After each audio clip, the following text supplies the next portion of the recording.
Once upon a time I was a runner.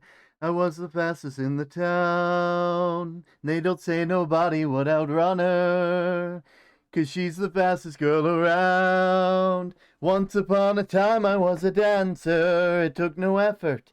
I was a scientist. I was an expert. I was a genius and I thought nothing of it, until they told me that I wasn't. And part of me wished nobody had told her.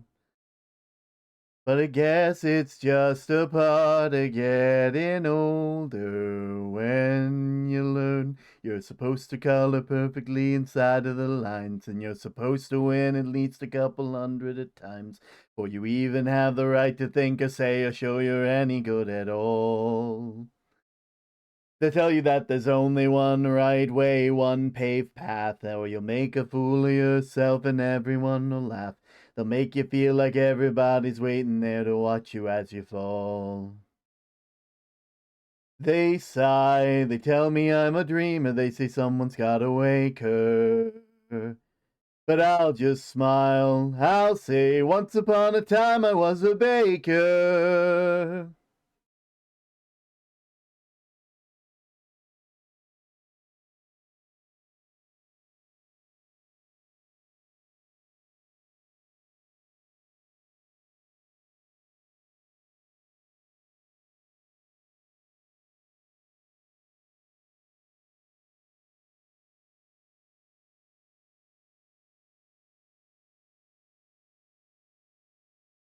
Hello, everybody, and welcome back to stream. Welcome back to the Lighthouse. I see you found your way here once more. Seems like you guys are really finding your way. I hope you guys are having a lovely day. My name is Term. I am the Axel Owl of the previously mentioned Lighthouse, and I do my best to create a calm and cozy atmosphere for those of us just trying to find refuge from the storms of day-to-day life. Today we're going to be playing we're going to be doing more of your favorite crime drama, Phoenix Wright, Ace Attorney. I hope you guys are having a lovely, lovely time. Hello, Ink. I hope that you've been having a good day as well. Hello, Backstage. I hope you are doing wonderful. Enjoy your very stealthy pebble.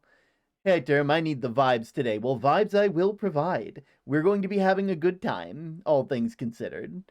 It's going to be very nice, I feel. How's everybody's day been? How's everybody's day been? Go ahead and let me know, everybody.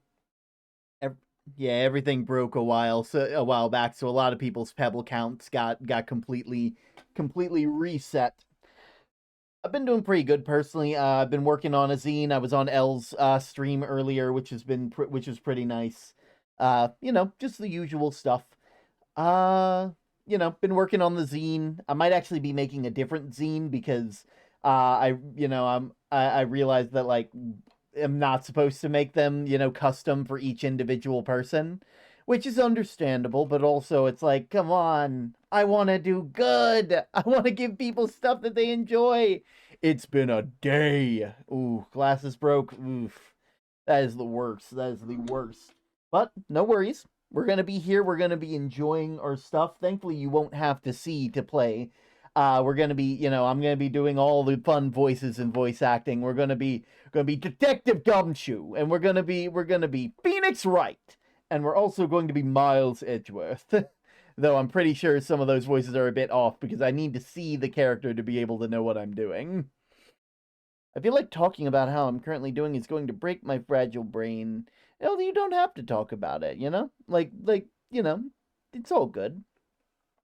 You can just vibe. Enjoy the feeling, not really think about it for a little bit. That's what this place is for. This place is for enjoying yourself and not thinking about the storms that are on the horizon. Because this place is a safe place. But yeah, I should probably do the thing. One sec while I pull this out real quick. Let's see what the question of the day is. Let's see.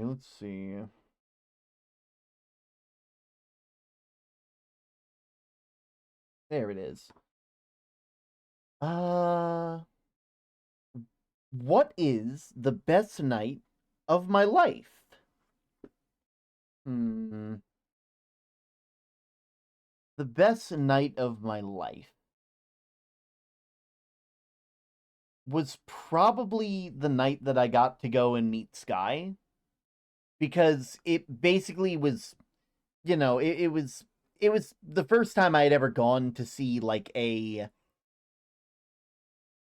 friend, like a person who I considered a friend who wasn't a friend because of proximity. Any of you who are in high school or were in high school probably know what I mean by that, where you're friends because you're in the same place and not friends because you actually enjoy each other, And it was wonderful getting to spend time with them, getting to meet them, talk with them, getting to, getting to have a wonderful time talking about Spellbound and the fun stuff that was going to be on the way. I think it was just really fun, all things considered.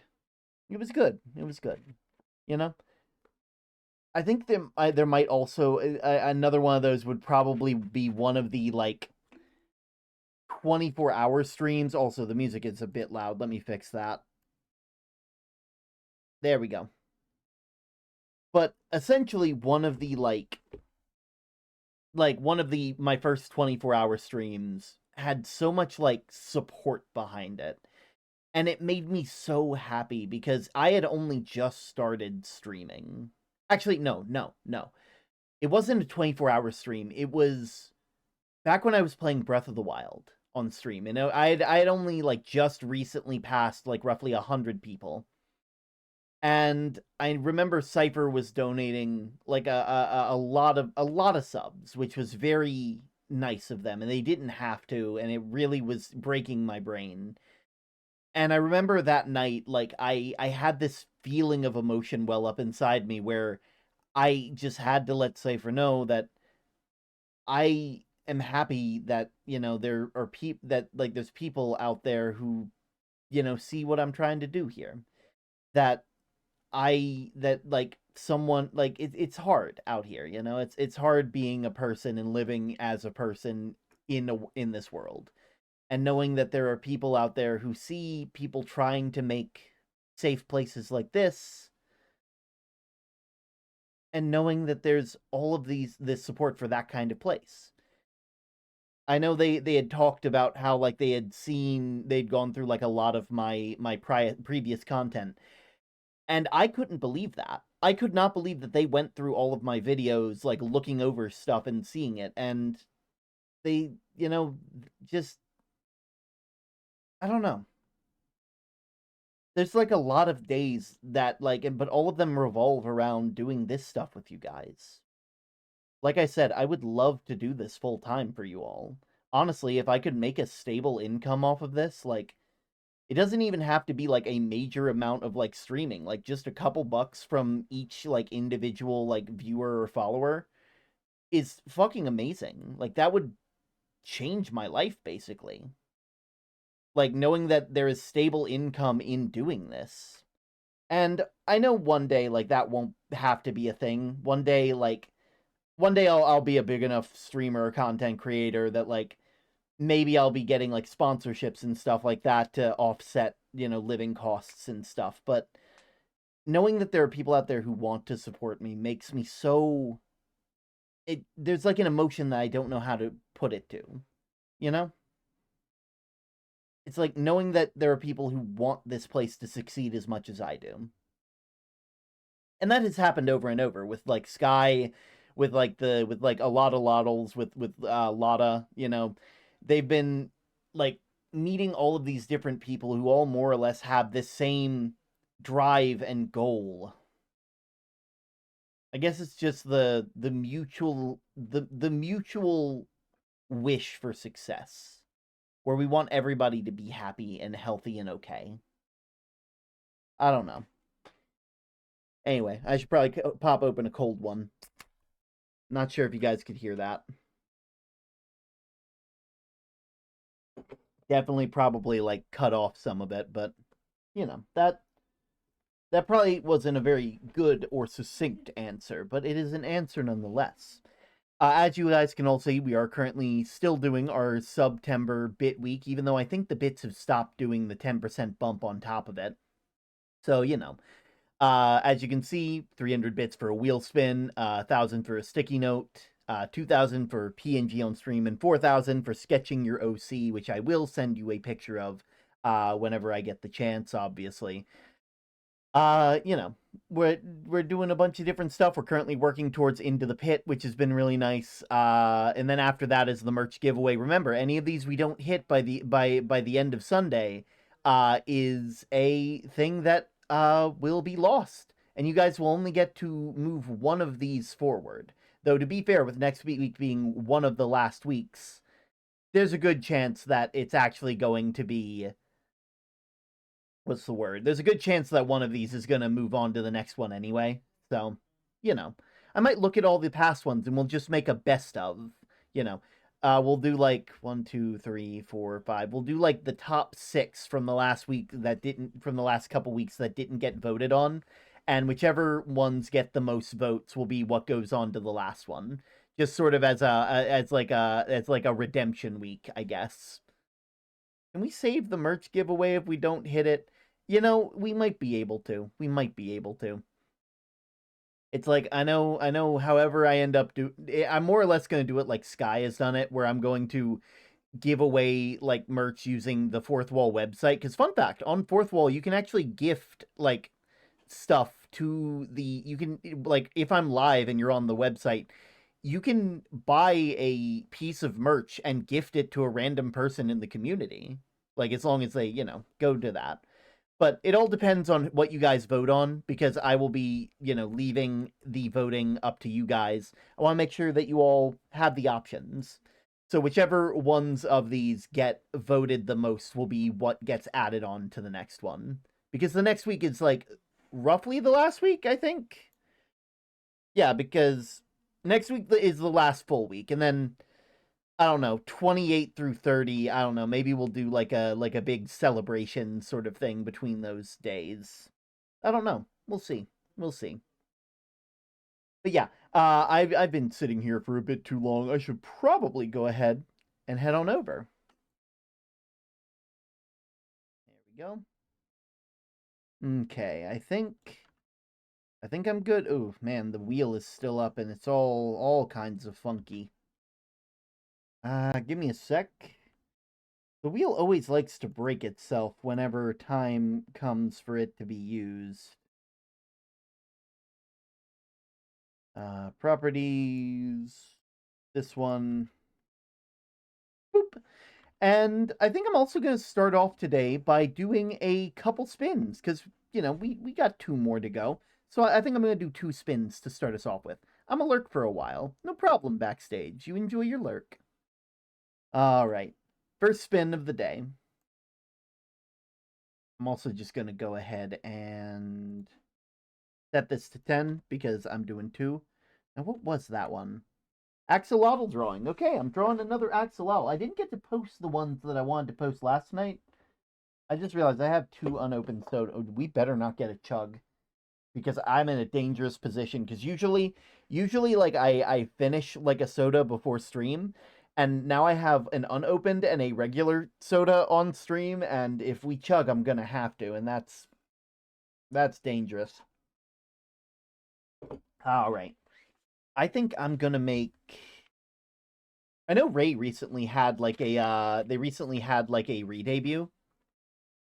Or actually, I know Poke has been doing like a bunch of cat models, and they made one for L. So I think I'm gonna make like a little mushroom guy. A little mushroom Lotl. I need the reference of theirs though.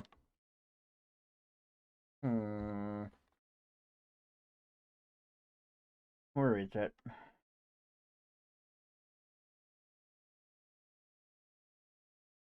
Yeah, Pokepaws. Pokepaws is so cool. I love them. They are neat. Love them platonically, obviously. I don't think that needs to be said, but like, some people are weird. Some people are just weird out there. Yeah, I'm gonna make a little goblin Lotl, a little mushroom goblin Lotl. Their hair already works perfectly for this.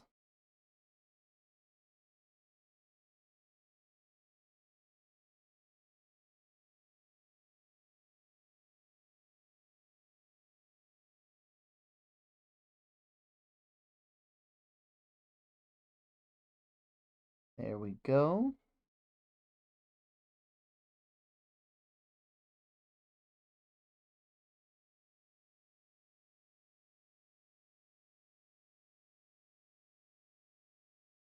There we go.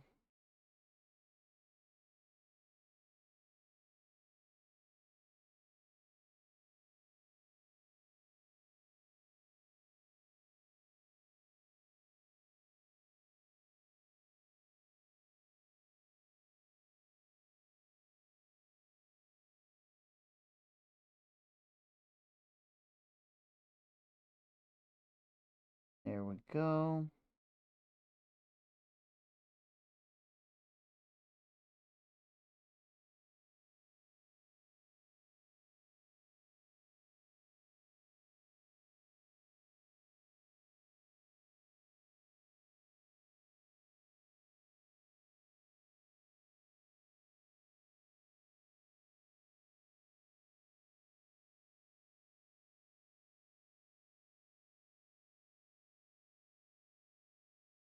There we go.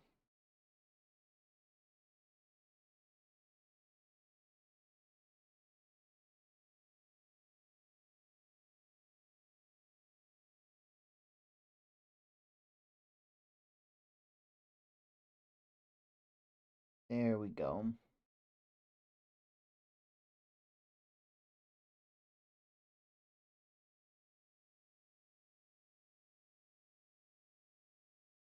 Cable.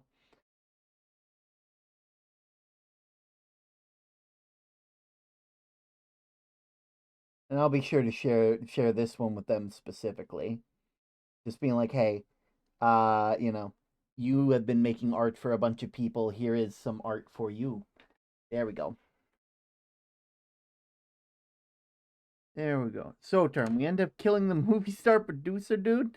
Who ended up killing them? We don't know. We had to end on a cliffhanger. Also, term, your lawyer's badge. I don't see it. What are you talking about? It's here on my lapel. Like it's normal, you know. It's like everybody can see it. It's right here. Can we get a purple book, Lotl? I'll have to consider that if we roll this again. But we got one more roll we got to do, obviously. So, I also while this is spinning, I should go ahead and oh, well then. Well, I already did this first one for Poke, so I guess I'm going to do the second one for Pop. All right, there it is. I am very tired. It is all good. It is all good. Let me. I'm actually going to do a praise for Poke, even though they're not here right now, because I think that they're really neat. Poke, I want to say that like the art that you make is one of a kind. As you know, I think we can all agree that we all love the stuff that you make with with Sky. We love every model that you've ever made. But along with that, you are such a joy to interact with, whether I was going to say whether in chat or other ways. Why does it say 120 spins? It was actually supposed to say 10. I just forgot to delete the 2. That's on me. But I don't know if you're going to be seeing this, but I want you to know that we in the Discord that Sky has drawn us all to, the dragon horde as it were, all appreciate you immensely. You're always working on new things, always having new stuff that you're working on, and it's always a joy to get to see what you make. I know your Billy Bust Up model is absolutely wonderful. You are an inspiration when it comes to actual stream assets and stuff like that. You need to make like the little scrimbly guys. Like you got to make those a thing. Are you guys familiar with the little scrimbly they made for me? The little scrimblow? Let me go in to get my Scrimblow real quick. Let me just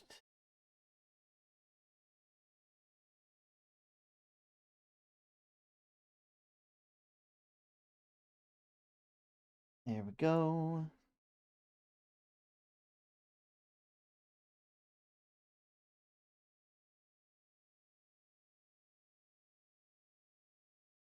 Hello? Is it here? Oh wait, I'm not in a call. Right, right. Okay, well let me fix that real quick. You guys will see the little Scrimblow. I'll make sure of it.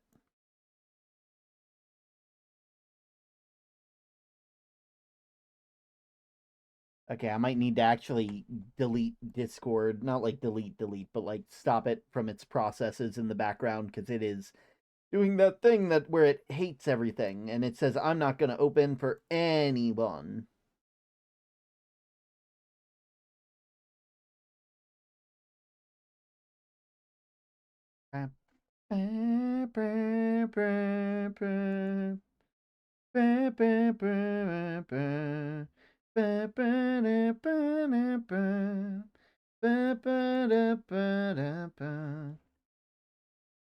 There it is. All right, and if I just hop into a live VC, I should be able to show it off.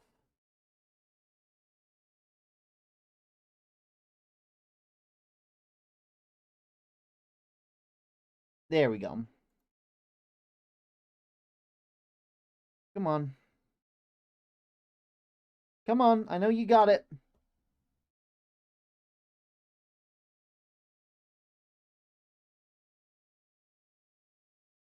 Let me just... Okay, and you can also see it from behind, so let me just... Where is it? Is it on the...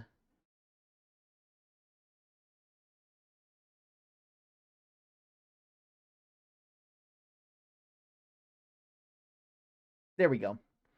Little scrimblow. What was the wheel spin? It was a praise for well, it wasn't a praise for anybody, but it was a praise, and I decided to do a praise for Poke because I know Poke doesn't get to cop on here a lot, and you know, I thought they would enjoy that also. Boop, there we go. I wanted to show off the little scrimblow they've made of me. I think that it's very cute. I think it's very nice. Actually, one sec. It needs a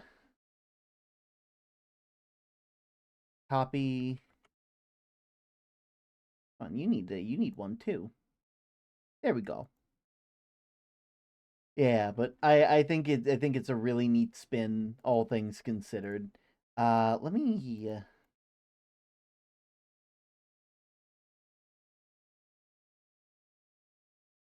There we go. That way I can get to everything. But with that all being said, I should probably go ahead and hop into the stream because otherwise we got some odd things. You know, we gotta. Let me just turn this off, minimize that, and hop into the actual game.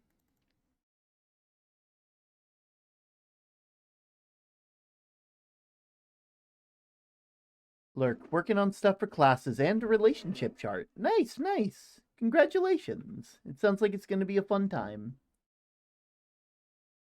There we go. Give it a sec to load itself up. Yep. There we go. All right. I think we're all ready to go, aren't we?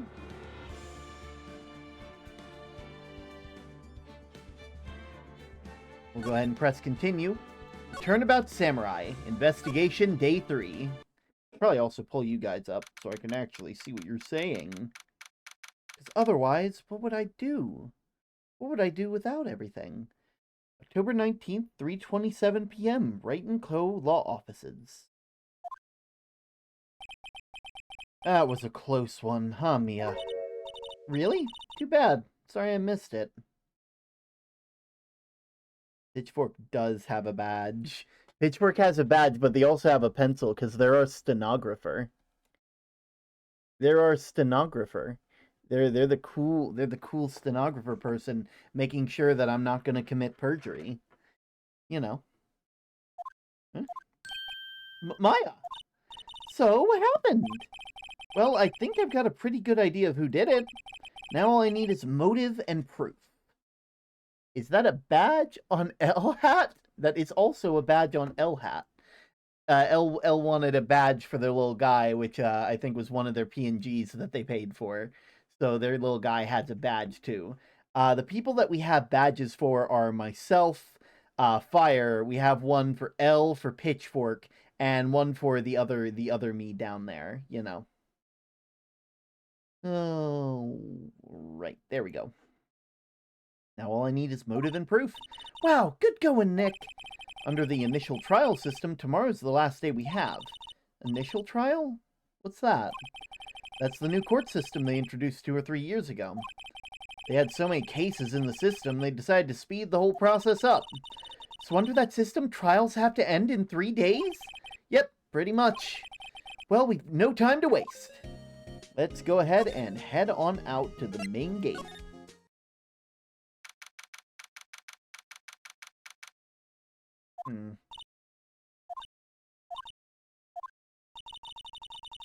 The old windbag sure is quiet today. You know, this place is really peaceful like this. Nick? I think her guard's down. Yeah? I bet we could even eat the donuts in the guard station if we wanted. You eat, you die. Whew, she's alive! Hello! Producer Vasquez. I was wondering about Dee Vasquez, the producer. Oh, the studio bigwigs love her. She's always gets her way. She seems bitter. Do you not like the producer? Look, the studio people don't want me talking about her, so sorry. What about Director Manila? Can I ask about Sal Manila, the director? Sal? He's soft, a pushover, does whatever Vasquez tells him to. She treats him like dirt, but I think he likes it. Huh? Why would anyone like being treated like dirt? I hate to tell you this, Maya, but there is some people who... You know what? No, I don't need to explain that to anybody. I'll tell you when you're older. That doesn't make any sense, does it, Nick? No, it doesn't, Maya. Hey, Term, guess what? I have so much fun watching you that I would willingly screw over my already awful sleep schedule just to watch you. Okay, well, first off, that is a praise attack. I do appreciate it. But don't fuck over your sleep schedule. Remember Rule 0. Your well-being is more important than that. What about Mr. Hammer? Ugh! I heard about what you said today, cheeky whippersnapper! Poor old Hammer, you drag a star down from the sky and stomp on it! Calling him a criminal, a thief! I won't forget this! Oh, she's really pissed. You listen to me, whippersnapper! My poor old Hammer would never do such a thing! Why would he steal Power's costume so he could sneak by me? He would never stoop so low, it's impossible! Okay, I'm moving now. Goodbye! October 19th, Global Studio Area, Employee Area. Guess they're not filming today either.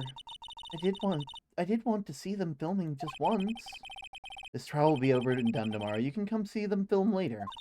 I guess. This is where you found that bottle of sleeping pills, right?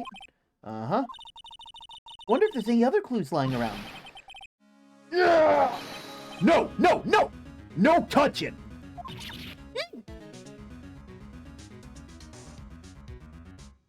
Oh, sorry, pal. I didn't mean to frighten you. Didn't mean? I almost had a heart attack. Guess it can be a little dramatique at times. I suppose it's the actor in me. Dramatique indeed. Ahem. Anyway, I'm here to examine the plate on that table. Wait, are you looking for sleeping pills? Yeah, pal. Traces thereof. The plate. Yo, it's May. You're looking for traces of sleeping pills? How? For a thorough examination, I gotta take the plate back to the precinct. But I have the capabilities to make a cursory examination right here. Our science guy gave me some testing solution. This reacts to the sleeping pill, see? If there's any traces, it'll change color. Wow, neat! Well, Detective Gumshoe, what are you waiting for? Now, everything in due time, pal! Sorry I'm late. No, you don't gotta apologize for that. I didn't start till like 7. We're all good. Well, the test and solution on the plate changed color, alright. So the food on the plate has been laced with sleeping pills. Looks like it. Found in the employee area. On it are traces of sleeping pills and a large bone.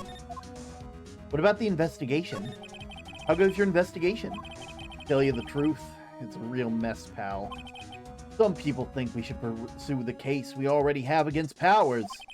And some people think we should switch suspects. What do you think, Detective Gumshoe? Well, pal, I hate to admit it, but I'm not sure I buy the case against Mr. Powers anymore. I feel kind of bad for Mr. Edgeworth, though. What about Edgeworth? How's Edgeworth doing, anyway? Mr. Edgeworth is out of control! He was in the waiting room and he crushed his paper cut of hot coffee in it! Whoa! Talk about a burn, pal. Wow, the fury of Edgeworth. Yeah, crushing paper cups. Cups. Bottles. Say, whatever happened to that with that empty bottle? Oh, the bottle of sleeping pills? Well, I got some good news for you about that. They found the victim Jack Hammer's prints on the bottle. So that means... Yep, sounds like the one who put Powers to sleep was none other than the victim. Those paper cups are sturdy. They really are. I'm back. What happened? So, they have found traces of sleeping pills on the food. They have found fingerprints on the bottle of sleeping pills that belonged to Jack Hammer. Nothing too crazy. You know, nothing that we didn't already kind of, you know, assume. Which is, so I was right. Sleeping pill bottle added to the court record. Alright.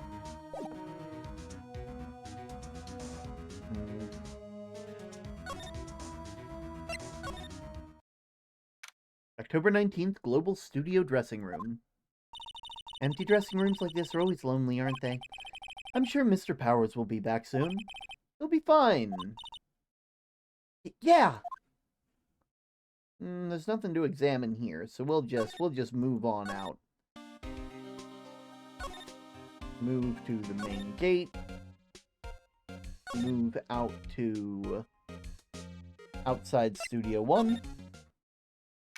October 19th, Studio 1 entrance. Think back, Nick, to the day of the murder. Mr. Hammer put on the Steel Samurai costume. Then he left from here to go to stage 2. Right. But why? I wonder if someone called him, like the director or the producer? Who knows?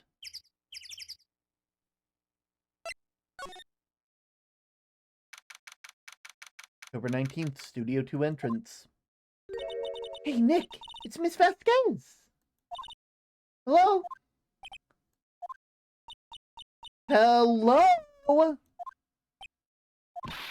H-E-L-L-O! Maya, you should at least try to be polite. And watching the clouds. That's... It's the police come to take you away, Miss Vasquez. None of you can hear that, but we have another spin on our hands. So, without further ado... Why? Wait a minute. Why? Okay, there it is. Okay. I was like, where did it go? Off we go on another spin. Okay, well, that just means I spin again. Cheeseburger. Ah!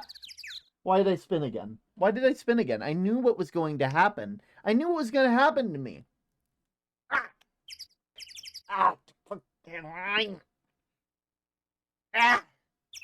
She's an interesting character. She really is. Alright.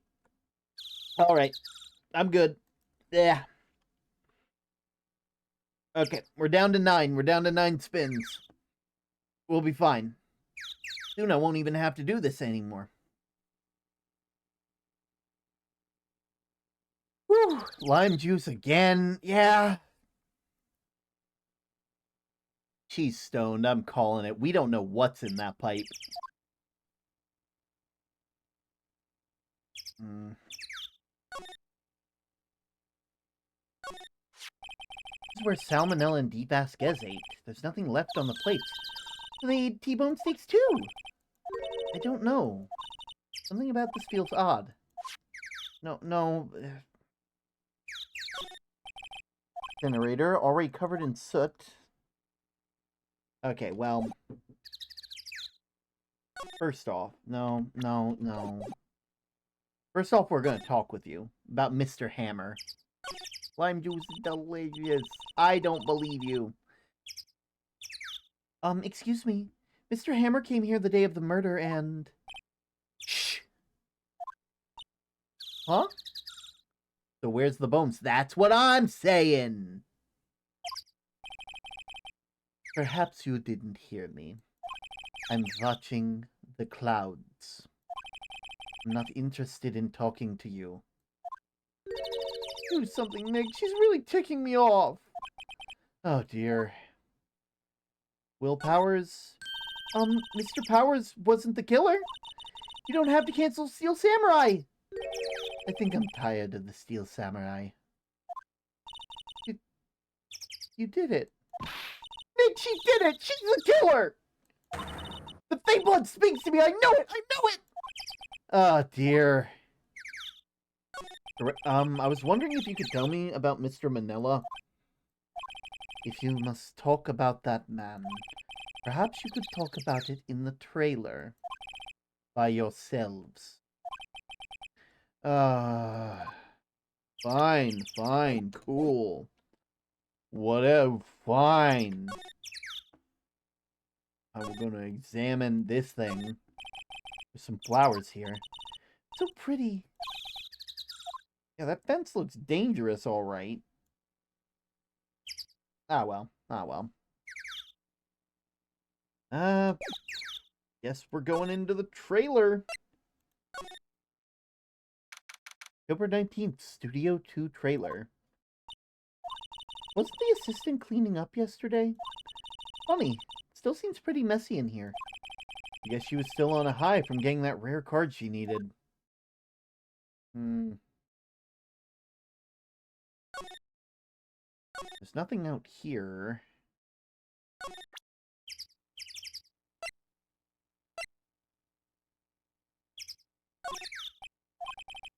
Not even looking. Okay, hey, you, look. Why are you showing it to me, Nick? I don't know, man. They're being real weird. They're being real sus, my man. Here, I guess we'll go to... Oh, right, we can't go there. Huh. That fence is dangerous. Ignore the fact that the spike is bent outward. Yeah, the fence is literally bent outward. It's more than dangerous. It's a life hazard. It's more than a life hazard. Why is Nick not saying anything about that? I don't know. I think Nick is a goddamn idiot. Like, legitimately, I don't know how they passed the bar exam. I mean, like, it's not even that hard for like, a defense attorney like me, you know? Like, none of us have ever, you know, defense attorneys like me, we see these things. But I gotta let him make his own mistakes. Oh, God. We're going this way.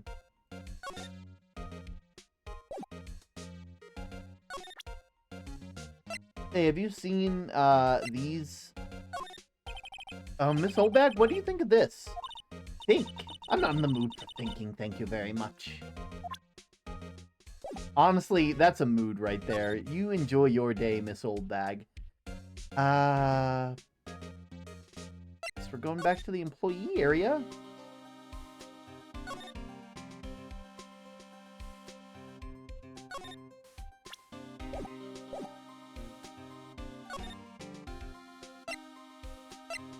Are they just not gonna... Dude, would try to investigate a shoe and never find anything. How the fuck did he become an investigative attorney in the first place? I don't know, man. I'll be real. Hey, Mr. Hammer.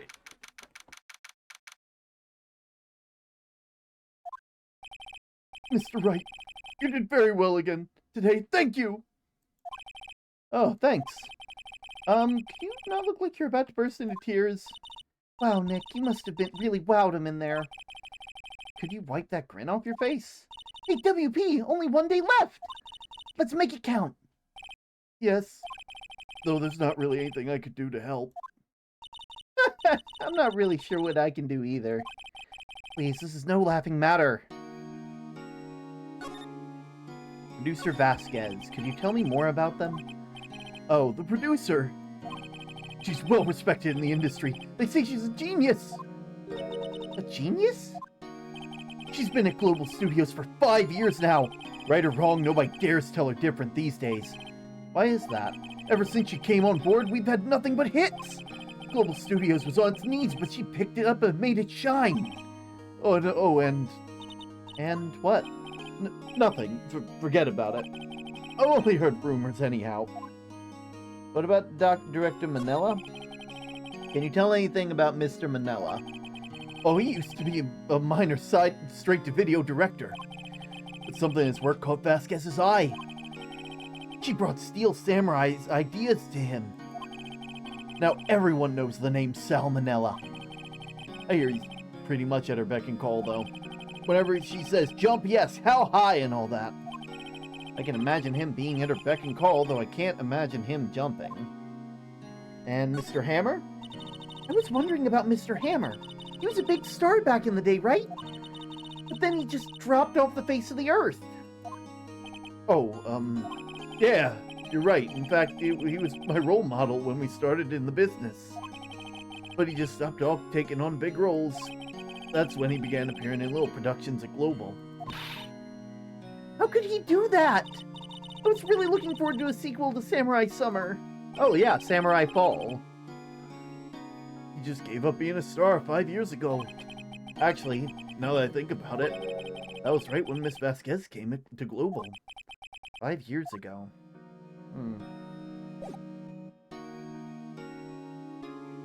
More like he was the perfect fuck you type of bidding because can't be bothered to give two shits about life. Oh god, you are correct.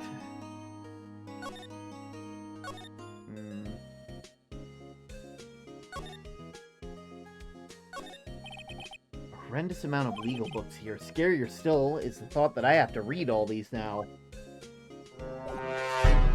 Yeah, I know reading is pretty suspicious.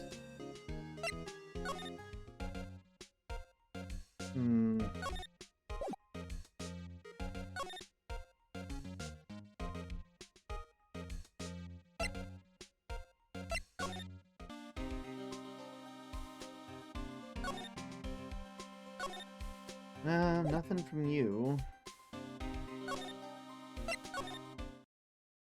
Oh!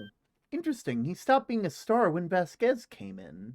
I just noticed that we have double term on stream. Yeah, I wanted to show off the model, the little PNG that Poke made a while back because I think Poke is cool, and that's just how I am. I think that Poke is cool, and nobody can convince me otherwise. No one can say that like they aren't cool because also.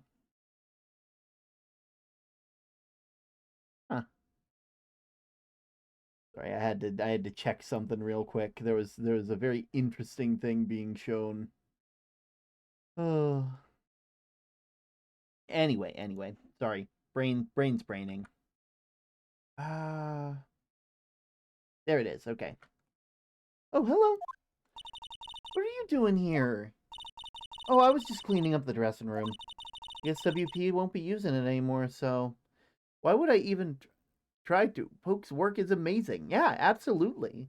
Like, Poke is like amazing. Did you know, like, I think there was like a World of Warcraft documentary, and like one of the stickers they made is actually on like the Tumblr of one of the devs, and it's really fucking cool.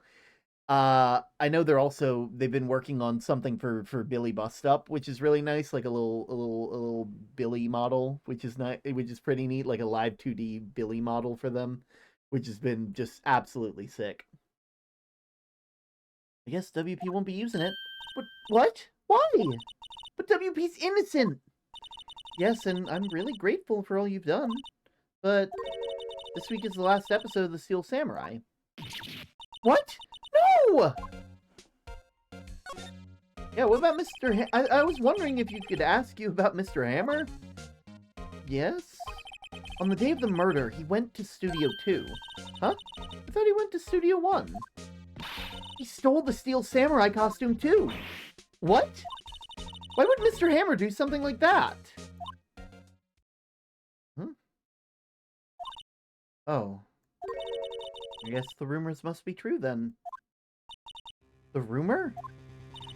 Yeah, Miss Vasquez, the producer, had some kind of hold on Hammer.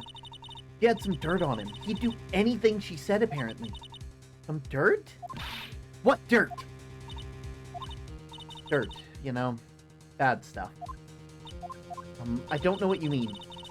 About 5 years ago, they were filming a movie starring Mr. Hammer. They were using the new studio, Studio 2. Some sort of accident happened during filming. After that, they never used Studio 2 again. They left the film set the way it was, too. The film set? Was that trailer part of the film set, then? The last episode. What do you mean, the last Steel Samurai episode? I know it's a shock, but nothing can be done to save it now. Whoever really did kill Mr. Hammer also signed Steel Samurai's death warrant. No! No! Also, I hear that Global Studios is going to change its programming. They're not going to make kids shows anymore. What? Why? I don't know. It's sad, but it's what Global Studios decided. Studio policy. Why aren't they going to be making kid shows anymore? The studio bigwigs don't want the Steel Samurai around anymore. They want to forget about this, that all this ever happened. They want it quiet, you understand? How can they just do that? What about all the kids who love Steel Samurai? It's okay. I'm sure the kids will be fine. Let me guess. Someone got impaled on the health hazard. I knew something was up with Hammer. I bet. That's what I'm betting. Sure, the kids will be fine. They'll find a new hero to follow. No, that can't be true! If the program just ends, they'll be heartbroken for sure! Nick, say something! Yeah! I think evidence rather than words is called here. Here, take a look at this.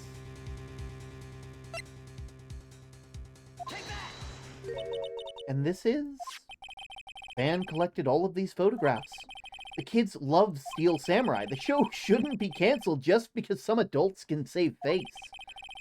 I would think you would understand that better than anyone. You're right. Okay. But what can I do? Well, for starters, you could tell me something. Tell me what it is that Global Studios is so intent on hiding. Tell me about the accident 5 years ago. Okay. Could you tell us what happened 5 years ago? Well, I can tell you what I've heard. Apparently 5 years ago, someone died, and it was Hammer's fault. Someone died? It was an accident, of course. Anyway, the producer, Miss Vasquez, managed to hush it up. And that's the dirt that she has on Mr. Hammer. And that's why Mr. Hammer would do anything Miss Vasquez asked him to. But it was an accident, right? Why didn't they just make it public? Well, you know, Mr. Hammer was a big star back then. They were afraid of what would happen to his career if word got out. I see. You know who knows more about this? Miss Oldbag. She was there at the studio back then, you know? Thanks. We'll try asking her. If she'll talk.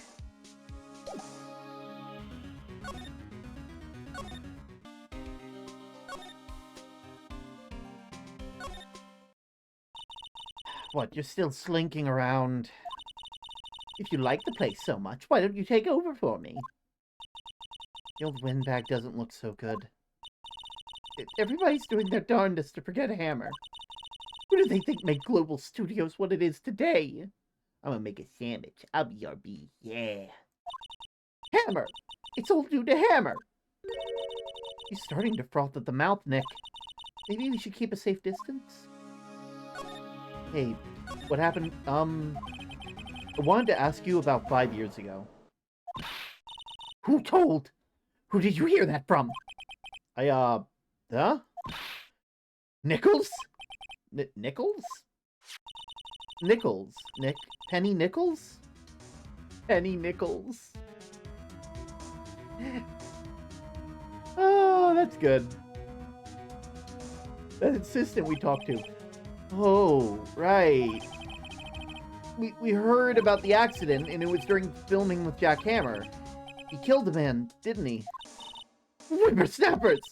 Dredging up dirt on someone's path like that, and the recently departed, no less. I suppose you think that this is fun. No, I'm just doing my job. I'm trying to protect Mr. Powers. And you claim that Hammer stole Powers' costume. You expect me to believe that rubbish? Or do you have some kind of proof? Proof that Hammer stole Powers' costume? Yeah, I got proof. I do have proof. I can prove that Mr. Hammer stole Mr. Power's costume. And that is the sleeping pill bottle. Here's my proof. What? Just an empty little bottle supposed to prove. It's a bottle of sleeping pills. With Mr. Hammer's fingerprints on it. What does that prove? I'm sure old Hammer had some sleepless nights. Where's your proof that they used those pills on Powers? Mr. Powers ate a T-bone steak for lunch, correct? What? Yes. So? This is the plate that he used to eat that steak. There are traces of sleeping pill powder on this plate.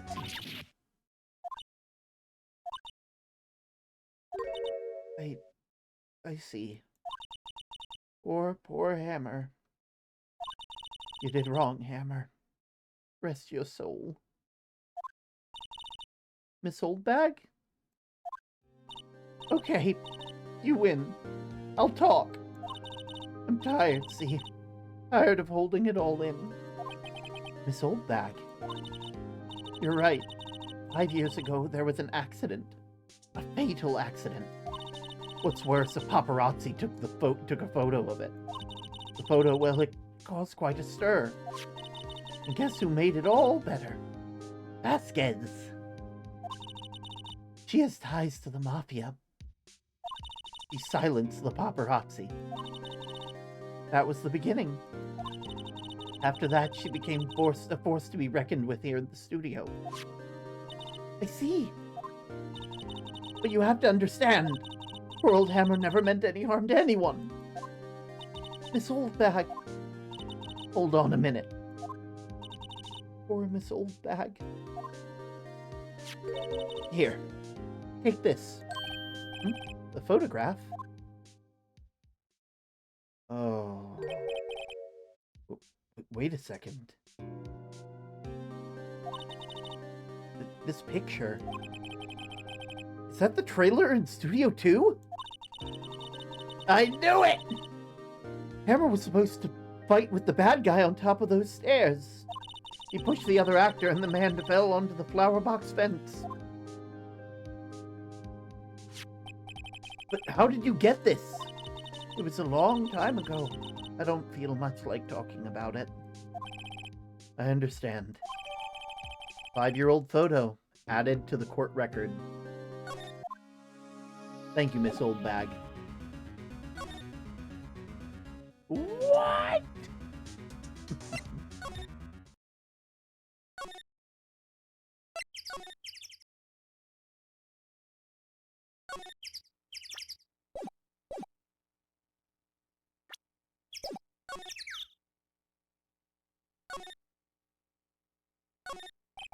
There's some flowers.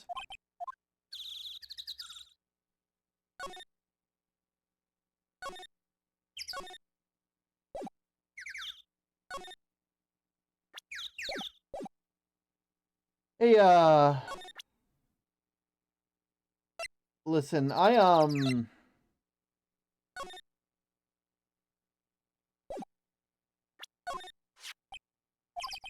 even looking. Where? What? Where did you get that? Well...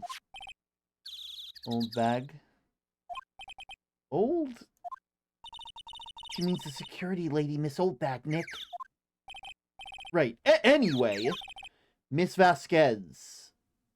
Examine the clouds.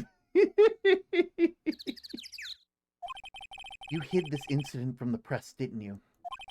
And you used it to control Mr. Hammer. The wind. The huh? Gotten stronger, don't you think? The wind. Your conversation interests me. Let's talk about it more. Inside the trailer. Nick? You went inside the trailer.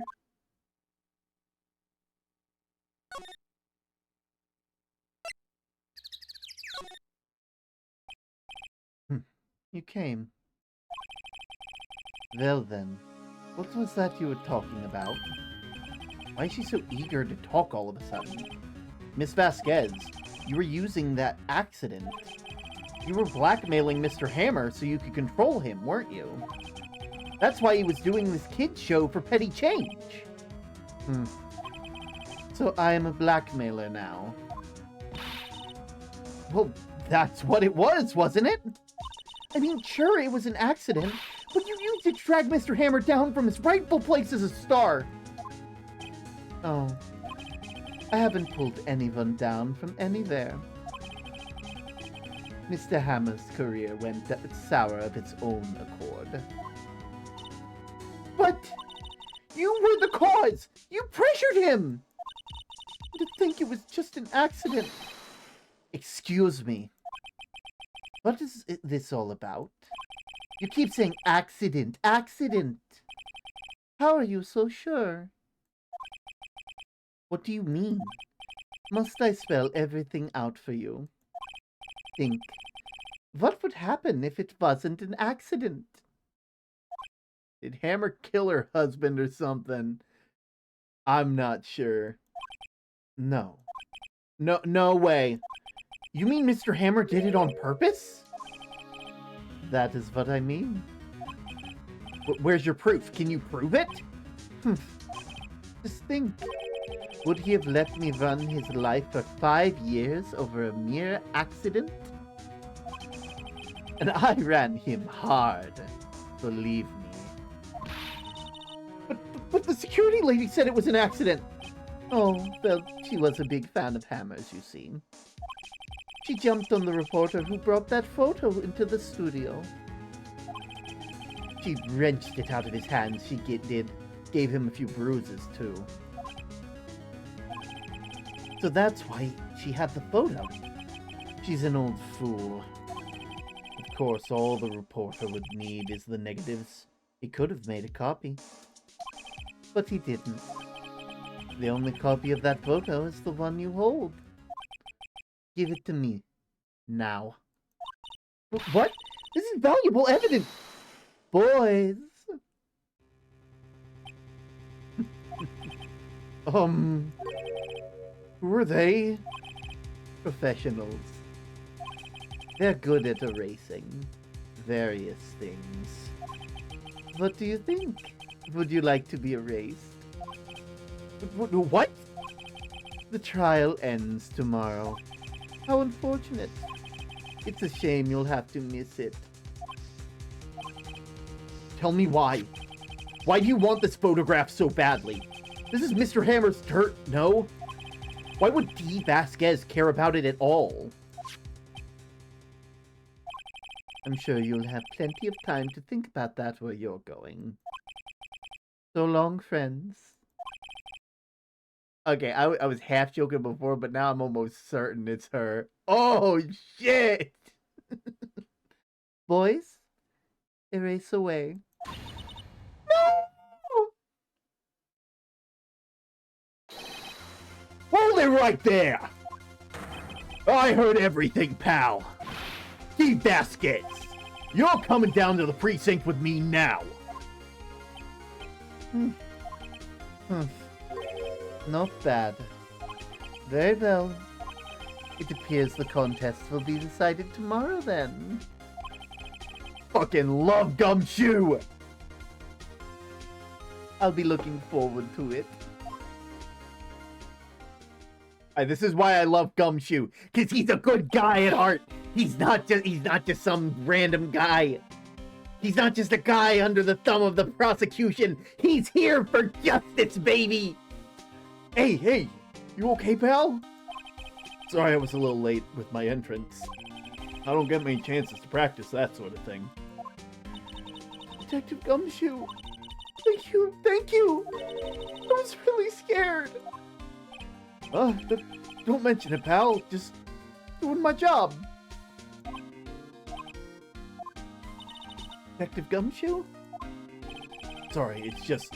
I've wanted to say that line ever since I became a detective. Okay, I've got one more job to do today. I'm sure we'll run into each other again soon. You can hear Hammer right now calling out, "It's that bitch!" Well, Nick, looks like we're getting close to the bottom of this. And who's at the bottom? D. Vasquez.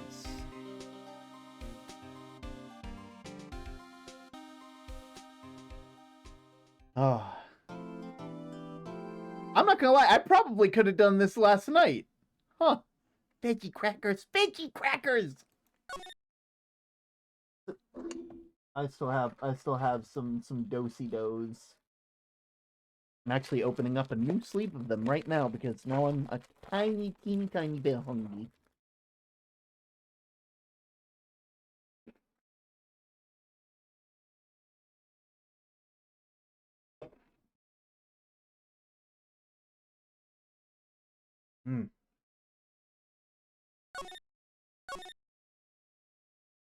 There we go.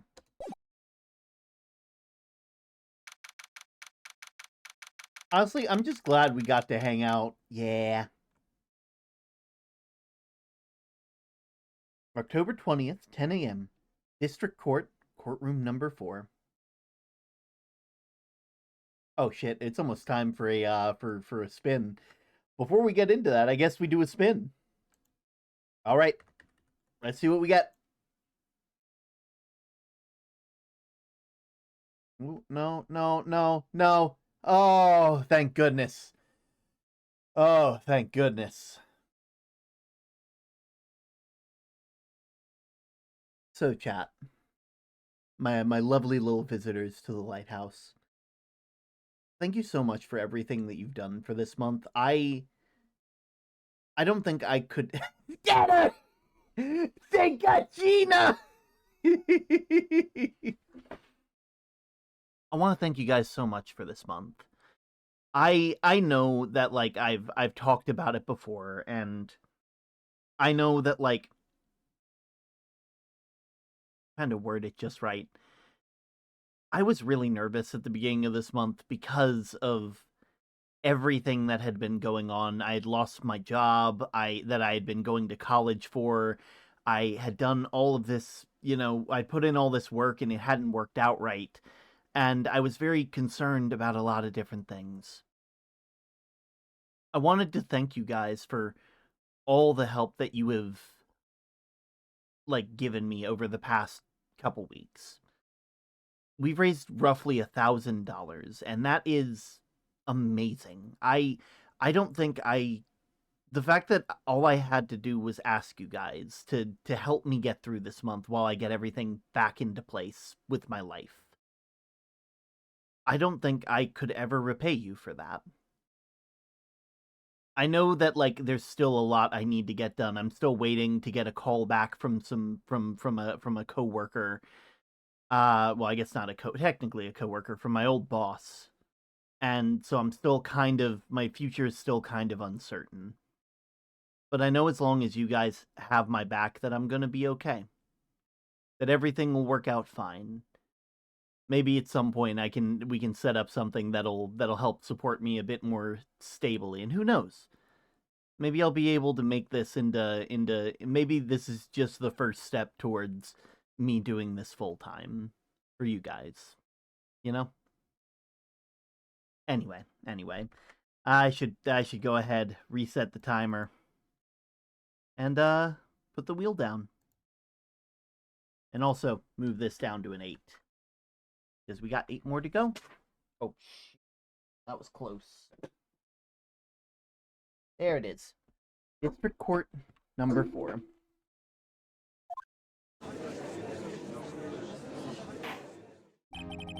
Court is now in session for the trial of Mr. Will Powers. The prosecution is ready, Your Honor. The defense is ready, Your Honor.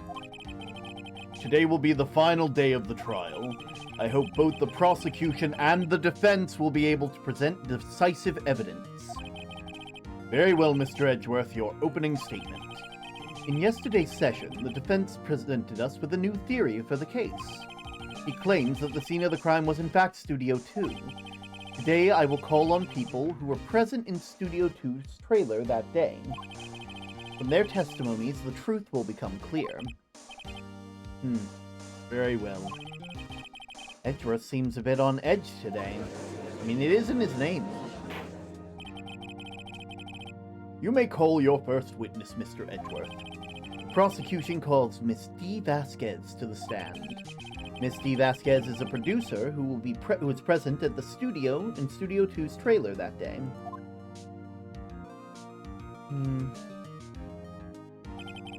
Will the witness state her name and occupation?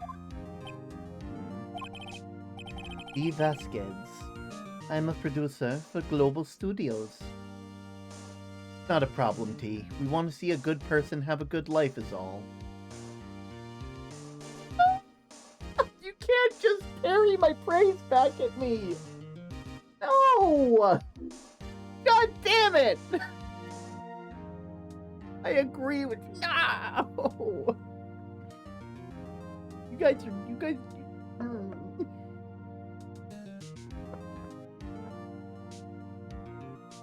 She's also the killer. Absolutely. I am the producer for Global Studios. On the day of the murder, you were in the trailer at Studio 2. I have a hall pass. No! Oh, God. God, that is a good one. That is a really good one, May. I have a hall pass. Oh, God. I should... God. It was... On the day of the murder, you were in trailer of Studio 2.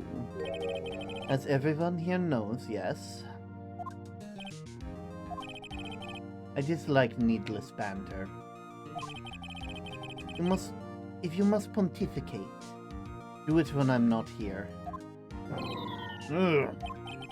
But very well, Miss Vasquez. Please give the court your testimony concerning the day of the murder. The scrunkled term has a badge too. He does. Oh, it's so good. Nick, I know she did it. Make her pay. Right. She's guilty. I'll catch her with her pants down, so to speak. The day of the murder. I entered the trailer, a little bit before noon. The meeting began at 12 sharp and ended at 4 o'clock. There was to be a rehearsal afterwards, so we went to Studio 2. I was fatigued, so I had Sal take me. At 2:30, we took a 15-minute break for a meeting. Sal and I ate T-bone steaks on the table in front of the trailer. At least we know why she's such a garden tool. We found Hammer's body later, when we all went to Studio 1. That is all.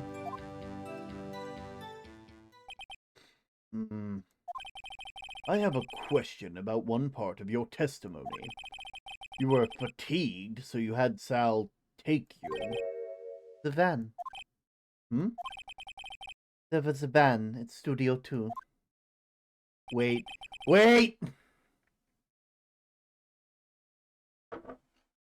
I had him take me in that. I thought it might be risky to walk, but with the monkey head toppled over. Manila used the van to drive Vasquez to Studio 1 after meeting in the trailer. I see. Very well, Mr. Wright, your cross-examination. This is the final battle, Nick. Let's do this. How did they kill Hammer if he was in the samurai suit and there's no blood anywhere? See, that's the thing, is that my assumption is that a similar incident happened with D. Vasquez, where they shoved Hammer and Hammer got impaled in the same way that he ended up killing someone. And then they took him out of that suit, put him into the other suit.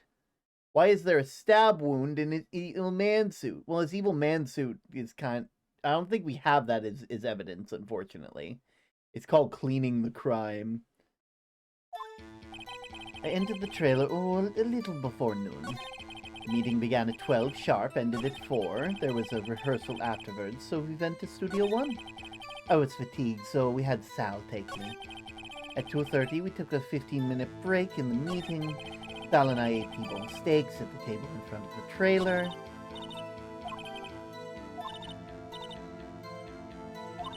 But I'm sure we'll find some contradiction in there somewhere.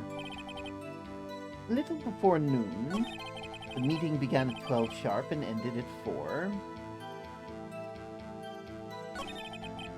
Be a rehearsal. Where bones? See, unfortunately, we don't have the empty plate.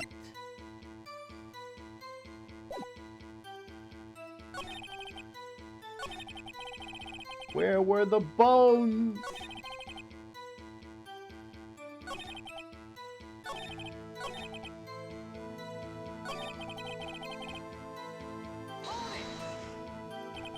Do you have someone who can verify this? Sal? No, I need someone else. One person is enough. Is she committing murder before that break? She wouldn't have had time to eat a T-bone steak. If they had some evidence that proves she didn't eat the steak. Will Nick find anything? Kinda wish she'd said a little more.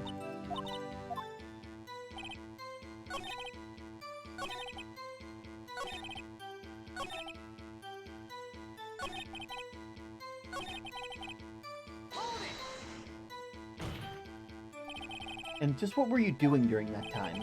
Don't hit your desk. It irritates me. Yeah, Mr. Wright! Oops. Each has a 15-minute break.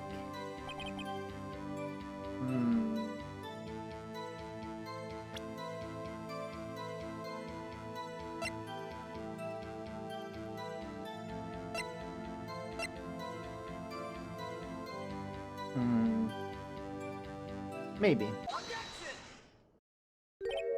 Ah! As I thought. You claim to have eaten T-bone steaks. But I say you did not. What is this now, Mr. Wright? Look at this. It's a plate. A plate on the table in the employee area.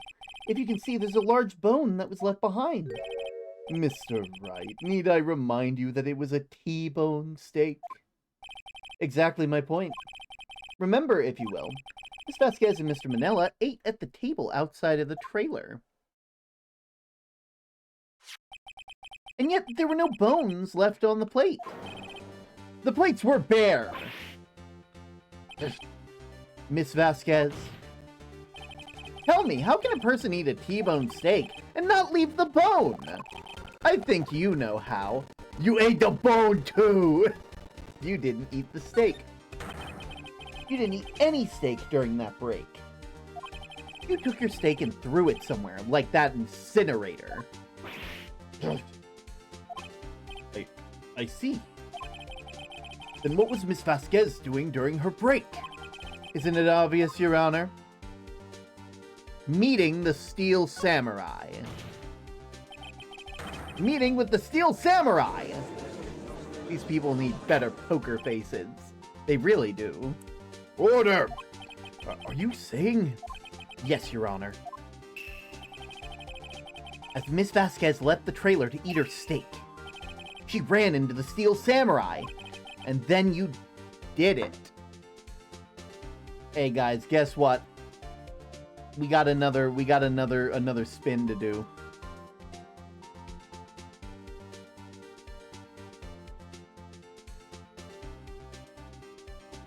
I have to ban a word. Okay, chat, give me a word to ban. Give me a word to ban that I'm not allowed to say. Poker face.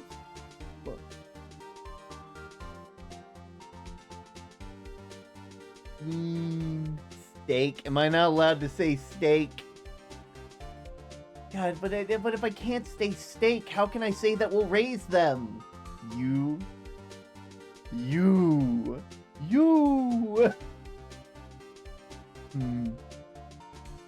guys gotta come to at least some form of formal agreement.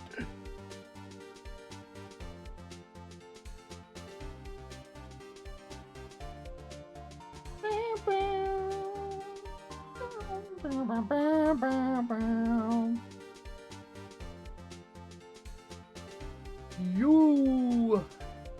The lady's last name, Vasquez.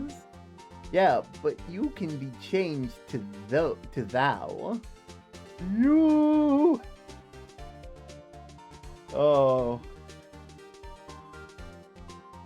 But legitimately. How about badge? SUBTember can't show his badge anymore. I mean, I still have to show the badge. Like, I can call it something else. You know, it's my Attourney's emblem. Okay, so we got Vasquez, you, Stakes, badge. So far, okay, we have two for badge and two for stake. Not for stake, two for you. I'll give you guys time. Anytime that I fail, I'll have to take more lemon juice. Not the badge. Not my sweets. Not my treats.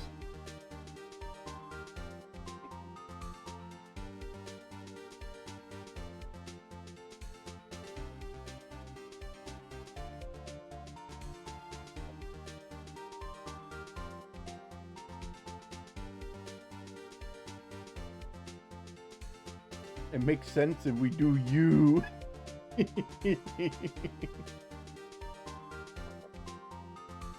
I think we might do you. I think you seems like a good way of doing this. Don't you mean giant loose term? What is this lemon you speak of? Ban the word samurai. I think we're gonna do you. That seems like a good thing to do. Down to 7 spins. We're getting lower. We're getting closer.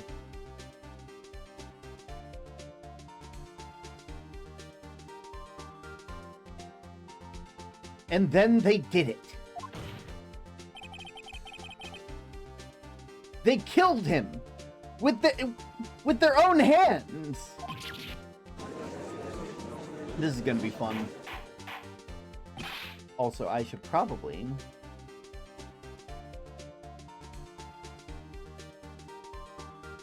Mr. Wright!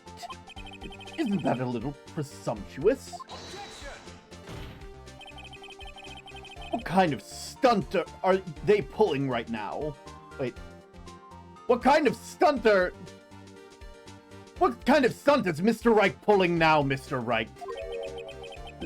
Let him claim what he wants. They said I did it? Yes. Did he die the same way as the accident? Fascinating.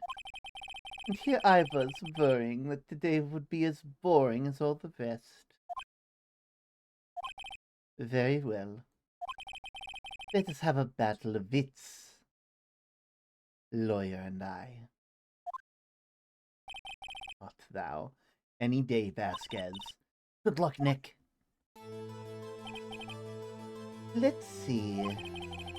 What was the murder weapon again? Oh, yes! The samurai spear. It's giving Torbeck speech. Torbeck! Art thou the killer? Yes? I am, as thou can see, a woman of petite stature. How could I possibly use the heavy spear as a weapon? I don't think you could. I think that you'd... Ah, god damn it! Ah! Ah!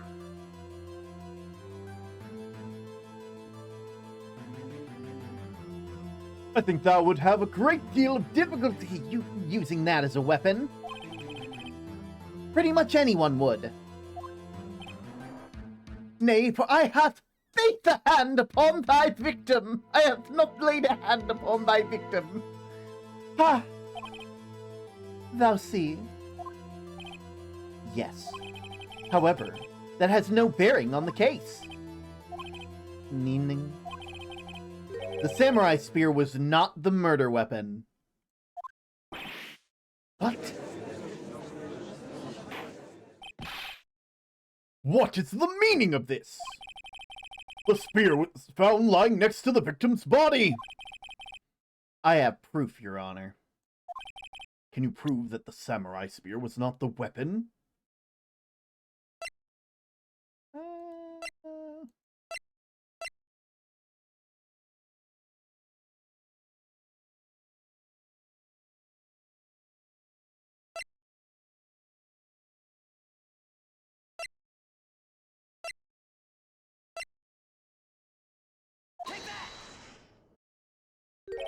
Wrong, Mr. Wright.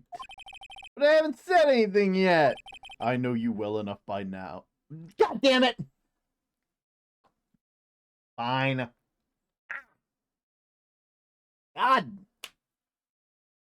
Ah. I know thou well enough now to know when thou art going to present the wrong evidence. I can sense it in my fey blood, too. Okay, so I picked the wrong evidence.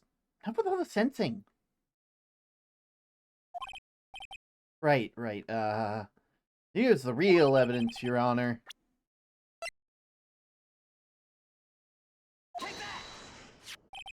I present my proof. The so-called murder weapon. But that is the murder weapon. Not so fast. Remember that this spear broke during the morning action scene run-through. But someone fixed the spear. It was the security lady. She fixed it with duct tape. Now tell me, how is this possible? For someone to stab a man who is wearing a thick costume with this through the chest. Order! Order! Mr. Wright, what are you driving at? Think about what thou are. Silence.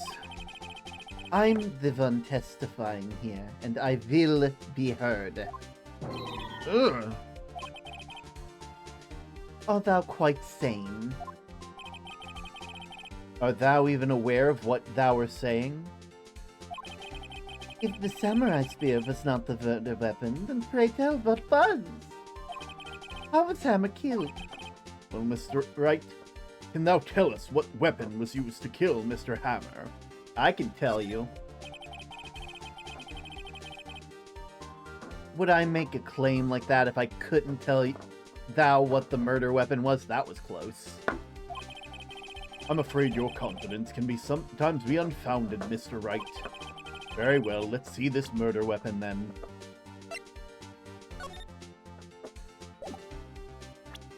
Thine mama!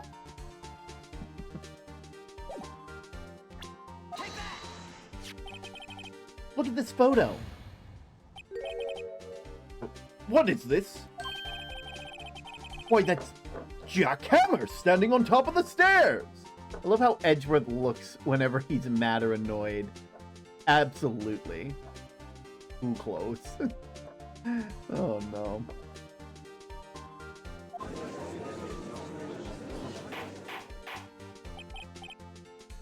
Order! Order! If I cannot have order, this trial will be suspended. Mr. Wright, what is this all about? This photograph is from 5 years ago. Oh my god. I'm yellow now. I'm like, this is like pineapple. There was an unfortunate accident at Global Studios. This photo is of that very accident. Not a word was leaked to the outside. It was a close-kept secret at the studio. What does this have to do with the current case? Oh, Mr. Edgeworth. Thou still can't see it. See the fallen man in the photo? See how the fence post pierced him through the chest? What? Mustard term. No, it's banana. Are you... God damn it, Edgeworth! Fucking Ed making me... Ah, lime! I hate lime! Ah! Mango colored. Yes. What happened 5 years ago?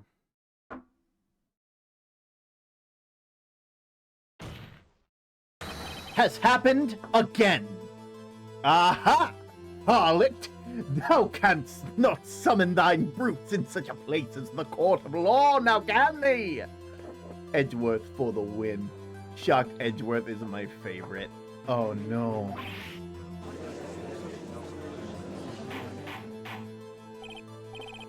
Mr. Wright, continue. It's 2:30 on the day of the murder. Miss D. Vasquez meets Jack Hammer outside of Studio 2's trailer. Then she did it. She pushed Mr. Hammer off the stairs onto the fence. Just like Mr. Hammer had done 5 years ago. What art thine saying, thine fine Mr. Wright? Though, whether she did it on purpose or by accident, I cannot say. In other words, the victim, Mr. Hammer, he died in the same way he caused another man to die. 5 years ago? Precisely. But if, hear me out, every time thou messes up, thou hast to take another swig of lime juice. That's what I'm doing. When I say God damn it and go, gah, that is me drinking lime juice. I can guarantee I won't have scurvy, not at the end of this one.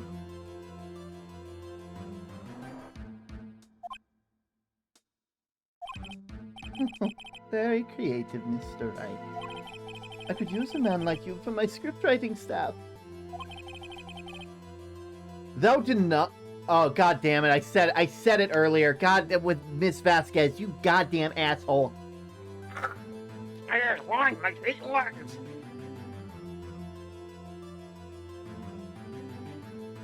Ah. Thou deny what I say is true. Mr. Wright, let's say, for sake of argument, that Hammer died at the trailer, as you say. I said that right before the goddamn timer was over, you goddamn bitch. No!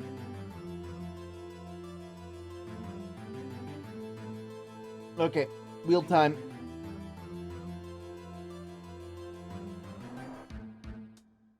Another spin.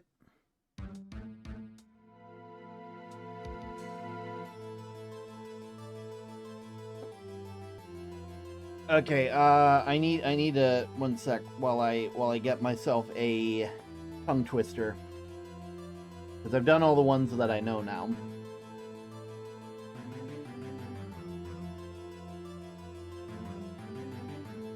Betty Botter bought some butter, but she said the butter's bitter. If I put it in the batter, it will make my batter bitter. But a bit of better butter will make my batter better. So 'twas better Betty Botter bought a bit of better butter. Betty Botter bought some butter, but she said the butter's bitter. If I put it in my batter, it will make my batter bitter. But a bit of better. I'm gonna get this. B. Shakespeare. I'm so sorry. B. Shakespeare. Oh, God. Betty Botter bought some butter, but she said that Betty Botter bought some butter, but she said that the butter's bitter. If I put it in my batter, it will make my batter bitter, but a bit of better butter will make my batter better. So 'twas better Betty Botter bought a bit of better butter. I'm gonna get this. Betty Botter bought some butter, but she said the butter's bitter. If I put it in my batter, it will make my batter bitter. But a bit of better butter will make my batter better. So it was better Betty Botter bought a bit of better butter. Woo! Man.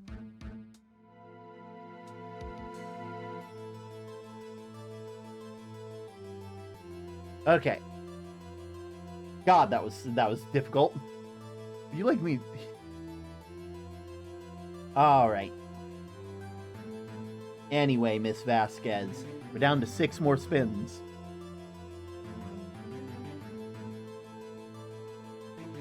Let's say for argument that hammer. It's a trailer, as you say.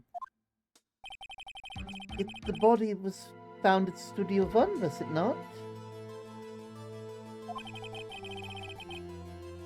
And in the evil magistrate's costume, no less. Are you then claiming that I carried the body to Studio One? And returned to the trailer all in the space of a 15-minute break? How could I have disposed of the body? Break in the meeting in the trailer lasted 15 minutes, from 2:30 to 2:45. Yeah, is this a big game? Every time you play it, it lags. It shouldn't be.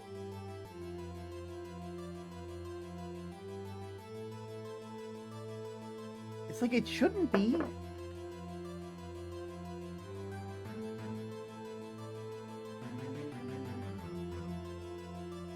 Okay, it says I'm... Jesus, what happened?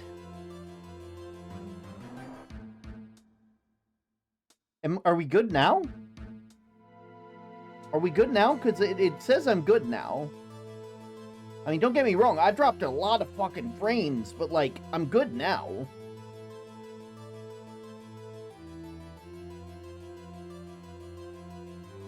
I don't know what that was. Jesus. Okay.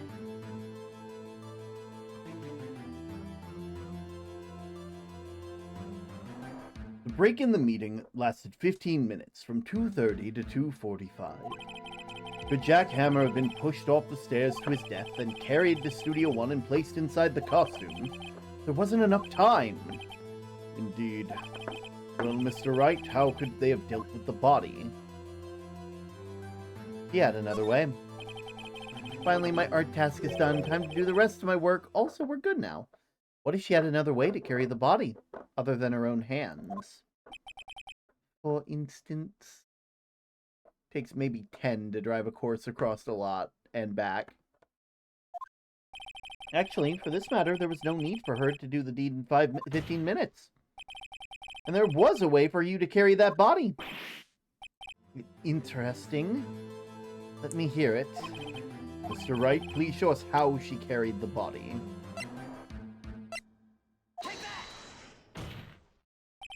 Miss Vasquez, you carried the body to Studio One, and you used the studio van to do it.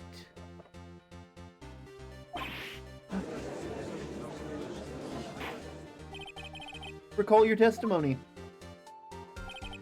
There was a rehearsal afterwards, so we went to Studio One. I was fatigued, so I had Sal take me. There was a van right there, right? I had Sal drive me. You used the van to carry the body to Studio One. Then, before everyone else got there, you put the body into the magistrate costume. Hold on, Wright. Don't forget it was Sal Manella that drove the van. Are you suggesting that Mr. Manella was a conspirator? Oh, of course he was. Of course Sal Manella would have been a conspirator. The body had to be placed in the van and put into the costume. There's no way Miss Vasquez could have done that alone. Also, don't forget that they had to dispose of the Steel Samurai costume. They had to because it was covered in Mr. Hammer's blood. They probably burned it in that small incinerator. Well, Miss Vasquez, shall I continue? No need. You're smarter than you look, Mr. Wright. I lose. You win. It was fun. I win?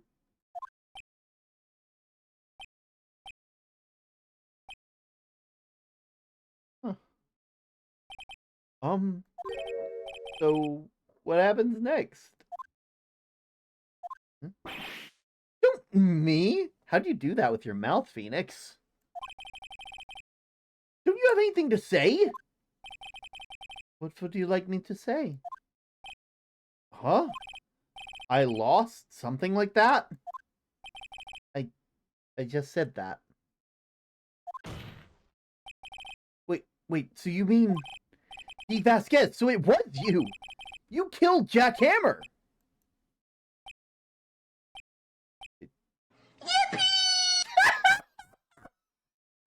Please tell me my audio isn't broken this week. Please tell me that sound was there. Oh, that was so fucking funny. Oh, god damn it. You're the one that killed Jack Hammer.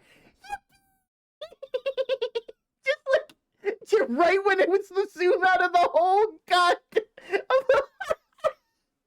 of the whole goddamn courtroom. Just a single Who can say?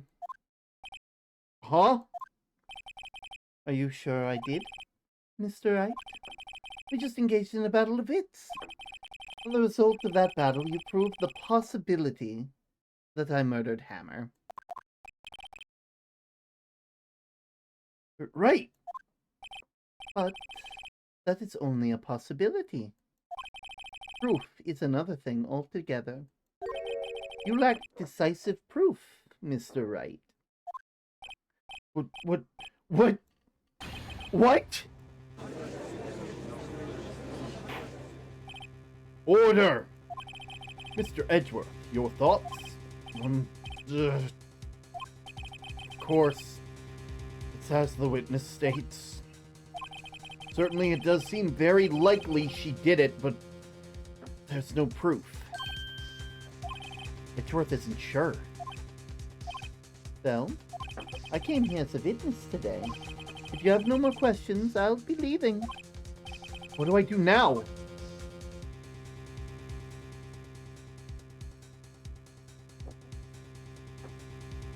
Testify again. I'd like you to testify again. Testify again? Know when to give up, Mr. Wright. Think about it. Even if I were to testify again, what's the point? I can only say what I said before. The truth, Mr. Wright. I've already said it all. What would happen if I said it again? You'd ask the same questions, get the same answers. A waste of time. Damn! To come so far only to fail. As it seems there's no further questions, I would like to end the cross-examination of the witness, Miss Vasquez. My boy, Edgeworth! Yes, Mr. Edgeworth? I was hoping to come up with a question while objecting your honor. Damn. I didn't. It's okay, man. It's okay. I see. Very well. Your Honor! I request that the witness testify again! You are the prosecutor, are you not? Why are you badgering me? I'm your witness! I just want to hear your testimony again. Does this make any sense to you, Your Honor?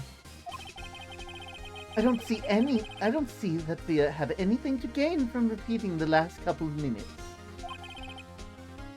Mr. Edgeworth, I too see little point in making Miss Vasquez repeat herself. What exactly did you want her to testify about? Well, indeed, verily, I say, ergo... I want to hear about what happened after they found the body. Miles hates your ass, diva. After they found the body? Very well. Will the witness testify to the court concerning the matter? Nick? Why did Edgeworth? Who knows? He probably realized she did it too. But... wasn't he the one that said he always gets a guilty verdict? After all... Edgeworth. After finding the body... Let me just check something real quick. Yeah, we are slowly but surely... Oh, speaking of... Here's another wheel.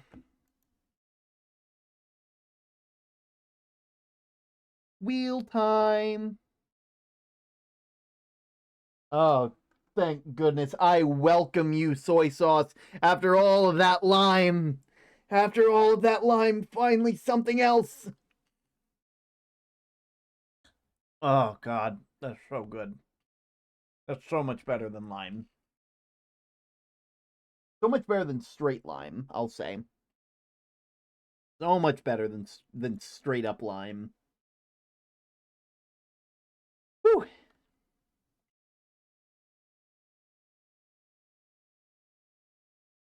After finding the body. Also, I almost forgot. We're down to 5. Final 5, everybody.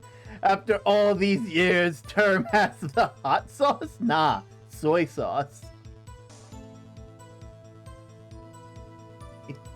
I was with Sal and Old Bag, the security lady, when we found the body. The assistant was there too, only Powers was absent. Immediately called the police, then Powers showed up. Security lady Old Bag was quite agitated, pointing at Powers saying he did it. I asked to be left out of the proceedings. I went back to the trailer to get my script and director notes. Then I went home. I see no issue raised by the testimony. Mr. Wright, your cross-examination. Okay, Nick, we're close. Real close. Though she may be acting tough now, but if you put her on the spot, she's sure to falter. Find the key you need to twist the truth out of her, Nick. Right. After finding the body, I was with Sal and Old Bag, the security lady, then we found the body. The assistant was there too. Only Powers was absent.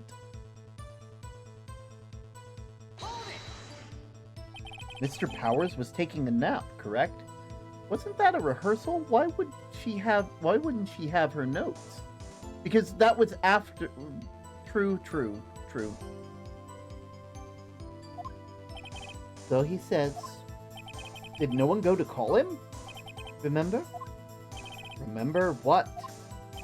There was a dead body lying in front of us, yet you expect me to be calm? You certainly seemed calm enough when I accused you of murder. Wait a second, wouldn't it be the other way around? What other way around? You discovered a murdered body in when one person missing, right? Wouldn't you normally go looking for that missing person? I have to agree with the defense on this one. Well, Miss Vasquez. Logically speaking, perhaps. But no one there was thinking very logically, I assure you. Also, without its steel samurai costume, Powers doesn't really stand out. We often left him on the bus when shooting at locations no one noticed he was missing. Poor Powers. What are you talking about? He looks like a guy. He looks like Wolverine. Well, I suppose that explains that. Very well, Miss Vasquez. I immediately called the police and then Powers showed back up.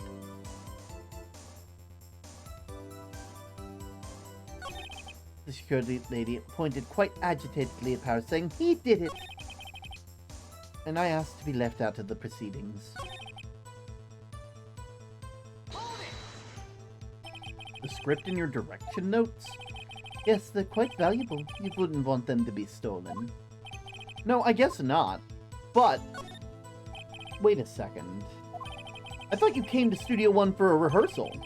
Why didn't you bring your script and notes? Well, I was under the impression that we wouldn't be able to rehearse anything. Why?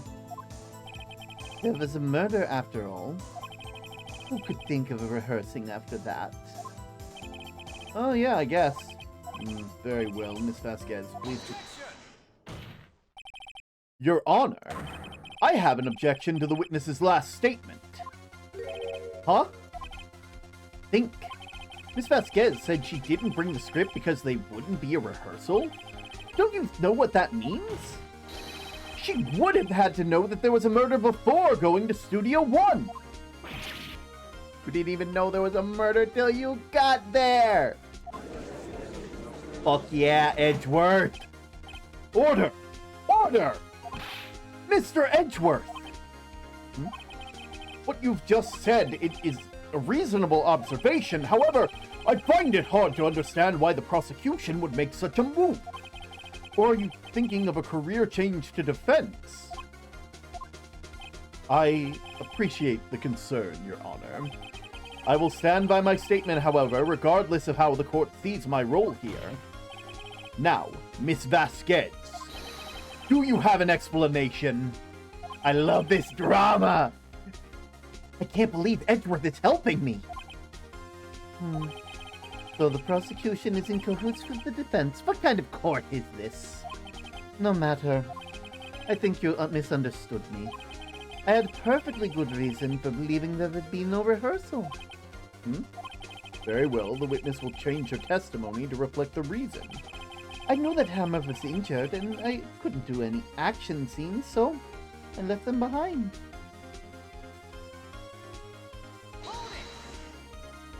How did you know about the injury? How did I know? Sal. He told me. Sal, the director. You have to find something to peg this on her, or everything we've done till now will be wasted. I believe in you, Nick. Go get him! X's versus the Mafia. Love this shit.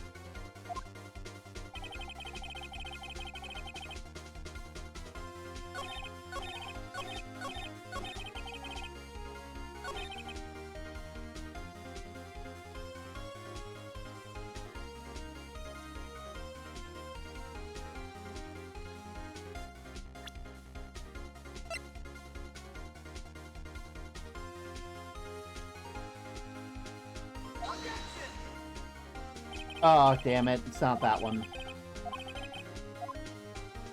That is a small thing to see. The fact that they're saying the wrong name now.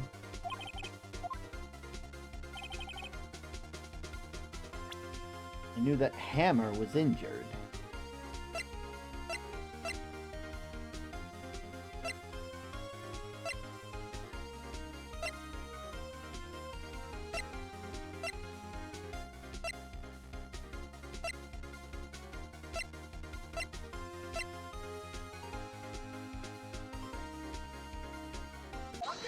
There we go. Yeah, I had to use the other photo. You knew that Hammer was injured? Don't you think that's a little funny? I mean, it was the Steel Samurai who was injured. It was Will Powers. What? Mr. Wright, explain yourself! Yes, Mr. Hammer is dragging his leg in the photo, but that's because he was pretending to be Mr. Powers. Pretending? One person was injured at the run-through that morning. That person was Mr. Powers, not Mr. Hammer. Now, why do you think that is? Why do you think it was that Mr. Hammer who was injured? I already said, it was Sal who told me. That's right. He must have gotten it wrong. I think not. Mr. Manella was at the run-through that morning. He would have known it was Mr. Powers who was injured. He saw it happen. Why would he tell you the wrong person? Miss Vasquez? You saw Hammer limping. You didn't hear it from Mr. Manella. You saw Mr. Hammer limping with your own eyes. Yes, but wasn't it Mr. Powers who was injured? Yes, but remember, Mr. Hammer was dragging his leg too. He was pretending to be Mr. Powers. Ah! And when was he doing this? Well, it would have had to be when he put on the Steel Samurai costume and went to Studio 2 where he was murdered. Exactly! Miss Vasquez, you met him, didn't you? You saw the Steel Samurai limping! And Mr. Hammer was in the Steel Samurai suit. That's why you were confused. That's why you thought it was Mr. Hammer who had been injured that morning.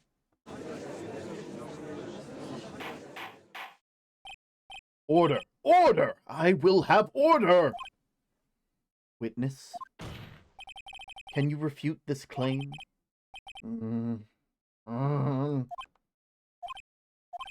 Yeah, let's see you sneak out of this one, Vasquez. Very well. I have a question for you.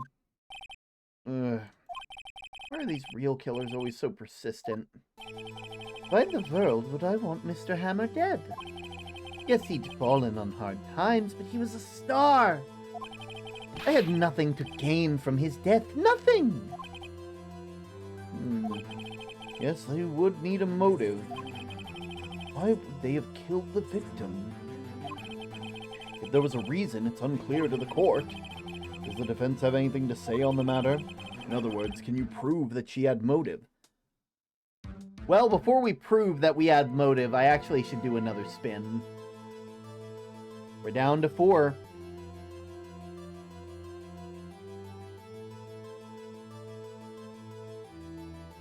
God damn it. Oh wait, just the tiniest, where's the lime juice?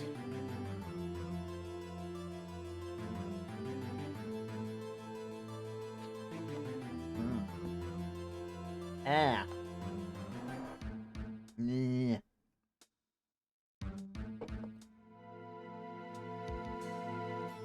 Also, wait a minute. There we go. Of course I can prove it. Okay. I have proof and I'll show it to you. Present the evidence that Miss Vasquez's motive was murder.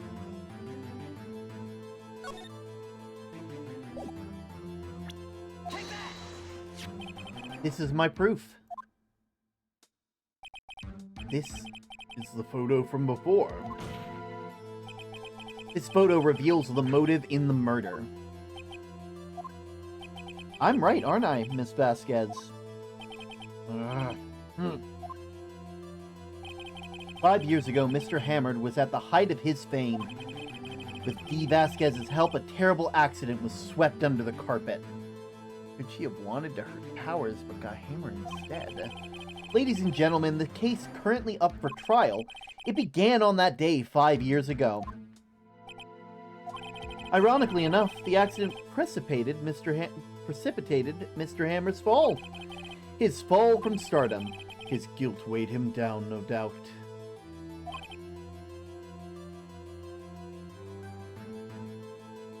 However, you, D. Vasquez, used Mr. Hammer. You made him work for you for petty change. Bringing us to the present day and Mr. Hammer's last role as the evil magistrate. Yes, undoubtedly, and a constant source of shame for the ex-star. One moment, Mr. Wright. Are we talking about motives here? Yet you have only talked about Mr. Hammer. It almost seems as if Mr. Hammer is the one who had killed D. Vasquez, not the other way around. What motive would Miss Vasquez have? Yes, that's right. According to what you say, I would have no reason to kill Hammer. He was a good source of income for me. And I never get use of useful men. It's a policy of mine. Mr. Wright, please explain Miss Vasquez's motive for murder. She had no motive. She had no motive, Your Honor. What's that now? It was Mr. Hammer who was out for blood. All Miss Vasquez did was push him off the stairs in self-defense. What's that now? It's simple. Mr. Hammer was intending to kill Miss Vasquez. What? What?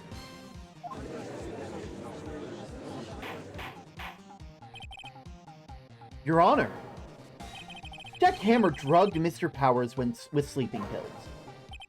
Jack Hammer snuck into the dressing room and stole the Steel Samurai costume. Jack Hammer wore the costume to fool the security lady into thinking it was Powers. And then Jack Hammer made his way to the trailer. And for what purpose, you ask? To kill D. Vasquez, who had so cruelly taken advantage of him all those years.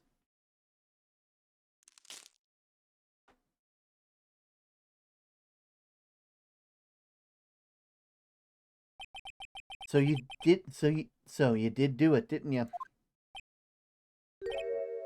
Yes. I am guilty. It was me.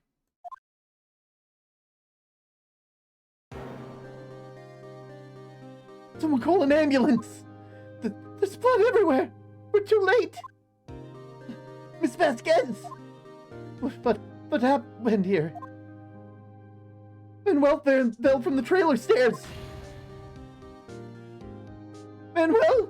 Manuel! Miss Vasquez, please try to remain calm. No! How could this... It was an accident. Mr. Hammer was doing his action scene and... No! Manuel! Manuel! Don't touch him, Miss Vasquez! No! Please don't die! Please!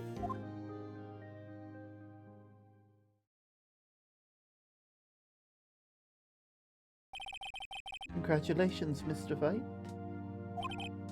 I lose. Again.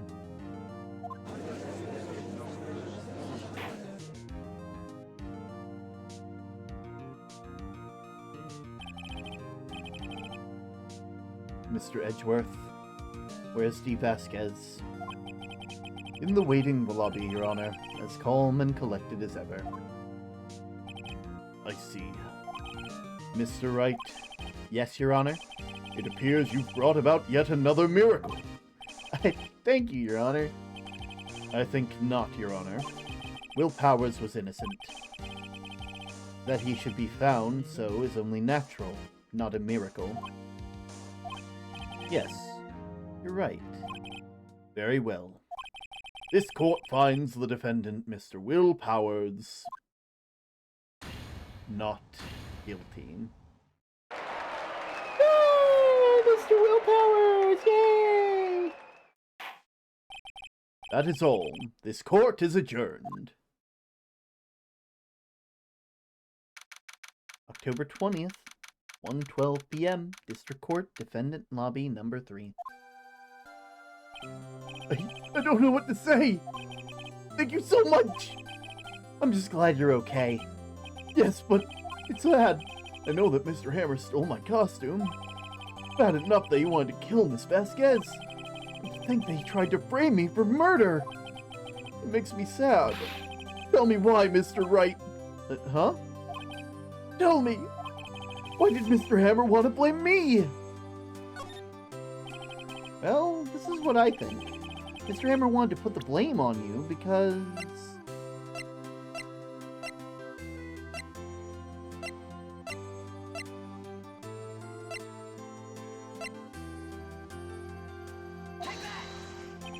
It's because you were the Steel Samurai. Because I was the Steel Samurai? Mr. Hammer was a big star once, but he was reduced to acting in a kids show and as a villain to boot. The kids loved the Steel Samurai, and so he hated you. I think I understand. He could have just told me. I would have changed places with him any time. I think you're missing the point. Thank you. I'm just glad it's all over. So am I. So am I. Congratulations, WP! Oh! Thanks to you, I'll be able to don the Steel Samurai outfit once more. I can't wait to get back into that sweaty costume and... Oh, well, no one's told you, have they? Is something wrong? No, of course not. Nick? Edgeworth?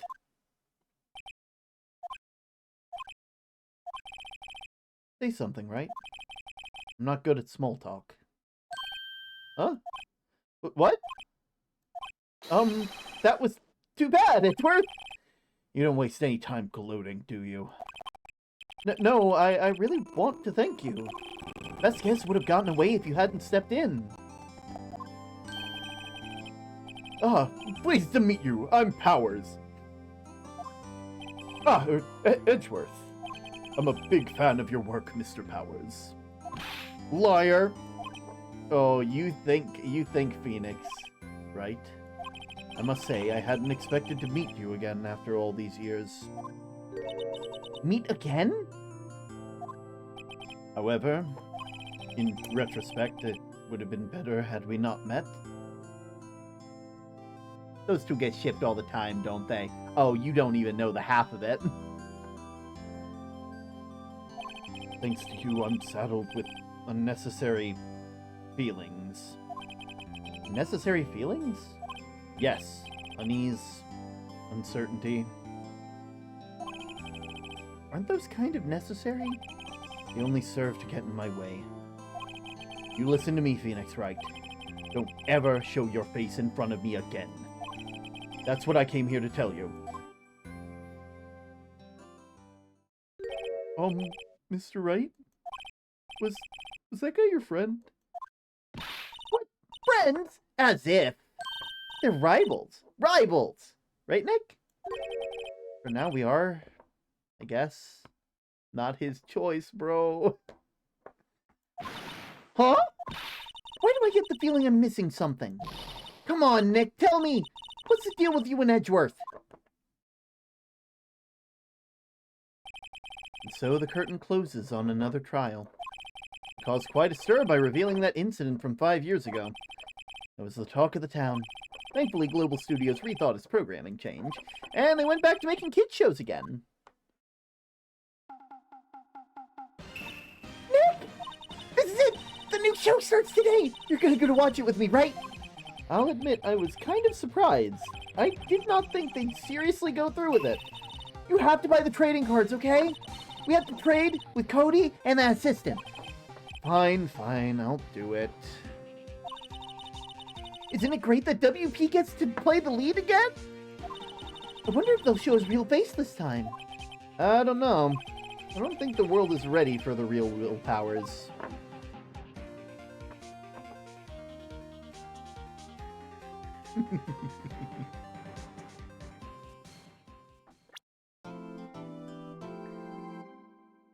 A brand new episode has been added. So, fun fact. We're about an hour away. I'm not even gonna give you, I'm gonna give you guys the option to decide whether we stop or end, but before I do that, I'm going to, I'm gonna show you guys the opening cutscene for this one.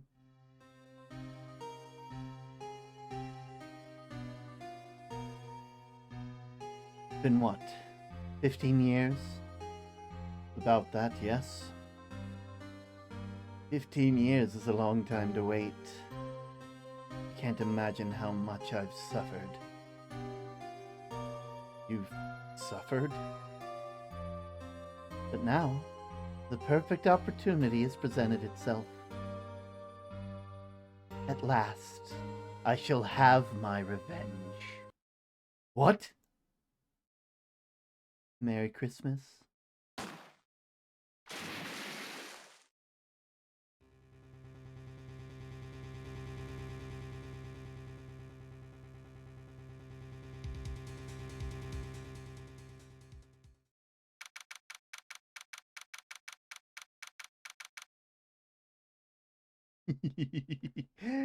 So as always, let me go ahead and set up a thing where you guys get to vote and decide whether we continue for the night or not.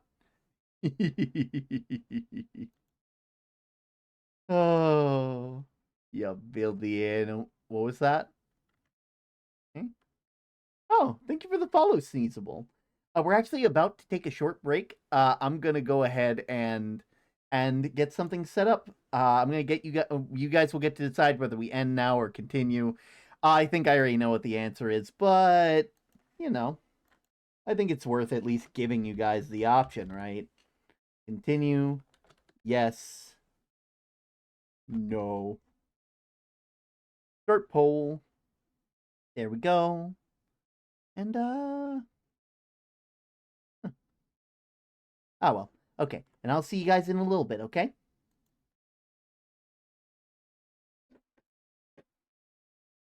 Get you guys some music.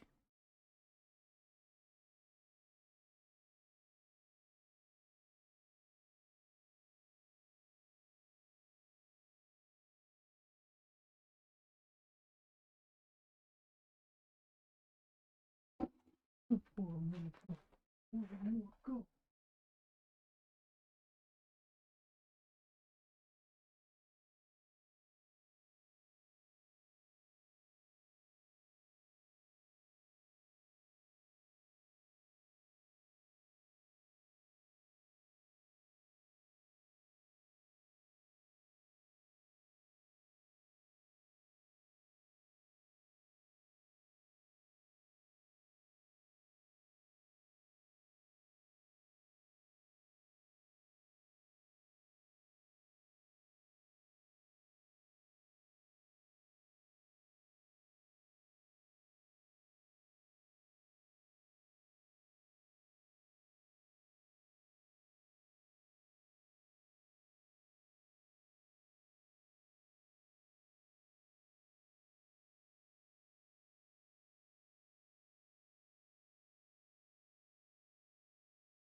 Welcome back, everybody.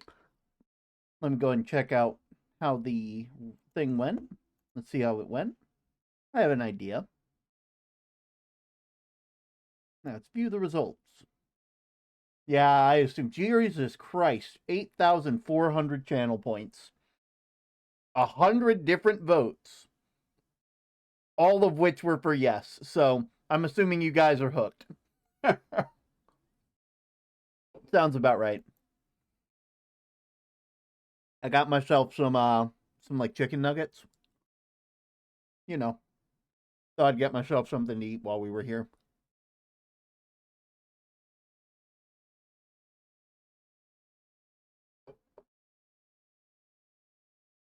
Welcome back. Thank you. Want. It's like a whole bowl of them. Absolutely delicious. Chimkin. I love chimkin. All right. Let's get back into it. But before we do any of that, I think I owe you guys a spin. So let's go ahead and see what we get. Move it down to 3. Oh, so we get to sing a song beforehand. After that intro, hell yeah! I knew, I had a feeling. Let me just open up Spotify and quickly, I'm just gonna pull a random song. You know, you guys get a term song on me. Let's see.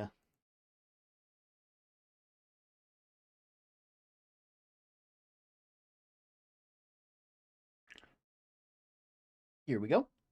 This should be good. Song time, noodle request. Before we get into our song, Kohal, I am so very happy to have you. I'm happy that you're so excited about the art that I've been making for you. Because personally, I am not the biggest fan of my art style quite yet. I'm always seeing it and thinking I could do better. I could do better on colors, do better on certain things like that. And it makes me happy that you show it to your community whenever I send it your way.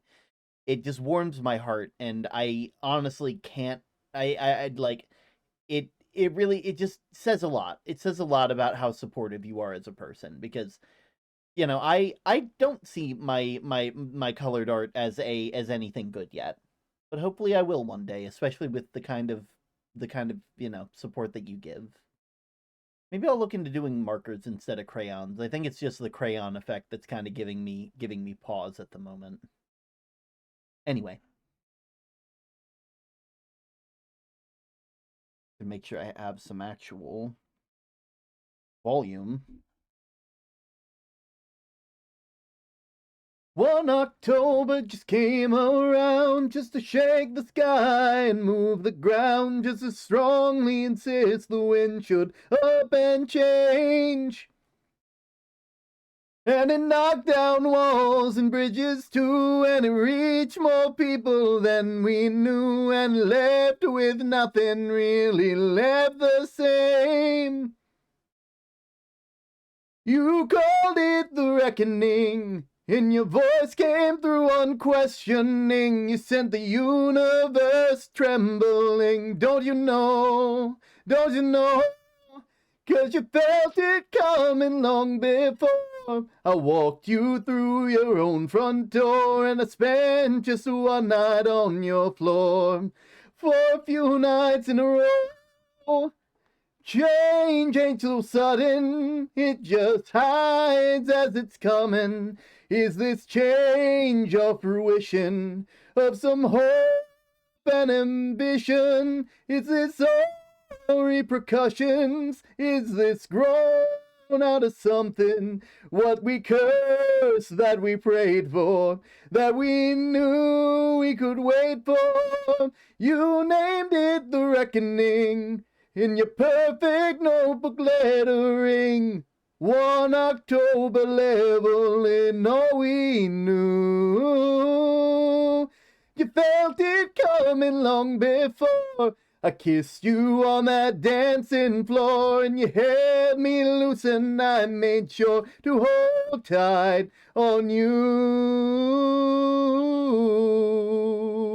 Oh, I'm holding tight on you, holding tight on you. Oh, I'm holding tight on you. Oh, oh, oh, holding tight on you. I'm holding tight on you.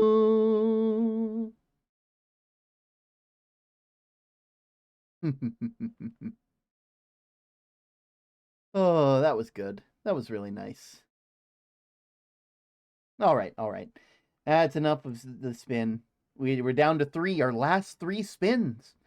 Eventually, I won't have to deal with the spins for at least until next week because, we're getting close to the end of the week now.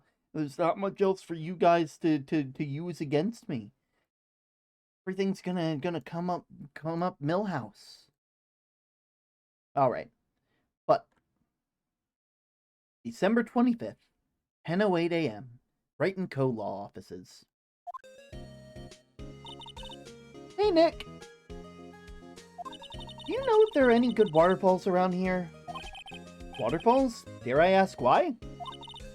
Ah, Nick, isn't it obvious? I need a waterfall to stand under, preferably a freezing one. Oh, is this part of your spirit medium training? Of course, except I've been slacking off lately. I need to brave the elements and be forged anew under rushing spring water. Okay. I don't know about any falls per se, but Gourd Lake is pretty close. Oh, darn. Sorry, but them's the breaks. Couldn't you just take a cold shower or something? Good idea! So much for rushing spring waters. Next in the news, a large unidentified animal was seen at Gourd Lake. The town is a-buzzing with excitement. Locals are calling it Gordy and tip of the hat to Nessie and the Loch Ness Monster. Though its namesake Nessie proved to be a hoax, locals are confident their Gordy is the real deal. Oh, boring. Can't they show real news for a change? Nick? The water pressure's kind of low in the shower. You want more pressure, huh? Why don't you go down to the fire department and have them spray you with the hose? Nick? Apparently, fake blood is no aid in detecting sarcasm. We interrupt this program to bring you a special news bulletin. Strange occurrences continue at Gourd Lake, but this time, it's murder. Gourd Lake again? The body of a man was found in the lake early this morning. A suspect was apprehended. Source inside the police department revealed that the suspect's name is Miles Edgeworth, age 24. Edgeworth was an up-and-coming prosecutor known for his skills and connections. He was guaranteed a long and rewarding career. Has he thrown it all away? What? Edgeworth? What's going on? Edgeworth would never do something like... Nick? Maya! The fireman yelled at me when I called him. Oh! I've got bigger things to worry about. They arrested Edgeworth! Wait, you mean the prosecutor? Yeah, he's a suspect in murder. What? When? Where? Whom? Why? How? I don't know. Let's go find out, Nick.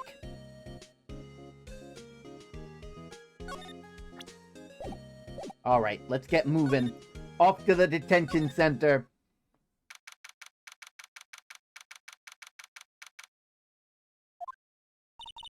You know, Nick, we've all been here at one time or another, haven't we? Do we get to defend Edgeworth? Guess it comes with the territory. I'm not sure it's something we should mention to too many people.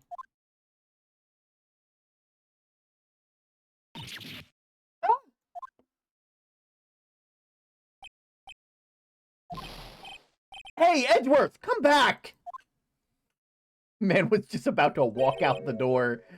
What are you doing here? Nick, don't you think he's in a very good... I don't think he's in a very good mood. Well, he's in detention. Were you in a good mood when you were here? You've come to laugh at the fallen attorney. Then laugh. Laugh! Well, why aren't you laughing? Nick, should we be laughing? No, nah. It's a trick. Laugh and he'll get mad. Or burst into tears. Edgeworth, we don't have so much free time we can spend it coming down here to laugh at you. Yes, you do. Actually, he's right. I hoped you wouldn't come. I didn't want you to see me. Not like this. I didn't want to see you like this either, believe me. Hey, have you seen my badge? Your attorney's badge? Edgeworth, let me defend you. Good one, Wright. But I'm not that hard up. Not yet. Front-facing Edgeworth looks funny. It really does. What do you mean by that? Me? Trust a wet behind-the-ears lawyer with only 3 trials under their belt? Never. What? My case is near hopeless, Wright. Every defense attorney I've talked to has turned me down. What? Simply put, they were afraid they'd lose. It occurred to me that this might be my fault, that they lacked confidence. After all, I did get every single one of their clients declared guilty. I don't believe it. Regardless, I don't want you involved in this. You in particular, I cannot ask you to do this. Well, at least tell me more about the case. What happened? Edgeworth, tell me what happened. Why should I? What are you going to do about it? Duh! We're gonna help you, that's what! Help me? You? Don't be ridiculous. Sorry? You're a novice. You've only been in 3 trials. Hey! Sure, you got lucky and won all 3. But your luck's bound to run out someday. You need real skill, Wright. Experience. Oh, god damn it.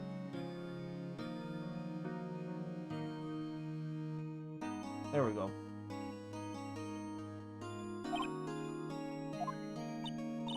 Nick, he's insulting you! Nick? Why am I always the one that gets angry?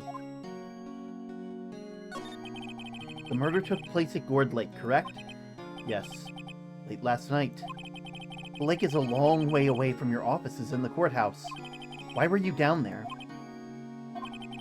I see no need to tell you. But, Mr. Edgeworth, you didn't really... Gordy.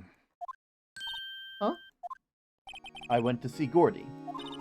Gordy? What's that? I'll tell you later. Why won't Edgeworth talk to us? Did you do it?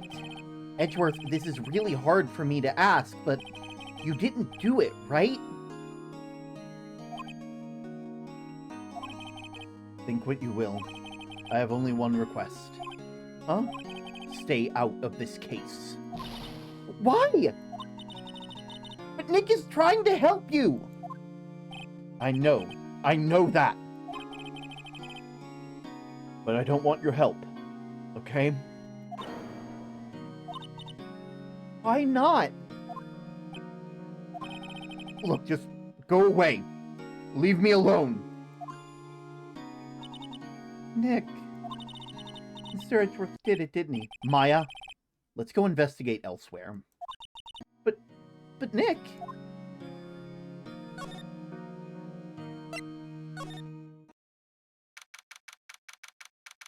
Gourd Lake Park entrance. This is where it happened. Yeah, Gourd Lake is in the middle of the park. I can see some police walking around in there. Questioning people, probably. Hey, isn't that Detective Gumshoe over there? Well, pal, there's enough of us here. Found anything? I'm gonna beat his egotistical ass until he agrees. Is this the part where the fact that his no daddy having ass has no daddy comes into play? Unfortunately, yes. Sorry, sir. Nothing. Idiot! The trial is tomorrow! We need clues on the double! But, sir, there aren't any clues. That's why we arrested the attorney, Mr. Edgeworth. It's clear, sir. He's the one who... Shut up! Just you try saying that again! I'll make you so sorry if you do! So just get out of my face, pal! Yes, sir. Detective Gumshoe's kind of scary today. Recruits. Ugh. Huh? Ah! Yeah! Hey, you're the hairy guy! Hairy Butts! Wright! Phoenix Wright! Will he ever learn my name? Just what are you doing here, pal? Investigating? Yeah, actually, I suppose. Well, I'm here to help. Ask me anything you want. Bring it! Oh, well, I would say bring it, but we actually have another spin we have to do. Spin! Oh, I gotta do another tongue twister.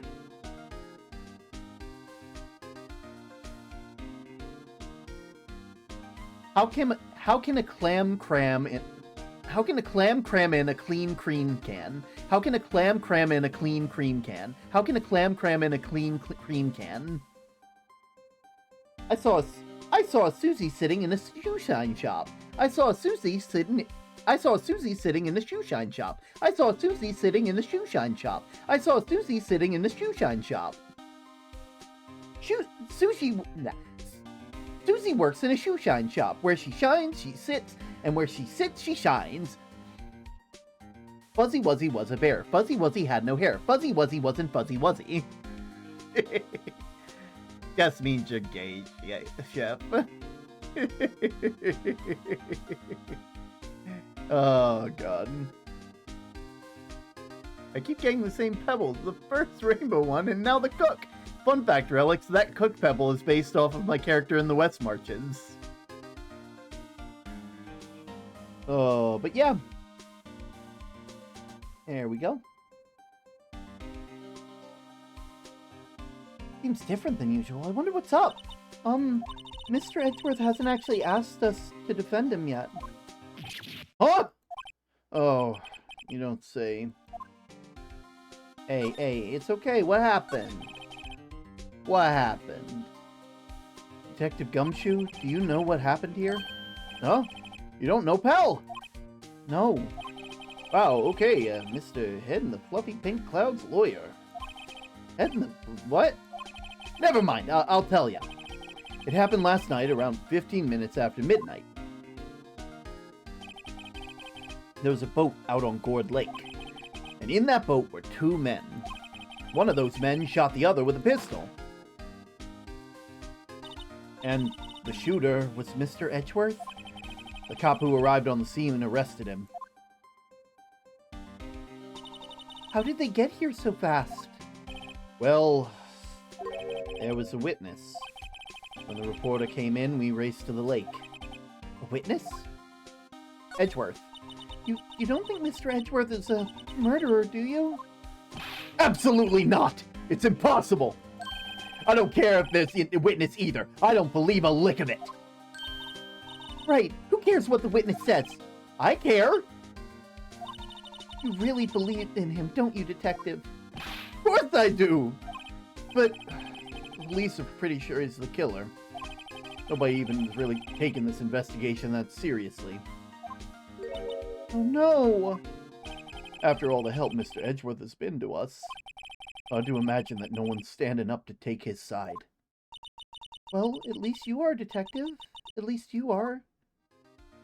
Defense request. Is it true? No one will take Mr. Edgeworth's case? Yeah. He's a bit of a celebrity.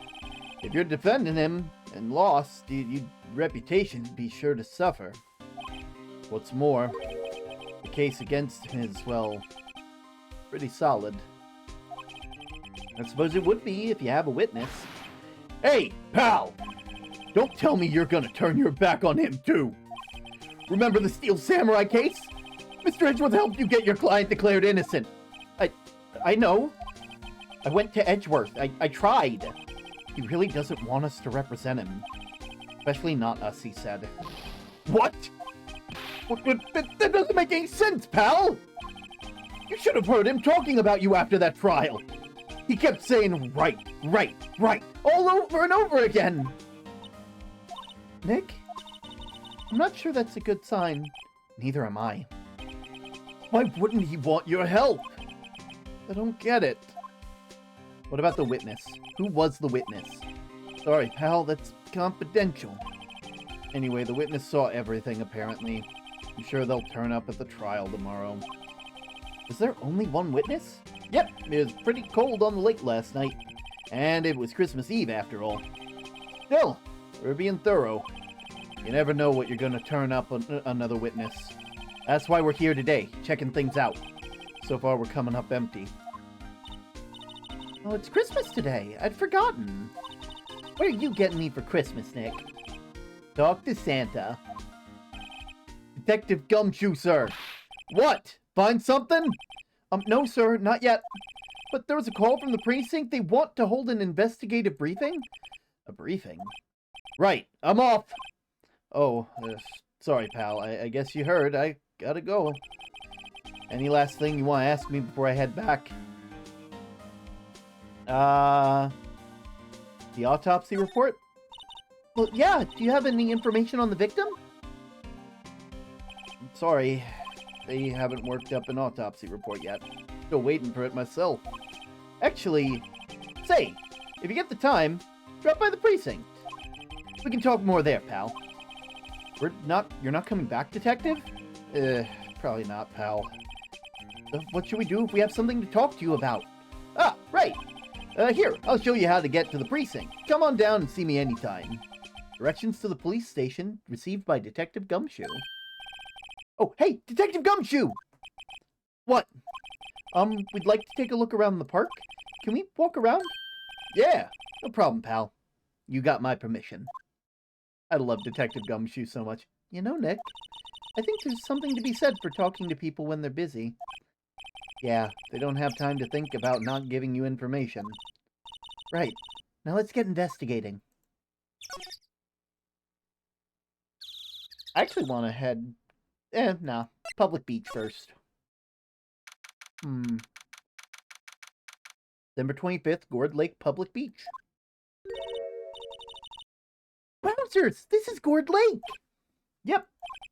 I'm not sure it warrants a wowzers, though. Probably not. But hey, look at that snack stand! Samurai dogs. I want a samurai dog. Please. I bet they're great! With a name like Samurai Dog, how could they not be? They're a little behind the times, though. I mean, the kids are all into the Pink Princess now. I mean, like, you know. Nope.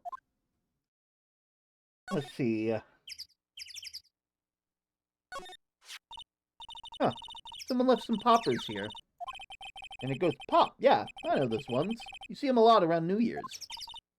Hey, Nick, they might be a clue. Let's take them.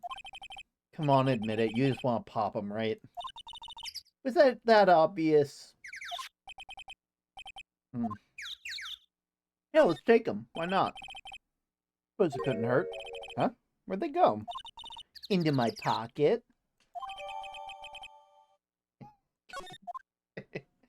Cool, cool. Trash can is empty. At least this place is well maintained. Huh? I almost didn't see a signpost. Left is the boat docks, right is the exit. Anything out here? Wow, Gourd Lake is really big. Yeah. Say, Nick, why is it called Gourd Lake?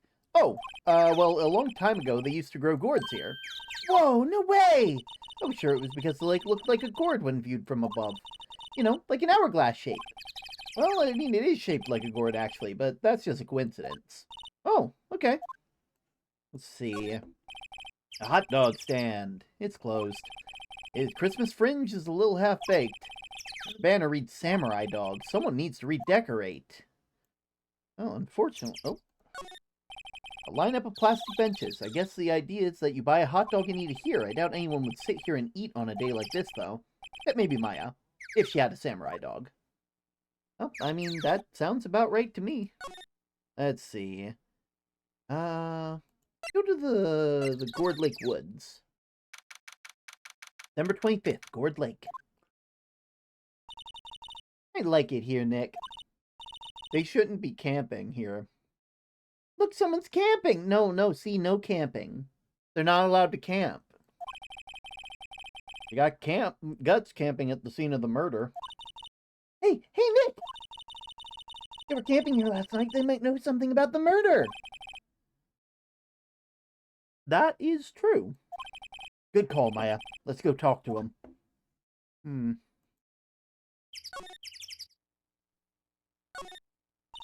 Hey, Nick. Well, don't tell me you're hungry again. No. I was just wondering why are camping pots and pans made out of aluminum? They didn't talk about that in the law books. So there's no law saying they have to be made out of aluminum, then? I am not having this conversation. Food and some magazines on sheets. It takes pretty tough skin to camp out in the cold. The sign says no camping. Funny place to pitch your tent. Wait, what if the sign said no setting tents on fire? I don't think they have signs like that. Oh. The SUV has seen better days. Dented all over. Can't believe anyone would drive their car all the way down here.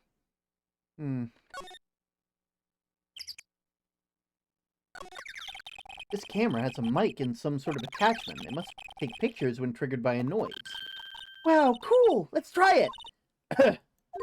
Hi, I'm Nick! Maybe I'm not saying it loud enough? Hey! I'm Nick! Huh. Nick! Will you stop that? Maybe it's broken. Don't kick it. Maybe it isn't set to respond to voices? Well, what then? These things?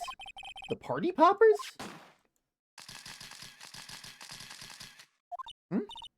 Well, it responded.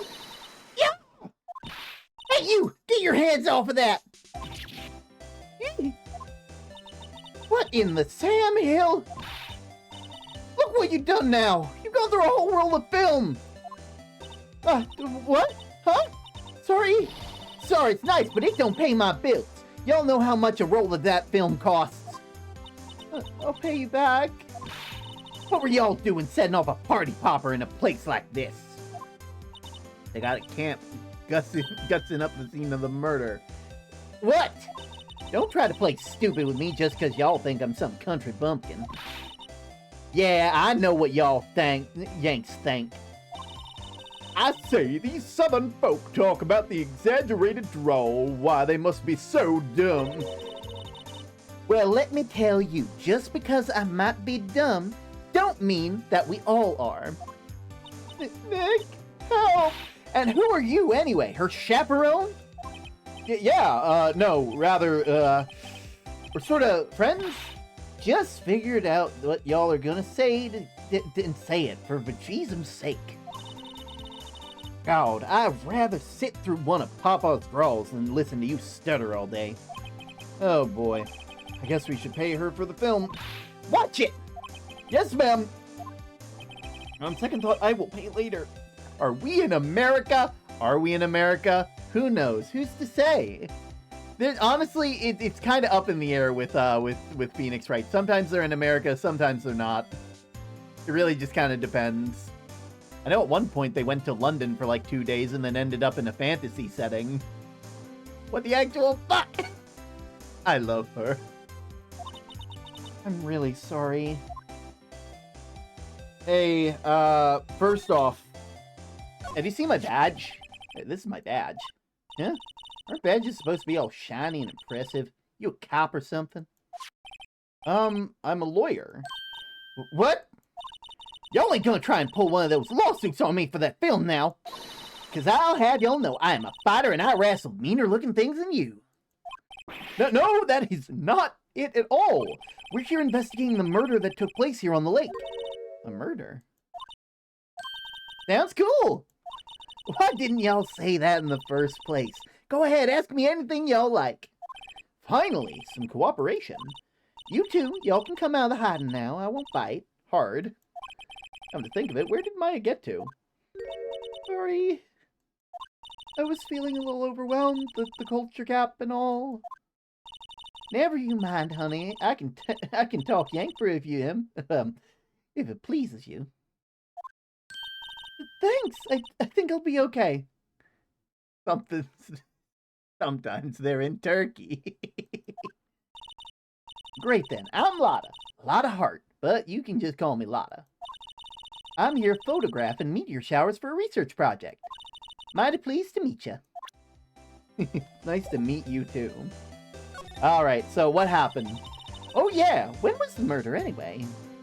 I ain't seen much television lately. It happened late at night on Christmas Eve. That's so, Christmas Eve. Man on a boat was shot. Did you see anything? Well, let me see. A boat, you say? I reckon I might have seen one, not sure though. Y'all gotta remember, I've been watching this here lake for a good 3 days now. I've seen enough boats to choke a mule. Kinda hard to remember which I seen when. So, what is it you do, Lotta? Huh? Me? Y'all don't really want to know that, do you? Actually, I'm a research student at Country U. Yeah, it's in the heart of the heartland. Wow, neat! Nick, she's a research student at the University Country U. So I hear. So when did you come up here? Let me see. I guess it was about 3 days ago. What are you photographing? Didn't I tell you already? Meteors! Yep, meteor showers. Falling stars. And the camera? That's quite the camera you have here. Y'all better know it! It's German-made. Genuine Solingen. Isn't that where they make knives? So what's the device you have stuck to the camera? Huh? Device? Your camera went off by itself when I fired the party popper. Oh, that mic triggers the shutter whenever it detects certain sounds. It's programmed to pick up loud noises right now. A programmable camera? Neat! Nice. Well, that's all we really have for now. Thank you. Guess we're making washing machines now. Oh, my word. Alright, if we move out to the boat rental shop. December 25th, boat rentals. Nick, what is this place? A boat rental shop. It's closed for Christmas. I guess a murder taking place in one of the boats won't be good for business either. Boats. I've never ridden on a boat. Really? How? Well, how about we go on one when the trial finishes? Hey, good idea. You bet. A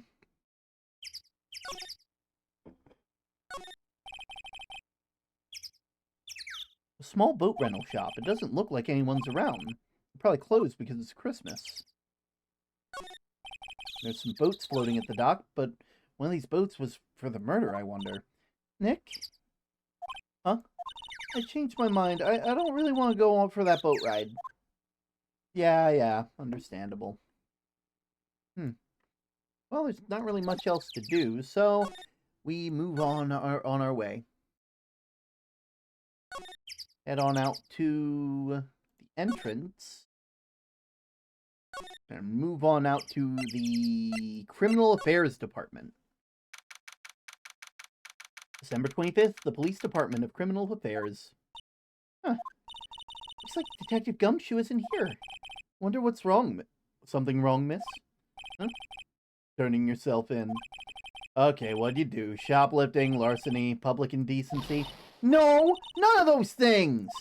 We're looking for Detective Gumshoe. Is he around? Gumshoe? Oh, yeah. He's in a meeting right now. I don't think he'll be out anytime soon. Okay, we'll come back. You do that. And go straight home and stay out of trouble. No more shoplifting. You got that? Do I look like a criminal or something?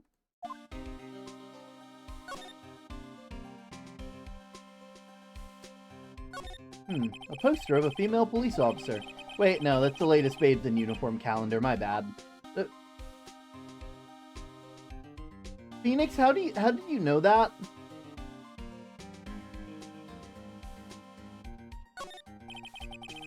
Hey, it's the police department's mascot? That's the Blue Badger.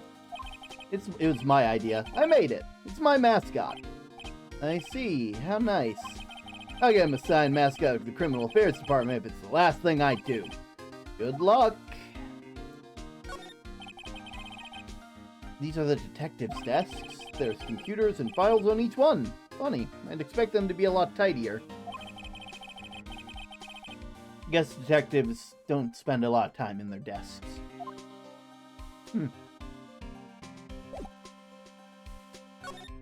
Well. Ah, damn, he's still not here. Phoenix is a cis-straight white man. Of course he would know. See, I'll agree with two of those things. I'm not sure. I don't really know about the middle one because I haven't played any of the other games. I don't know what his opinions are. I don't know I don't know which way he swings.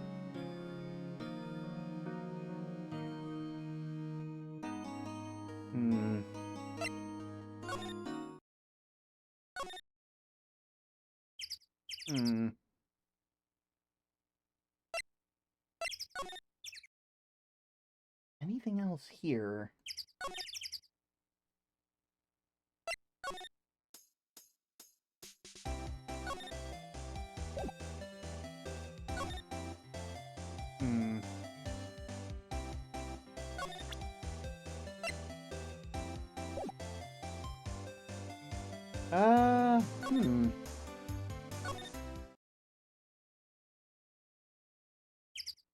Now I'm legitimately like, where do we go from here?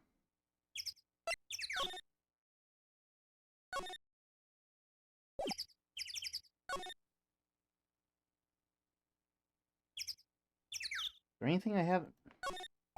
There's more forest off that way. I doubt I'd find any helpful clues there, though.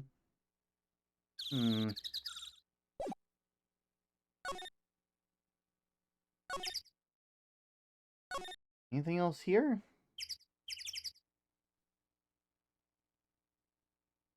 Huh?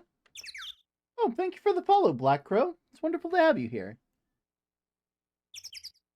Where do we go from here?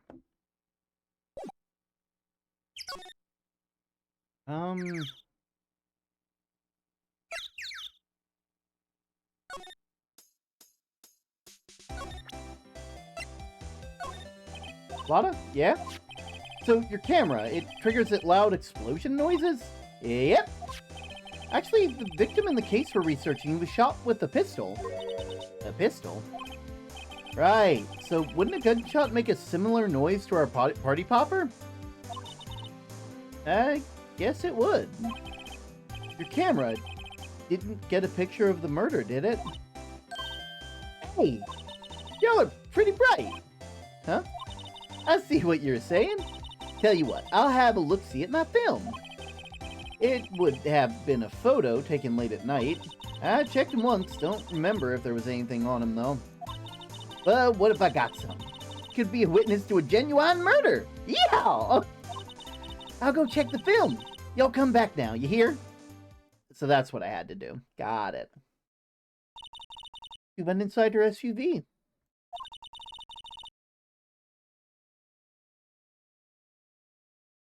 I guess we should come back later. Now we can probably head on off to places. First off, let's see if there's anybody at the boat rental.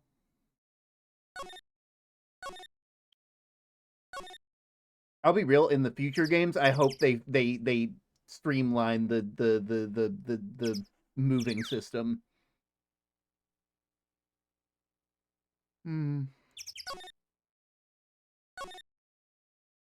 Now we can probably go to the Department of Criminal. Yeah, I knew it. Police Department, Criminal Affairs. Guess Detective Gumshoe's still in a meeting? Hey! Thanks for coming down, pal! Detective Gumshoe! We just finished a meeting. For better or for worse. I get the feeling we're in for some bad news. Hey, the victim? Do you know anything about the victim yet? No, still can't ID him. Has Mr. Edgeworth said anything? Not a word. What about the meeting? How did the meeting go? I can't tell you, pal. You're a lawyer. True. You know, I don't know what to believe anymore. Sure, Mr. Edgeworth's human, like you and me. Still, you get the feeling that if he'd done something wrong, he wouldn't go hiding it. That's just the kind of guy he is. Why can't anyone else see that? Do you think that Mr. Edgeworth did it? They think that he did it? Well, the trial's starting tomorrow as scheduled. I see. Hey, in the end, you did tell us about the meeting. Don't go telling anyone else, pal. Yes, sir. And do me a favor. Stand by Mr. Edgeworth. He needs your help, and you're the ones to help him. I'm sure he's got some reason why he won't talk to us. Thanks, Detective Gumshoe. Trusting Edgeworth. Detective Gumshoe? How come you trust Mr. Edgeworth so much? Well, I think that was obvious. We got a strong working relationship, us two. We trust in each other. That's how it works. A working relationship? See, Mr. Edgeworth always gets his defendants declared guilty every time. Yeah, his methods might be a little extreme at times, but there's a reason. He trusts our investigation. See, he trusts us to get the right man. That's why I work extra hard, pal. We've got to earn that trust that he places in us. I see. Mr. Edgeworth is a man you can trust, and you have my word on that. So that is one thing that I will say, is that I don't see Edgeworth as a bad person for the way they go about things. It is very obvious that the way they go about things is putting their all into proving the defendant guilty. The only problem is that the people that they go against don't believe in their client's innocence. The system in place in Phoenix Wright only works if both parties, the defendant and the defense attorneys and the prosecution, are both trying their hardest. And it's kind of the same for our own systems. Because if you have, like, of course you're not going to get the right guy if neither party is trying their best. The whole point of the prosecution is to poke holes in the defense's, defense. And the whole point of the defense is to more or less prove that, hey, that's, this is not the hole that you think it is. It is to prove that the way that the prosecution is thinking is not the way things go down. But unfortunately, we can't always have everybody trying their hardest 100% of the time, especially when trials take super long.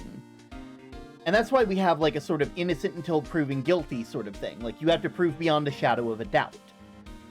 And so, as such, we end, in Phoenix Wright's world, where everything takes 3 days, it's ended up with this sort of unfortunate scenario where there's only a couple, where, if you just have somebody who's trying harder, you're gonna end up with a problem, because it's guilty until proven innocent, basically. It's unfortunate, but,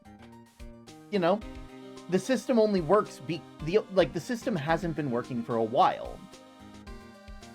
Only when Phoenix Wright has started stepping up and, believing in their clients 100% of the time, trying their hardest to prove it, has Edgeworth finally found their match. They found someone who's willing to put as much energy into the defense as they do into the prosecution, and as such, actually get the right people who did the crimes.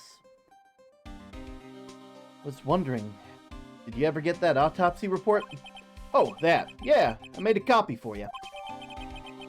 Time of death, sometime on the 24th or 25th. Cause, 1 bullet shot to the heart. Thank you. Nick? Huh? Can you show me that photo of the victim? that face?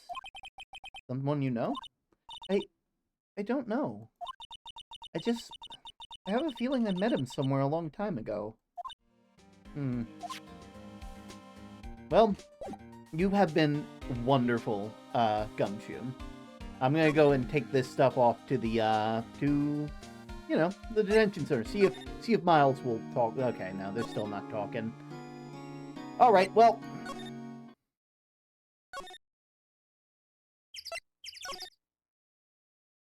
Anybody at the boat rental? Nope.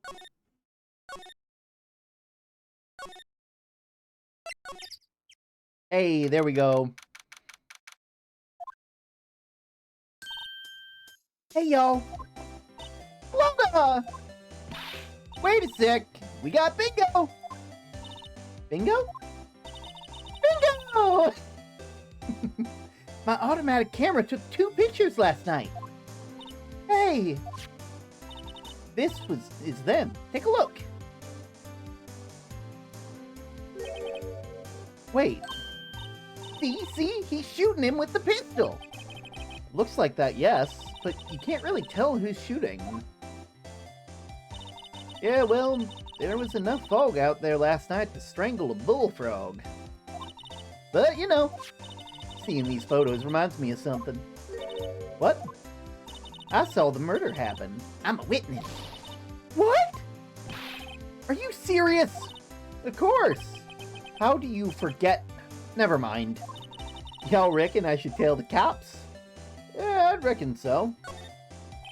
I reckon so. What's that? Now don't y'all be trying to mock my accent. I'm a sensitive lady. Hey, so I'm off to talk to the cops. Y'all can have this photo. Later. Wait, Lotl! What? Can't you see I'm busy? Tell us what you saw too, please. Nice try, honey, but I wasn't born yesterday. I'm a witness, and that means I'm on the side of justice, and that means the cops. Well, no. I'd sooner eat the south side of a northbound skunk than tell you. That's a great fucking line, actually. The south side of a northbound skunk. That's great. Lotl! Don't get it in your skivvies. Don't get your skivvies in a bunch. Friends today, enemies tomorrow. Or was that the other way around? No matter. I'm gone. Hey, maybe they'll let me do some testifying. Hot darn. You left. That's one more witness. What do we do now, Nick? Well, if she saw something, there's not much we can do about it. The question is, what exactly did she see? I guess we'll find the trial tomorrow.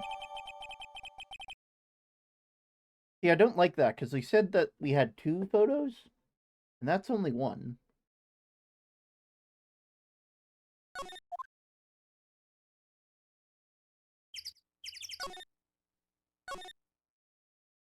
Oh, hey! Looks like the police have given up their interviewing. Hey! Ah! Nick! I think Santa's mad at you! Long time no see, Nick. Nick? You know Santa? Wow! Nick and Saint Nick! Hey, I see the connection. Oh no, I pressed the button. Cypher, I want to thank you for showing up. I'm happy that you've been able to show up in streams a bit more often. I know that usually I've ended stream by now, so you're not really able to hop in. You can only really lurk. I want to thank you for all the support that you've given over the years. My brain just tried to kill me, and I don't know why. I hope that you've been doing good with whatever you've been working on. I know you've been doing coding. I'm assuming that you've gotten really good at it because you've been looking for new hobbies and stuff like that. I wish you only the best of luck because I know that you're going to be putting like goodness into this world. I know there's, at least in your own way. I know that you have your own struggles, and I won't talk about them on stream because they're not for me to talk about, And I hope that life has been treating you a bit better.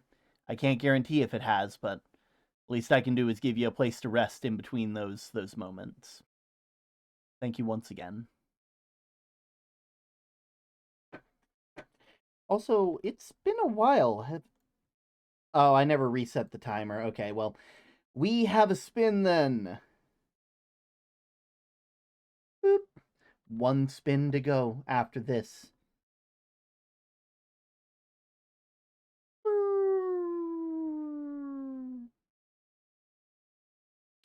So I'll be real, I ain't feeling singing a song, so I'm just gonna reset because I've already sang a song today.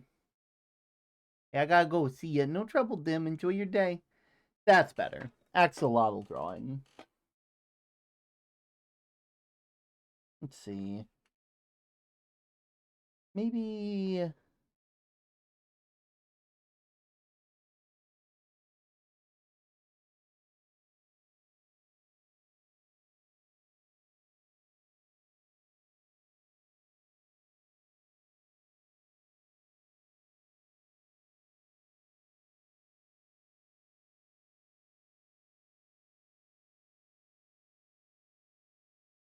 I'm gonna draw an old man Lotl.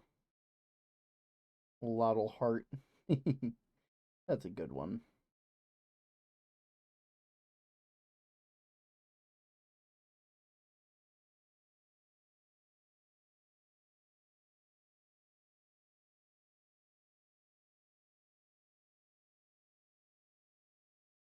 Got this little walker with this little thing.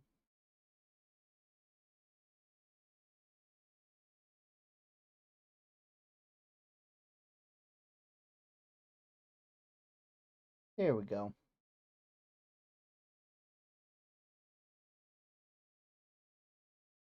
There we go. Old man Lotl.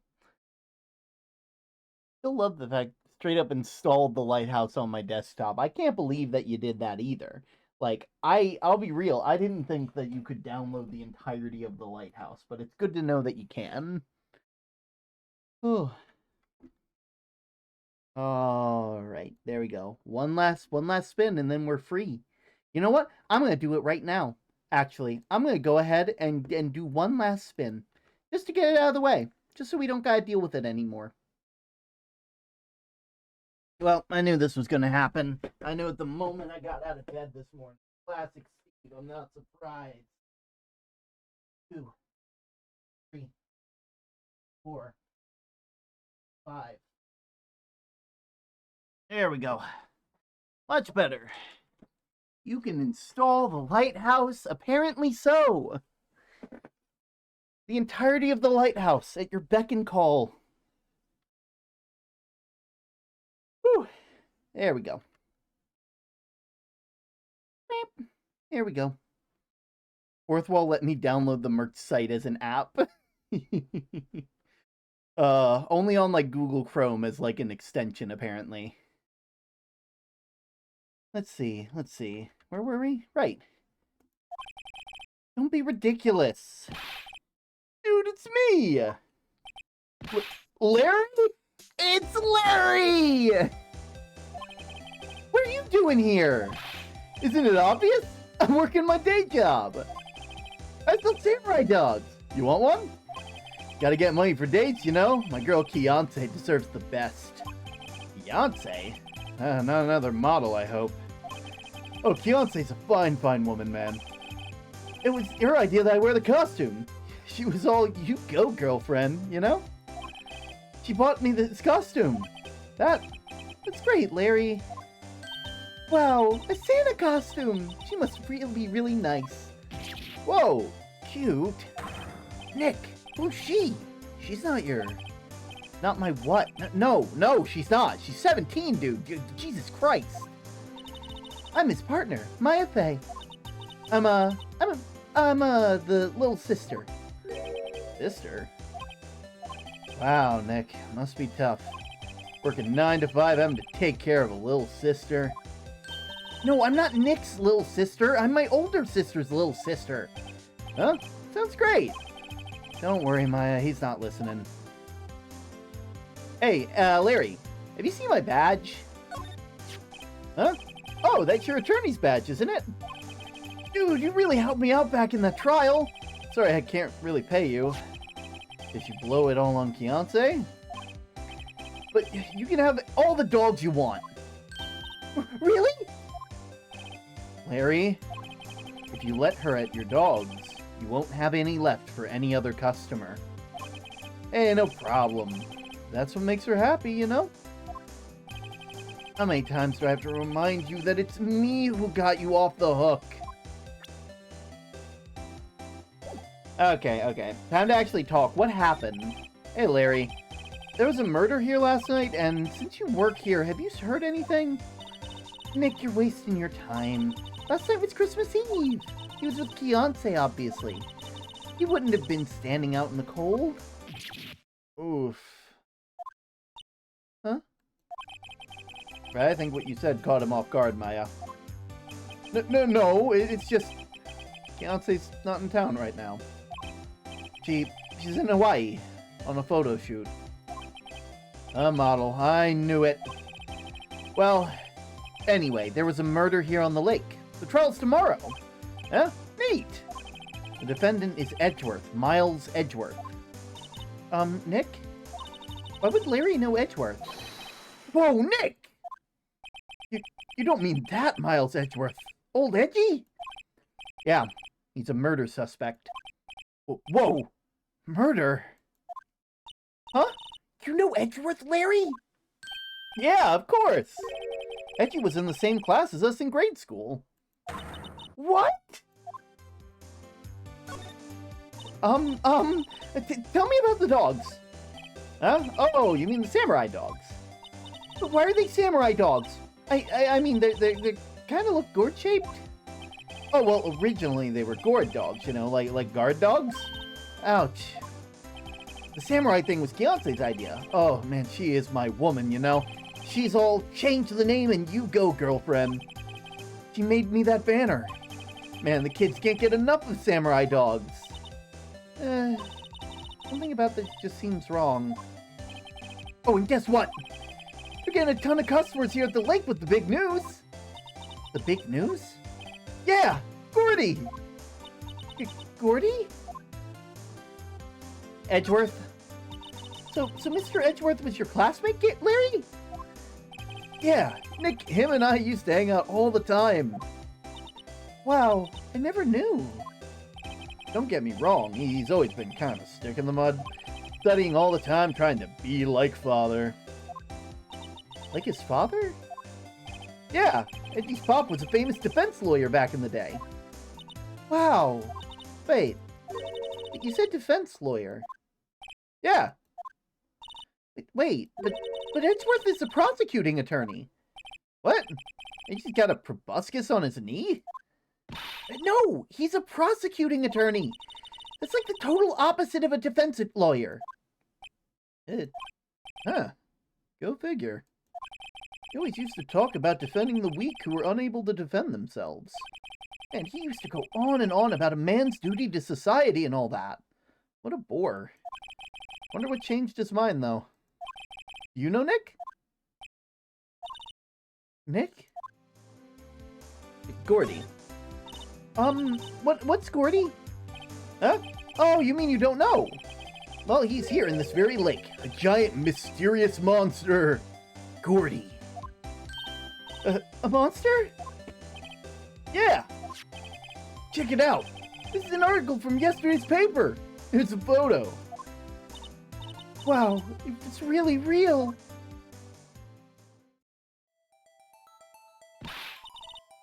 Nick, a monster! A real monster! Yeah. It's probably just a log or something.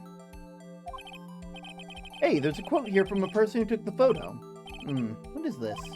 I set the camera to automatic, and when we got into frame, I heard a loud bang like an explosion, followed by the sound of something slipping into the water.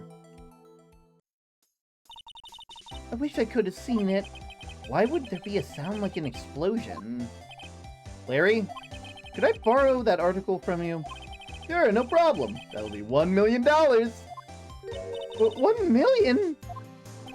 Grow up, Larry. Alright, well, I will see you later, Larry.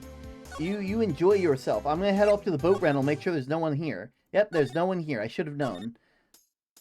Oh, no.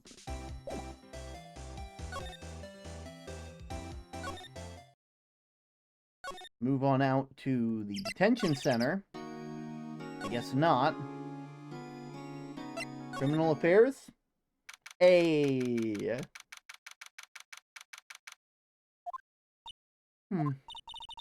Not a gumshoe in sight. If you're looking for Detective Gumshoe, he's in the questioning room. Apparently an important witness turned up. He'll be in there a while. What a heart. It has to be. Uh-oh.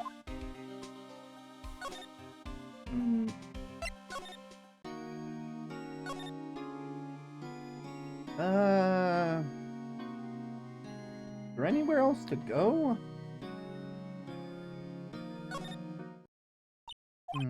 What is it? Oh! Nothing. Just something's been bothering me. Could you show me that autopsy report once more? Hey! I remember now! This guy! He's a lawyer that was at the office Mia worked at. I met him once when we were hanging out with the sis. That office? Wait, you mean Grossberg's office? Right, that guy! That was the last name I expected to come up. Maybe I should go talk to him, for old time's sake. I bet it's a boat to frame Edgeworth with. Alright, well, off to Grossberg's! Still hasn't replaced that painting. Ahem! Oh, the old familiar clearing of the throat. Aha! You're Mia's something, are you not? I was understand. Yes, you're understudy, yes! Phoenix Wright! So you're Mia's something too, are you not? Her little sister, yes! You've grown. You've come to look a lot like your sister, you know. It takes me back. Ah, the days of my youth. Like the scent of fresh lemon. Mr. Grossberg, sir? Ah, yes, I beg your pardon. Of course, you came here to discuss something. What is it then? Something the matter? Yeah, first off, have you seen my badge?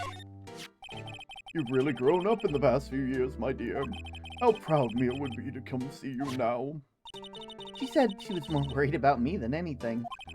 Oh, just go on and take the compliment, will you? No. We need to talk. What happened? There's a murder from last night. A murder? You haven't heard? It just got up, you see. Well, Miles Edgeworth shot someone with a pistol. Edgeworth? What? But who did he shoot? Well, the identity of the victim is still unknown. This is terrible news indeed. I guess he hadn't heard anything. That painting? Mr. Grossberg, whatever happened to the painting? Oh, yes. I do not think it shall ever be coming back to my office. Can't exactly claim it as stolen. I suppose it's my just desserts. Old, bitter desserts. Cool. Anyway, let me present something real quick. Strange. I feel as though I've seen this man somewhere before. Ah! Did you remember? He was a lawyer. Here in my office. This is Hammond. Robert Hammond. Why does it look like an elephant trunk? It did kind of. Mr. Hammond? Can you say this man, Miles Edgeworth, shot? Yes, actually. Can we talk about that? Who is this Hammond guy anyway? Mr. Hammond. He was the defense attorney in that case. That case? Yes, the DL6 incident. DL6? Why does that sound so familiar? Perhaps you remember. I'm sure someone mentioned it during the trial of Mia's murder. That was the incident where the police were so at a loss they used a spirit medium. Wait, you don't mean... Is that medium my mother? Yes, my dear. The spirit medium Misty Fey, your mother, contacted the spirit of the victim, but the case was a loss. No convictions were made. The DL6 incident, yes! Happened 15 years ago. A very strange case indeed. They never caught the criminal, right? Correct. Misty Fey used her powers to talk to the spirit of the late victim. Her testimony led to charges being laid against one man. But Mr. Hammond won the case, and the suspect was declared innocent. And the police blamed my mother, calling her a fraud. You were the one who helped her out then, right, Mr. Grossberg? Yes, quite. Thank you. No, please, don't mention it. DL6. Never thought I'd hear that name again. But wait! What does the case have anything to do with Mr. Edgeworth? It was everything to do with Mr. Edgeworth, my dear. The victim in the DL6 incident was none other than his father, Gregory Edgeworth. Gregory, we need to get... I need to leave my son. You need to leave your son. What? His father? I hate the fact that Gregory is ruined in my mind now. If you want to know more, you should ask him yourself. Show him this. I'm sure he'll talk to you. Wait, this is a photograph of my mother. Well, I think we know where we gotta go now. Off to the detention center. December 25th. What's this? I was hoping you'd gotten the message the first time. Edgeworth, what about your defense? It's no concern of yours. Guess he hasn't found anyone yet. What happened? Can I ask you about the murder? Right. I'll ask you again. Leave me alone. Please try to understand. I'm not doing this to prove I'm tough or because I look down on you. I just don't want you anywhere near this case. Understand? Why did you go to Gourd Lake? I have no intention of telling you. Nor apparently would you tell Detective Gumshoe. Detective Gumshoe was really worried about you.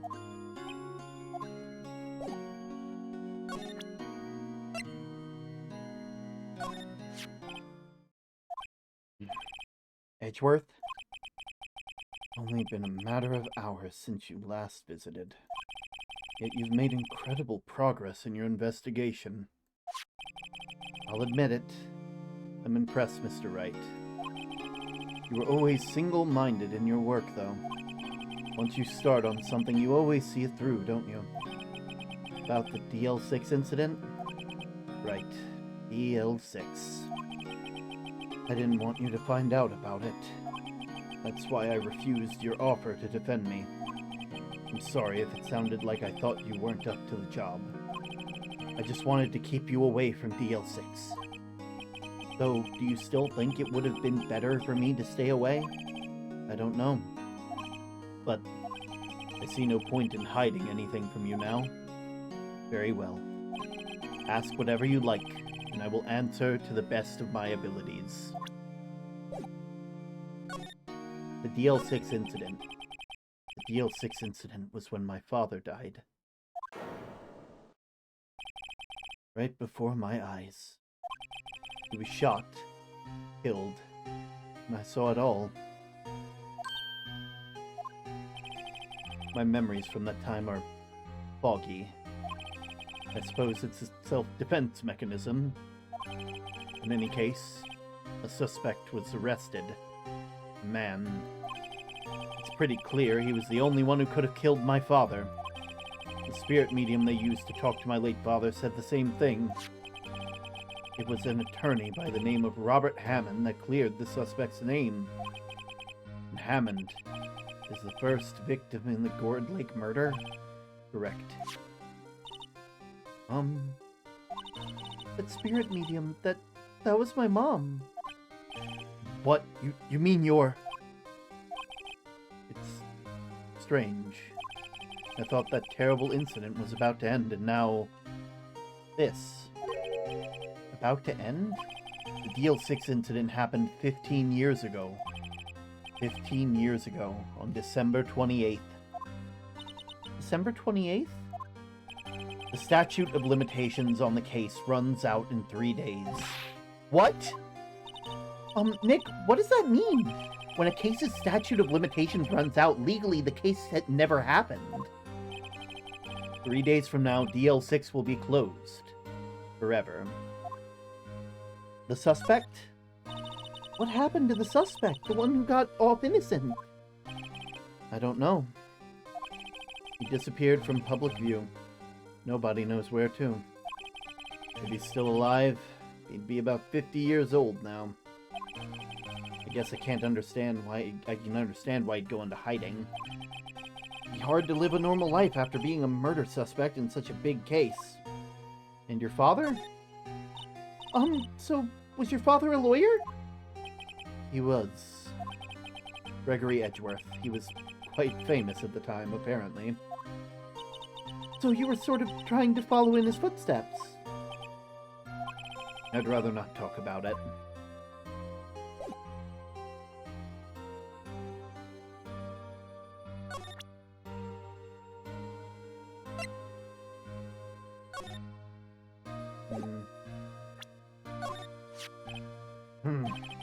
Who would have thought there'd be a photo?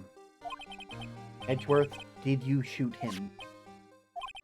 What do you think, Wright? I don't think you're the kind to point a gun at anyone, no. You didn't shoot him? No, I didn't. It wasn't me. Right?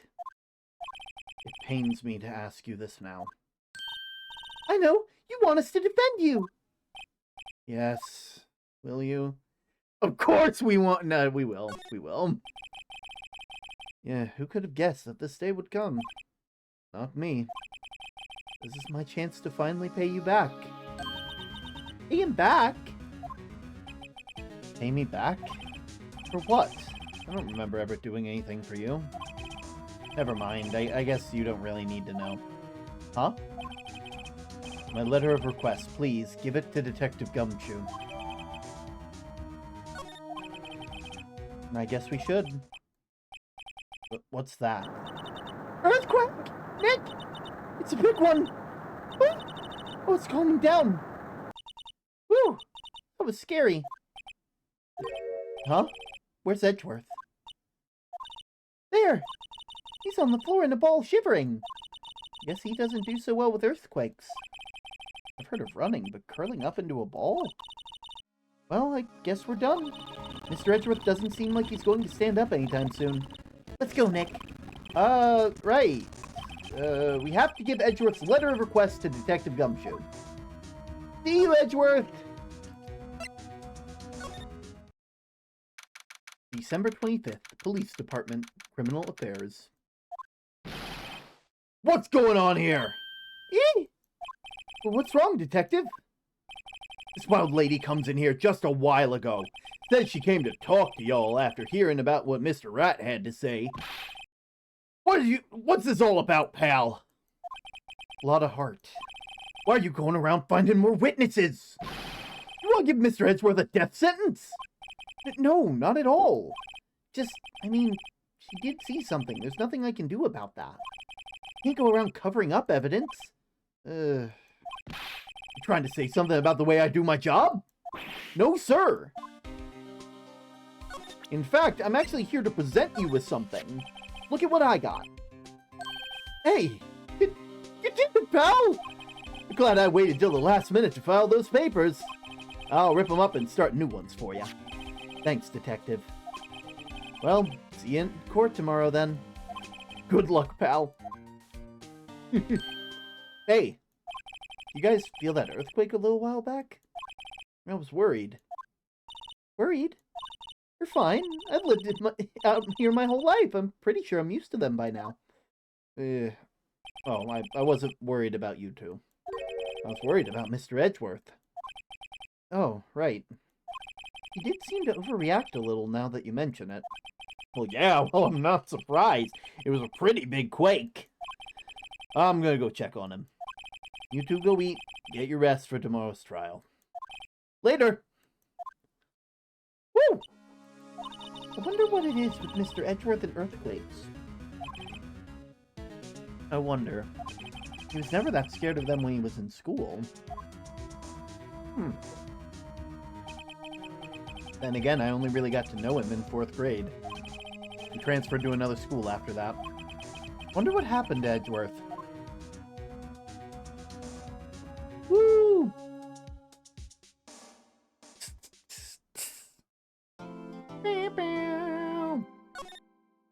Alright.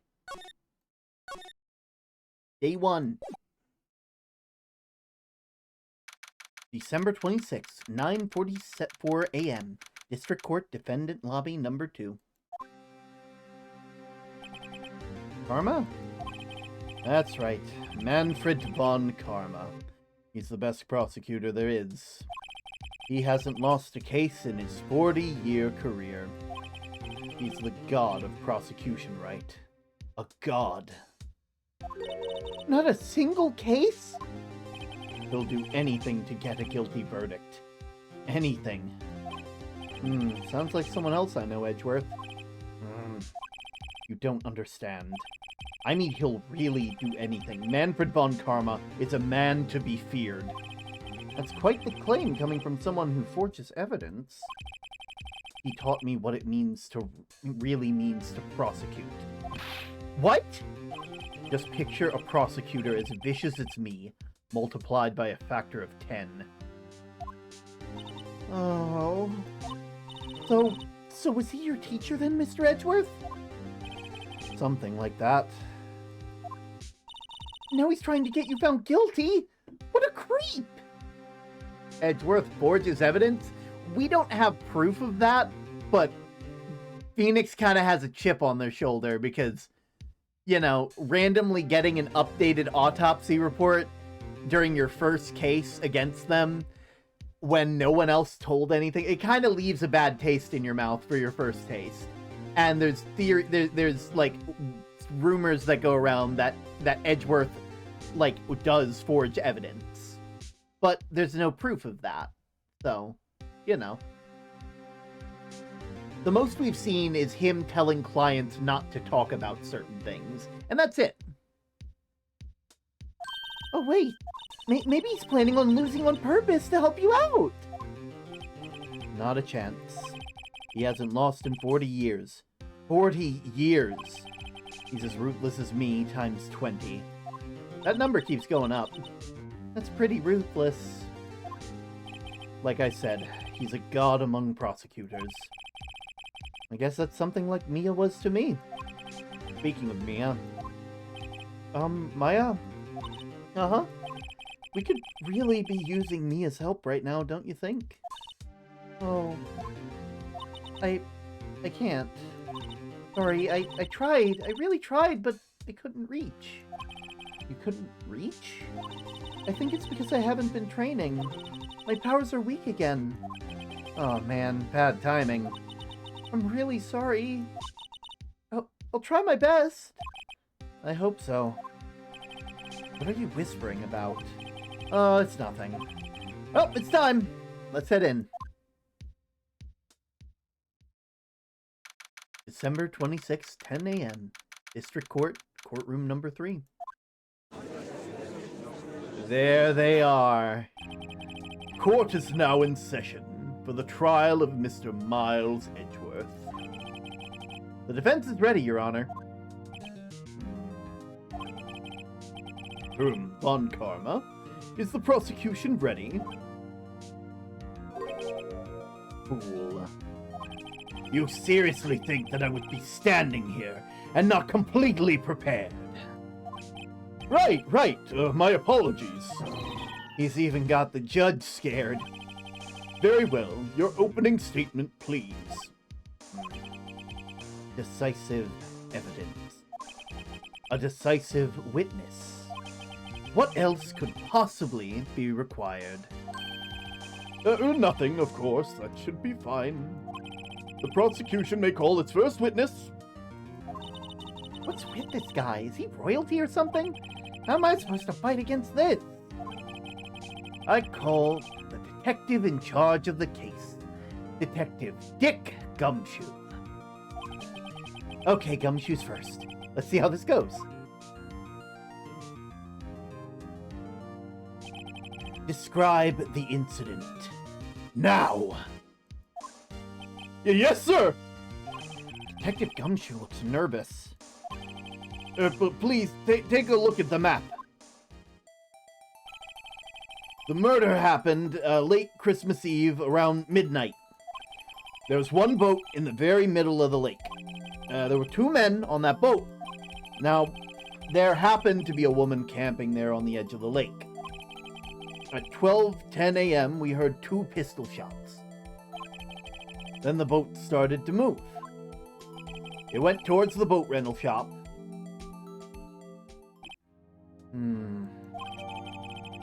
Overhead view of the map. Testify to the court about the arrest. Now! Wait, not Mr. Von Karma! Yes? Actually, I'm the one who's supposed to be handling these proceedings. Wrong. There's only one thing you need to do here. You will slam down your gavel and say the word guilty. That is your role. Yes, of course. You're quite right. No, he's not. The arrest of Edgeworth. A man called to the station around 30 minutes after midnight. He headed to the scene of the crime as fast as we could, and that's when we found Mr. Edgeworth. Now, I didn't suspect him of anything at all, but the next morning, a body was found in the lake. So we had to arrest Mr. Edgeworth. Motherfucker, if I were being questioned, I wouldn't give him anything. If he spoke to me like that. I see. Very well. Begin your cross-examination, attorney. Now! The arrest of Edgeworth. Man called into the station about 30 minutes after midnight. Hold it! You received a call from a man? Yep. But you said there was a woman camping there. Since she was the one who heard the 2 gunshots, right? Objection. That woman and the man who called in the report are 2 different people. Obviously. Different people? There were 2 witnesses. Ugh. Their testimonies were quite similar, however. Today I'd summoned the woman who was camping. The woman who was camping? A lot of heart. What happened next, detective? We were heading to the scene of the crime as fast as we could. That's when we found Mr. Edgeworth. I didn't suspect him of anything at all. But the next morning, a body was found in the lake.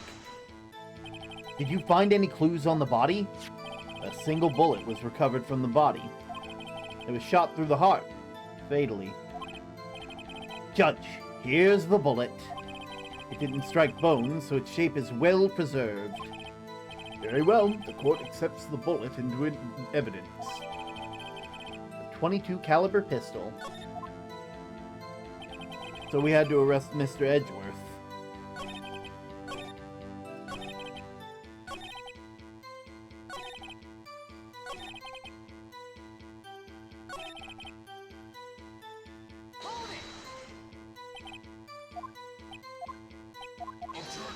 Right, we've already been here.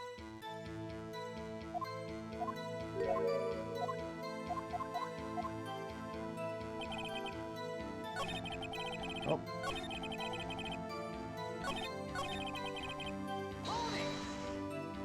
How long was it between receiving the report and your arrival at the lake? Well, I'd say it was about 3 minutes. That is pretty fast. Our motto for the month is, get there quick. Detective, you will refrain from casually revealing department secrets. Yes, sir. Sorry, sir. I look forward to your next year's salary review. So much for looking forward to these days. This is no time for dejected daydreaming. Continue! Yes, sir. That's where we found Mr. Edgeworth. What was Mr. Edgeworth like when you saw him? Well, from what I saw, he looked pretty relaxed. Not like a murderer at all, really. Detective, the court requires the fact, not your opinion. How many years have you been on the force? Facts only, detective. Hard, cold, objective facts. Yes, sir. Man, he's got his share of objections. I didn't suspect anything of him at all. Why didn't you think he was suspicious? You should know. We have a deep, trusting relationship with the prosecutors. Detective, the court is not interested in your musings. Deep, trusting poppycock. I've never heard so many flippant comments from an active detective on the force. Detective Gumshoe doesn't look good. Continue, now! Next morning, a body was found in the lake. Why is that? Well, we found the murder weapon in the boat. The murder weapon? Pistol. Detective Gumshoe, this is a vital piece of information. Please revise your testimony. Right. Sorry, Your Honor. The murder weapon was found in the boat. It was decisive evidence. What about the pistol made it decisive evidence? Tisk, tisk, tisk. He's the same evil laugh as Edgeworth. There were fingerprints on the pistol found inside the boat. They were clear prints from Mr. Edgeworth's right hand. What? Order! Order! So Mr. Edgeworth's fingerprints were found on the murder weapon. Yes, Your Honor. Judge, this is the weapon in question. Accepted into evidence. Fired 3 times. Bears the prints of Edgeworth's right hand. Members of the court.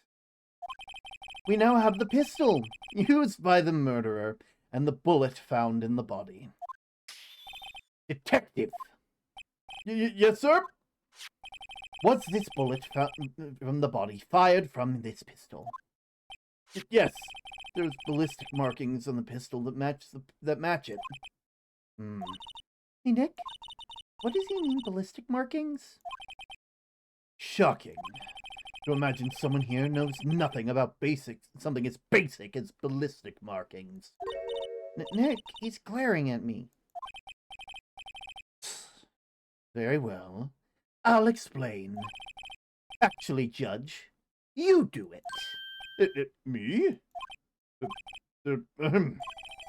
Ballistic markings are like the fingerprints of a gun. The barrel leaves distinctive marks on each bullet it fires. You can examine these ballistic fingerprints to see which gun fired the shot.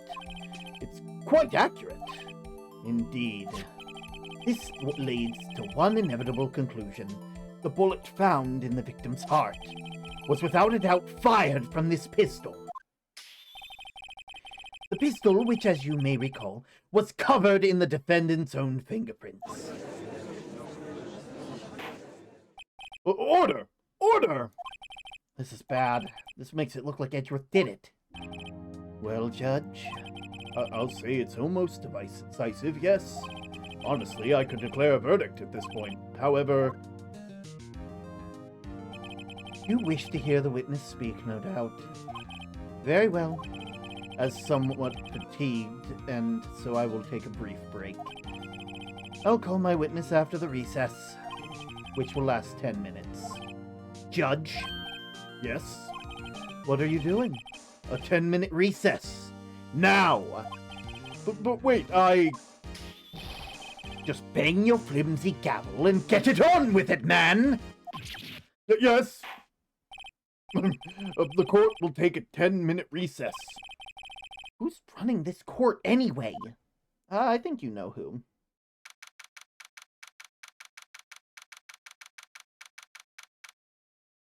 December 26th, 11:09 a.m. District Court Defendant Lobby number 2.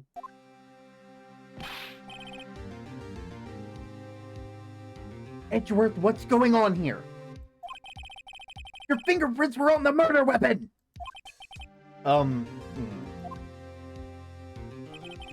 the foggy photo makes one thing clear, that there's only one who could have shot the man was the person in the boat!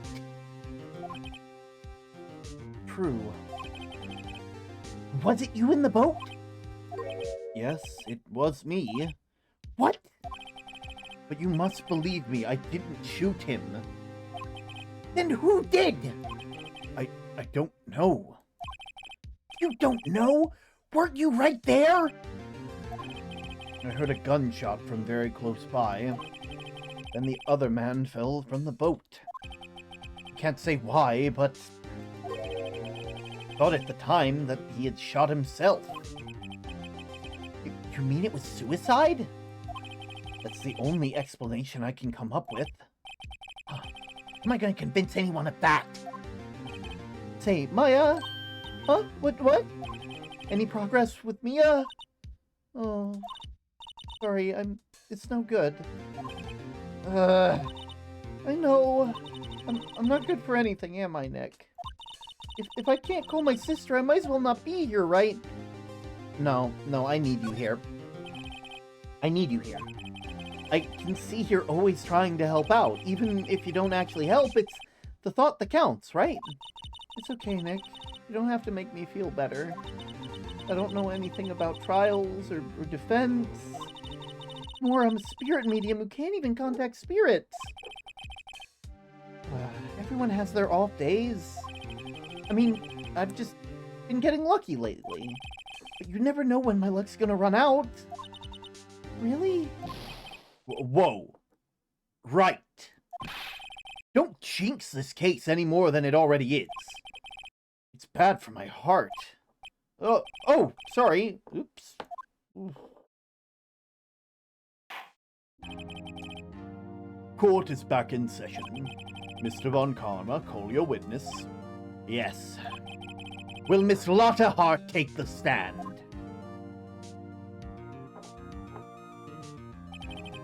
Lotta Hart, you are a research student at the university. That I am. Good. Begin by telling us what you saw the night of the incident. And don't add anything trivial or subjective. Understand? Y'all need to learn some manners. Understand? Yeah, I understand. Very well, your testimony, please. The witness's account. It was Christmas Eve, just after midnight, I reckon. I was in my car, and I heard a bang come from the lake. And when I looked over to the window, I saw two gents in a boat. Then there was another bang, and then there was nary a thing on that lake but that boat. Enough. Huh? Judge. She happened to take a photo of the incident. This is that photo, accepted as evidence. Well, this is a surprise. Looks like the very moment of the murder. Order! I will remove people from this courtroom if I do not have order immediately. As the witness testified, she looked at the lake and she heard the shot. There was no other boats on the lake, so the man in the boat with the victim must have been the one who shot him. Yes, it was the defendant, Miles Edgeworth. Order! Order! I will have order! Well, Judge, the evidence is decisive. I have very little doubt about this case. Very well, the court finds the defendant... Wait! Honor! I haven't cross-examined the witness yet. A cross-examination? We have a photographic proof! What questions could there possibly be? This photo is worth 1,000 words and they all read guilty. You lose, or you claim to have found a contradiction in her testimony. Very well. If you have to, you may cross-examine the witness. You will only flounder and ask meaningless questions. You will fail to find anything. And then I will have you held in contempt of court. Nick, contempt? Contempt of court, you know? I guess I understand. Well, what are you gonna do? Do you really think there's a contradiction in the facts of her testimony? I think, yeah, of course there is. I think I noticed one little thing. Wow, I'm impressed, Nick. I didn't notice anything. Right, let's take him on. Yeah, I got a bad feeling about this.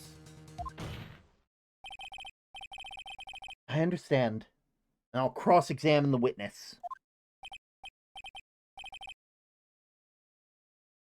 Very well.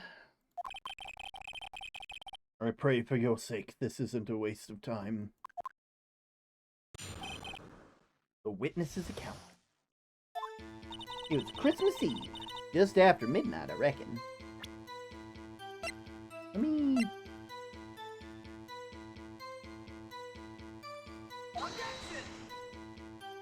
This evidence clear... I mean, she did say there were 2 shots, but there was only 1 shot, right? Yeah.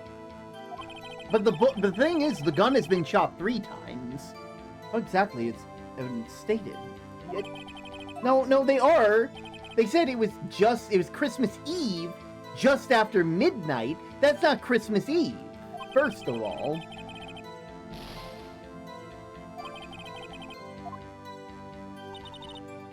Christmas Eve just after midnight. Just after midnight? In other words, it was no longer Christmas Eve to Christmas Day. Yeah, well...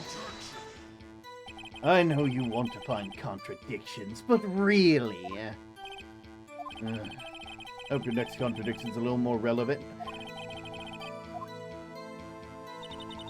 I'm angry. I was in my car, and I heard a bang come from the lake.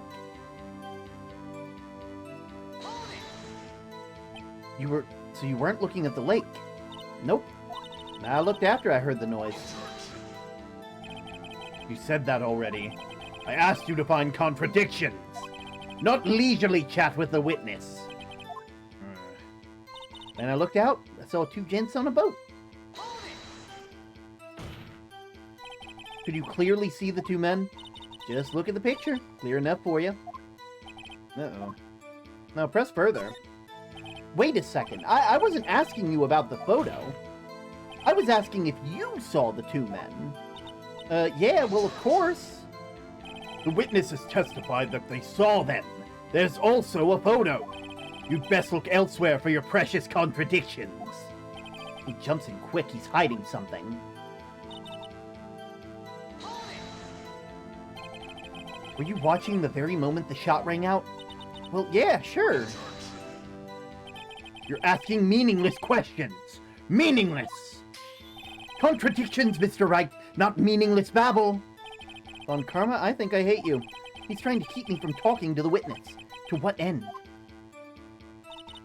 Wasn't nary a thing on that lake but the boat.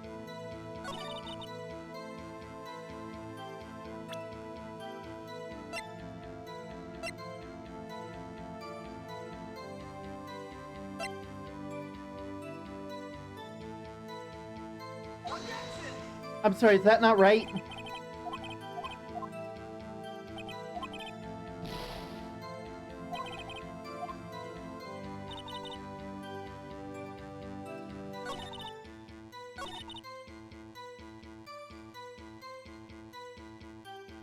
Okay, here?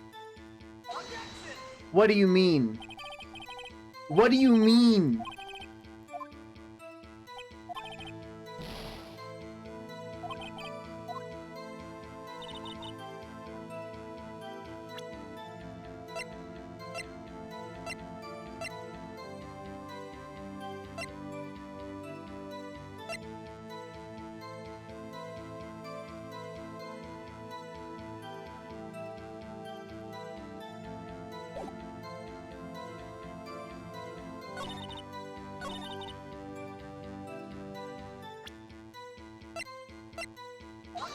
Is that not right either? Oh, god damn it.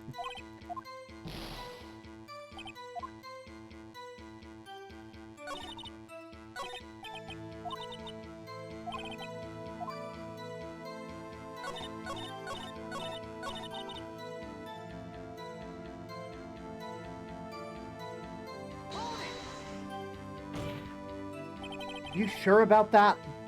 Yeah, sure as the county gal can be. They sound pretty sure. How come you're so sure? Well, heck, I scanned the whole lake. Scanned the whole lake? It almost sounds like they were more interested in the lake than the boat.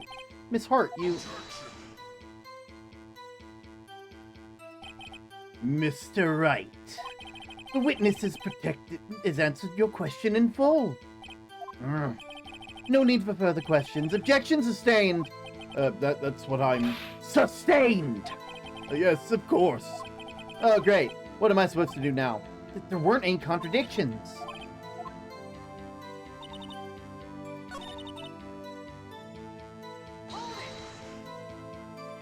Why are you camping there? I'm a research student. I'm taking pictures to use for my research.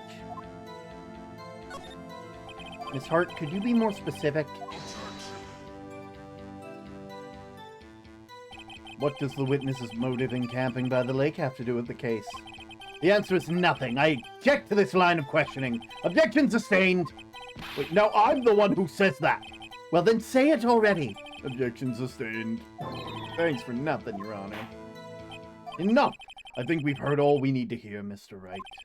Seems you are unable to find a contradiction in the testimony worth noting. But, Your Honor, you keep your promise. Mr. Wright, I'm afraid that I will have to penalize any further outbursts by holding you in contempt of court. And if that happens, you'll have to leave the courtroom immediately. Understood? Uh-huh. Nick! Lotta's testimony is fishy, Nick. Real fishy. I know what you mean, but if I can't say anything, what can I do? I believe we've covered the evidence sufficiently to make a decision. Then pass your judgment. Very well. Hey, Mr. Miles Edgeworth, please take the stand. Huh? But who was that? It was me! Maya? Is something wrong? Do you need to use the facilities? No, I do not. Lotta Hart, your testimony stinks. It's unclear whether you were actually looking at the lake. It's highly doubtful that you actually saw Mr. Edgeworth. Tell us the truth. This is a matter of life or death. Lotta! Did you really clearly see Mr. Edgeworth that night? Did you see him fire that pistol? You will stand down. The court does not acknowledge the defense's outburst. Answer me, Lotta! What's the big idea treating me like some kind of criminal? I saw him! I swear, I saw Edgeworth! Enough! Judge, declare the defense in contempt of court. Yes, of course. I'm sorry, but you were warned.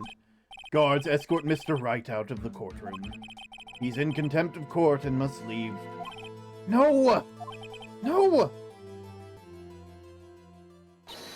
Wait! I was the one that made the outburst, Your Honor. Nick is innocent. Ha! What's the difference? All that remains is the guilty verdict to be declared. Isn't that right, Mr. Phoenix Wright? Wrong. Wrong. What? Did you hear what Miss Hart just said? She said she clearly saw Mr. Edgeworth. That was not in the testimony. That changes her testimony, and I have the right to cross-examine her again. Order! Order! Order! Order! Order! Yeah, I'll have a 20-piece chicken McNugget. You're in contempt of court. It's too late for wild claims. Judge, sustain my objection. Come on, Judge. I'm sorry, Mr. Von Karma. but I cannot. What? Miss Lottlehart has made a new testimony. Can you get me some fries? Oh yeah, also, a set of fries? The defense does have the right to cross-examine her again. But he's in contempt of court! No, I am! If you're gonna arrest someone, arrest me! Very well. My fate, you will leave the courtroom immediately. Goodbye. I did what I could. You have to do the rest. Good luck. Maya!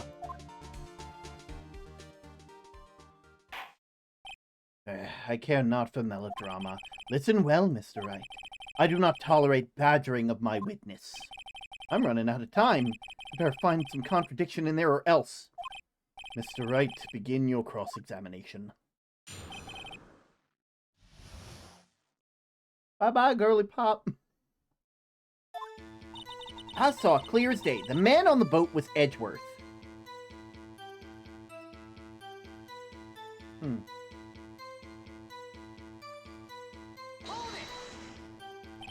What about the other man? You cannot expect me to allow to blithely ignore your promise, Mr. Wright. I believe you claim there was a contradiction. Well, find it, if you can.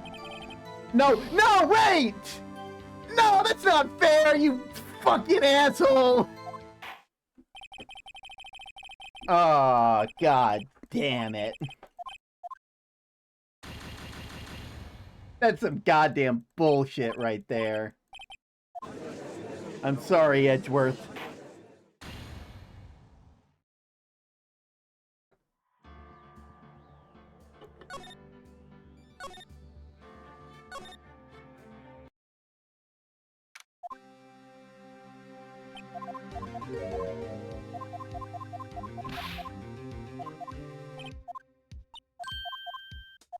I didn't know you could fail. Yeah.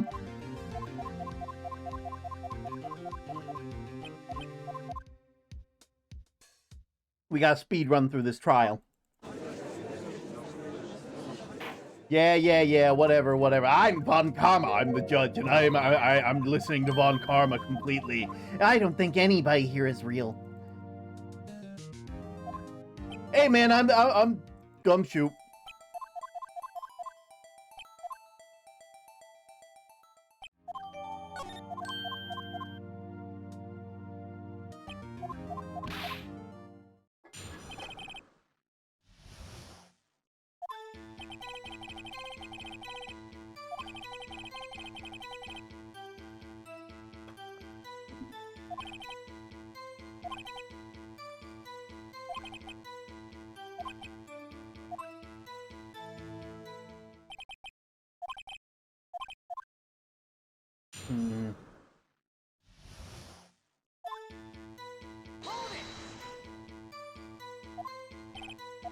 Yep, call from a man.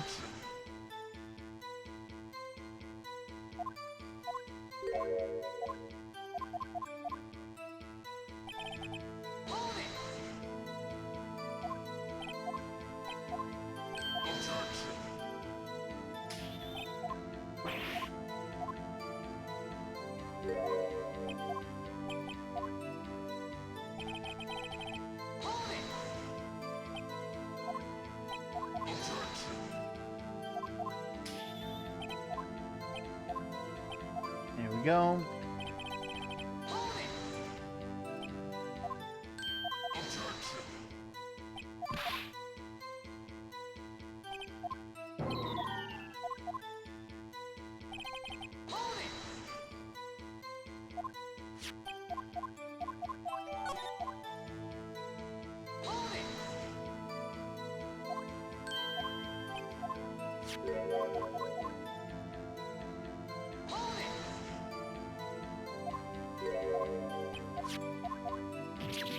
We're just rushing through it. We're just rushing through it, my man.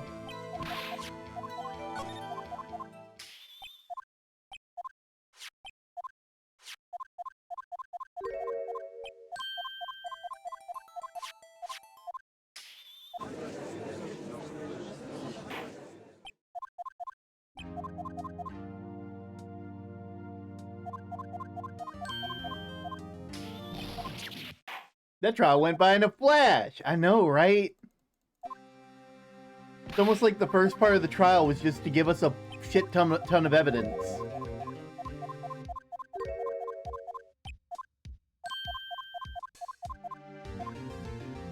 I need you here.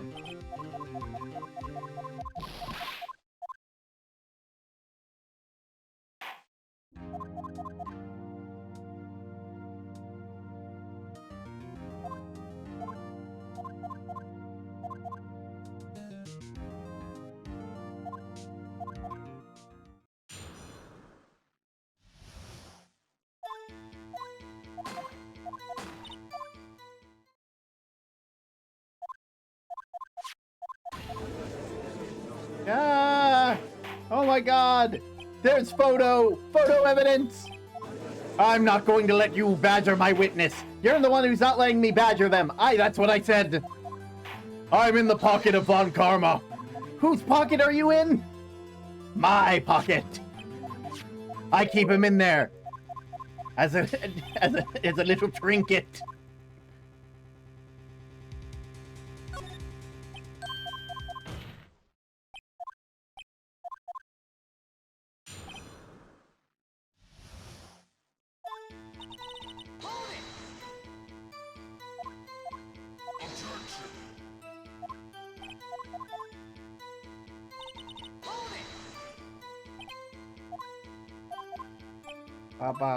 Press further.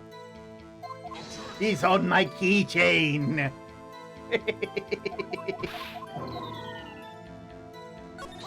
Oh, I didn't mean that.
Press further.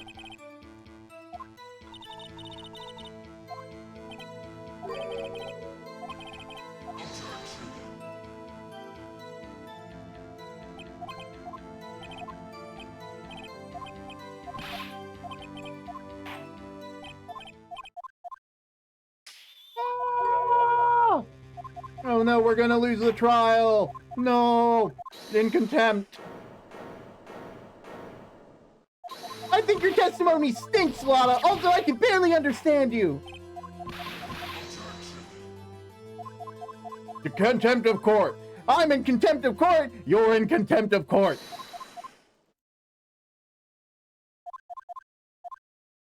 Wrong.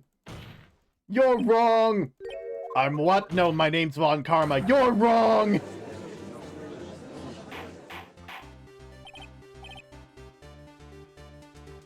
Double fries and a shake.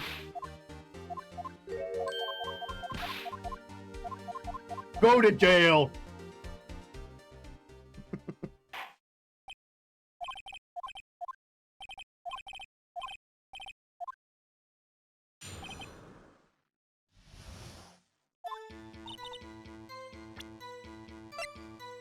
I don't know, man.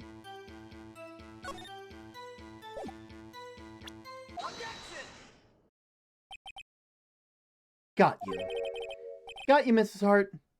Finally. What? You got what? Look at this photograph. The photo I took? The very same? There's something I want you to see in this photo. It's quite visible. The fog, Mrs. Hart. So? This picture was taken with professional, high-quality film, correct?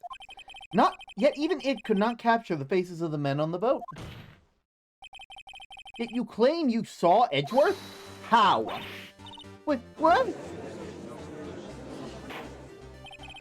We winnies. Mr. Wright has a point. That's why I told her not to say her testimony. That's why I told her not to say her testimony. Please.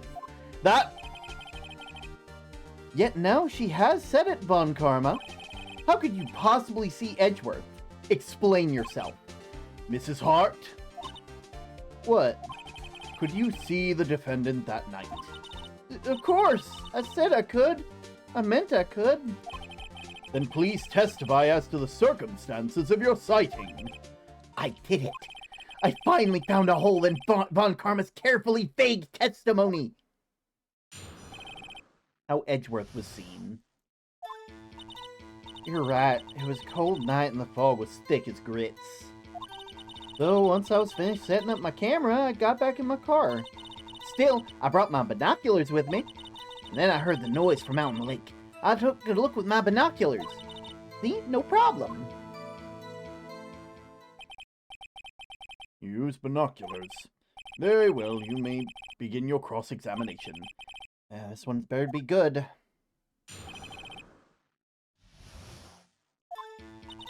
You're right, it was a cold night and the mist was thick as grits.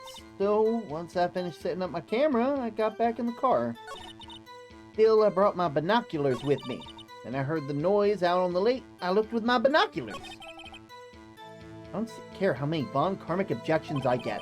I'm going to find a hole in this testimony.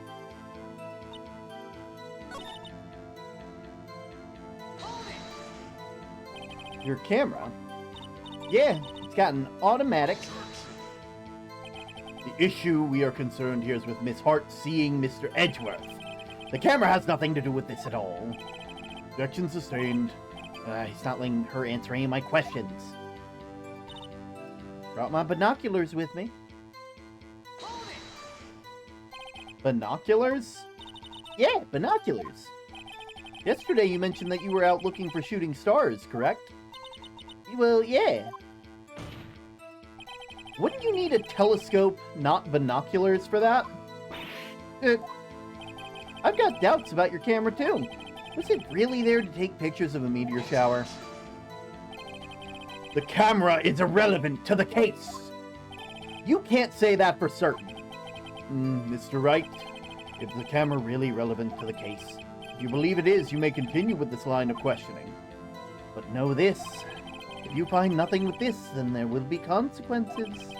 Well, Mr. Wright, do you wish to press further? I will. This is a make it or break it time. The camera is of utmost importance, Your Honor.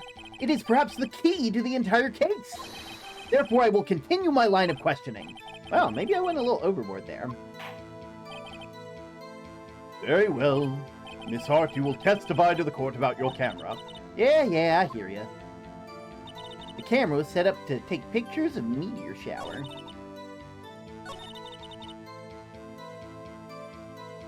See, I don't think that's the case. You were photographing shooting stars? That's a lie! It says who? I saw the camera you set up yesterday. It was pointed directly at the lake. You have to point a camera upward to take photos of stars, Mrs. Hart. Ooh. Mr. Wright, what are you driving at? The witness was not there at the lake to photograph shooting stars, Your Honor. Well, what exactly were they photographing? Show evidence! Your Honor, take a look at this. They were trying to take a picture of Gordy! Mrs. Hart, this is what you were trying to photograph. What is that, a newspaper article? Gordy? Ah, the sighting of Gord Lake. Well, Mrs. Hart? I never heard no lake monster. You got proof or something? Let's see you prove that I was down at the lake trying to photograph this Gordy. I have proof. I have it. Proof. Intriguing. Let's see it. No joking around, please. Obviously, it's Lotta's camera again. The proof, Mrs. Hart, is your own camera. Your camera was set to take photos in response to loud noises. Thus, the photograph here was taken when the gun fired on the lake. And here's the article about Gordy. According to the article, Gordy made a loud noise when it emerged. Well, you were trying to photograph Gordy, weren't you? That's why you had to set your camera to respond to loud noises. Order! Order! I see. I, too, thought it was a little strange. Yeah, sure. Well, Mrs. Hart, you were camping there to try and take a photo of Gordy, weren't you? Yeah. Not bad, are you? Are all you lawyers that smart? Oh, smart boy, I was down there trying to photograph Gordy. You got me. So what? Huh? You don't change what I saw, does it? Exactly. What you just used several precious minutes of our time to prove is nothing more than the witness is an idiot who thinks monsters exist. Hey! But as so succinctly said, so what? It changes nothing! Not true. You were hiding the whole thing about Gordy for a reason. I know it. But what could it have been? Whatever it is, I'm getting to the bottom of it. Mrs. Hart, why did you hide the fact you were searching for Gordy from the court? Please revise your testimony. Right. Fine. I'll testify. Won't change nothing, though. Something will change. It has to. And I'm going to spot it.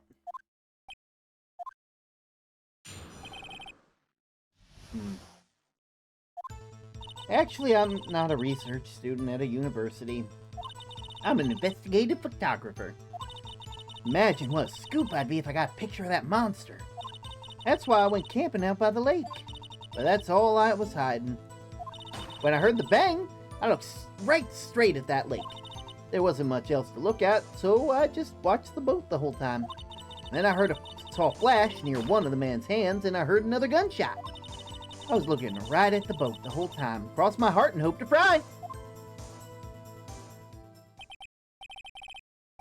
Well, Mr. Wright, you may cross-examine the witness. The witness's testimony is unchanged from before. We need to get that second photo from her. Absolutely. Because, again, there's two photos. There's two bangs. Whether she is a researcher student or a photographer, it makes the bearing on this case. There is no need to waste more of our time with another pointless cross-examination. I claim the defense's right to cross-examine the witness, Your Honor. Von Karma's up to something, I know it. He doesn't want me to cross-examine her because... Why? Was there a contradiction? Very well, you may begin a cross-examination. You seem sure of yourself. You must have something in mind. Ha, that would be a first. Haha, very funny. You understand this is your last chance at a cross-examination, Mr. Wright. If there is no problem with the testimony this time, we will be letting the witness leave. I will announce my verdict at that time. Understood? Yes, Your Honor.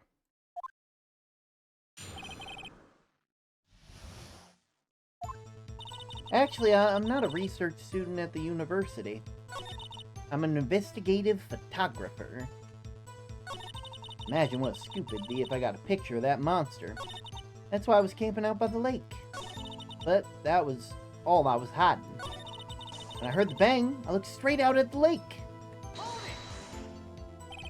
Exactly what sort of sound was it? Well, I never heard of it before, so I can't say for sure, but it sounded like a gunshot. It's a lot sharper than I would have expected. There wasn't much else to look at, so I just watched the boat the whole time. There wasn't much else to look at? Yep. I don't know if she heard the bang and she thought Gordy was out. Kinda doubt she'd waste any time looking at a boat. What? What did I do now? What are you giving me that look for? Definitely suspicious. Maybe it's time for some evidence. Witness, continue. Hold your hush, puppies, Pops. I'm getting there.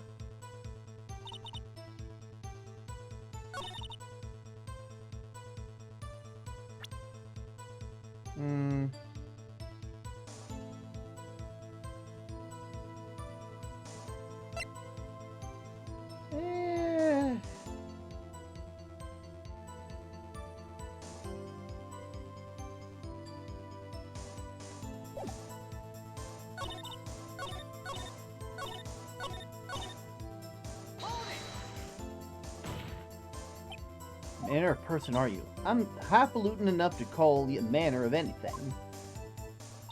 I'm an investigative photographer. Yep, you get your photo and sell it to the press. It's all that kind of business.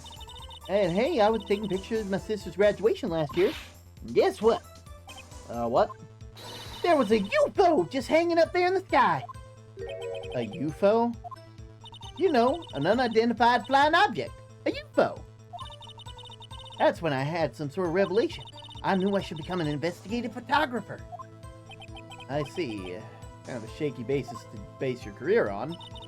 Imagine what a scoop it'd be if I had a picture of that monster. Is Gordy really that newsworthy? Heck yeah! They even had him up on TV. I'm not sure that appearing in the local news Rumors of the Month segment qualifies. Last month's segment was Bigfoot sighted on Acorn Hill. Hey! They had a picture of him in the newspaper, for real. Mr. Wright, this is one fight I do not believe you can win. You keep moving. That's why I was camping out by the lake. That's why you put the automatic sensor on your camera. Yep, borrowed it from a university professor. It analyzes every sound and picks up when it gets a bang. It snaps a shot. Yep. So how many pictures has it taken? The only time the camera triggered that was that night. That was all I was hiding. I think it's time you told us why you felt you had to hide the true purpose there. Heck, if word got out that I was out to, the lake would be swarming with competitors. Competitors? Yeah! Second-rate shutterbugs trying to steal my scoop. Well, actually... Mr. Wright, I do not have you asking questions with no relevance to this case. Whatever you say, Von Karma, I know you told her to keep quiet. And I heard a bang and I looked straight out at the lake. What sort of sound? Okay, yeah. There wasn't much else to look at?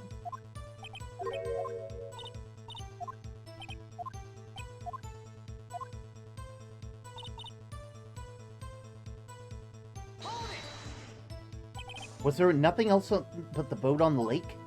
Huh? Wait, so you're thinking maybe they was shot from some other place? I don't think so, nope. The lake was smooth as glass. No one was on the shore either. Better find some sort of contradiction and won't be able to beat Von Karma any other way. There has to be something.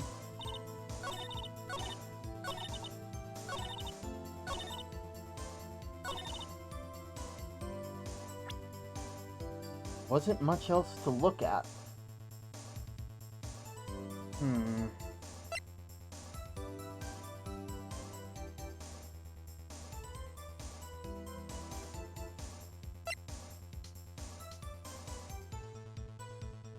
Come on. Okay, good. Good. Listen, I'm very stressed because this is the first time I've ever failed at one of these missions, so I'm kind of like, oh no. Miss Hart? Were you really looking at the boat? What's with you? Of course I was looking at it. That was the only thing there. Any normal person would be looking at it. I agree. Any normal person would. But you are far from normal. But what? Y'all want to step over here and say that? I think you're supposed to fail in a degree. You were camping in the lake to take a picture of Gordy. Think about it. What would you do if you heard a loud noise? You'd be scanning the lake for any sign of Gordy. That's what. wouldn't make it more challenging than Edgeworth if you didn't. You know, you're not wrong. You aren't wrong. You wouldn't give the boat a second thought. Order! Continue, Mr. Wright. You testified that you were watching the boat through binoculars. However, you wouldn't need binoculars to watch that boat. You needed them to search for Gordy, and that's what you were doing. Ugh. Well? Well, now that y'all mention it, I did sort of take my binoculars and kind of scan the lake a bit. I mean, Gordy might be out there and all. Mrs. Hart, are you saying that you were not watching the boat then? Sorry, y'all. I wasn't fibbing, really. It was just... I thought it could be a witness to a murder. And I got excited. I was sure I was watching the boat till now. This is totally uncalled for. But hey! You got your photograph, you got your proof! Still, we can't see who's shooting who in this. Right. That's why I took this photo and... Witness, that's enough. You've had a long day. Shut your pie hole. Shut my what? Oh, what was she going to say? Took a photo and what? Wait a second. Even had a photograph to prove it. You really can't tell in the photo who's shooting. That's why she says she's going to enlarge the photo. Said that it'll drop the quality a mite, but it should let us see who's who. She enlarged the photo. Why won't Von Karma let her show it? I've got a hunch. I bet that enlarged photo shows something bad for Von Karma. This is my chance! If I'm wrong, though, it'll mean prison for Edgeworth. Or worse. Community service. What should I do? Make her show the enlargement. Miss Hart, look at this photograph. You enlarged this photograph, did you not? Yeah, I did. Why has that enlargement not been presented to the court? But because it does not exist. What are y'all talking about? They were the one who told me not to show it in court in the first place. You old fool. Damn, out here hiding evidence. What is the meaning of this, Von Karma? Mrs. Hart. Show the photo to the court. Show us the enlargement. The prosecution objects to the submission of this evidence. Objection denied. The witness will show the enlargement to the court. Here it is. Do you guys see the problem? I see the problem. Well, we cannot see who's firing. It would be the defendant, or it might not be. Regardless, I'll accept it as evidence. Happy now, Mr. Wright. There has to be something. You asked for the enlargement. You got the enlargement. You little good it's done any of us. That's why I requested she not show it. I suppose this means that the cross-examination is over. Obviously. I don't see anything. Now I know how Mia feels. No, you know how Maya feels. Mia would have seen it from a mile away. They would have seen it before I saw it. They would have known that there was an enlargement before we even got here. Then I would like to close the cross-examination of Miss Lotta Hart. And none too soon. That was a flagrant waste of my time. Mr. Von Karma, do you have anything to add? I stated everything I needed. And when the trial began, decisive evidence, a decisive witness. What else could possibly be required? Nothing, of course. And I believe it's time for me to declare my verdict. Wait, it's not supposed to go like this! There has to be a clue in the photo somewhere! This is bad. Real bad. What should I do? Object to the enlargement. Your Honor! There's something decidedly strange with this enlargement. What might that be? Mr. Wright, you will show the court what you mean. What about the photo is strange? Here goes nothing.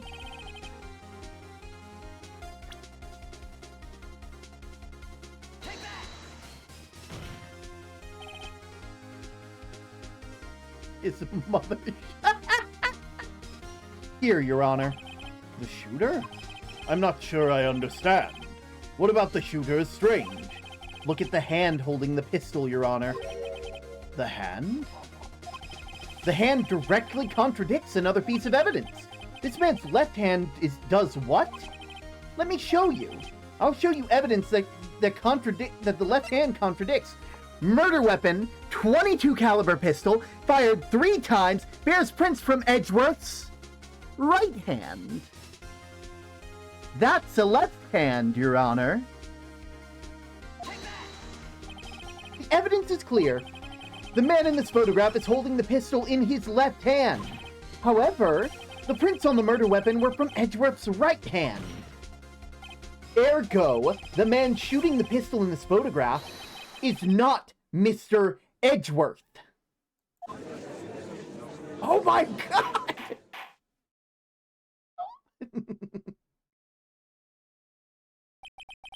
Now that everyone in the courtroom is quieted down, I would like to reconvene this court of law.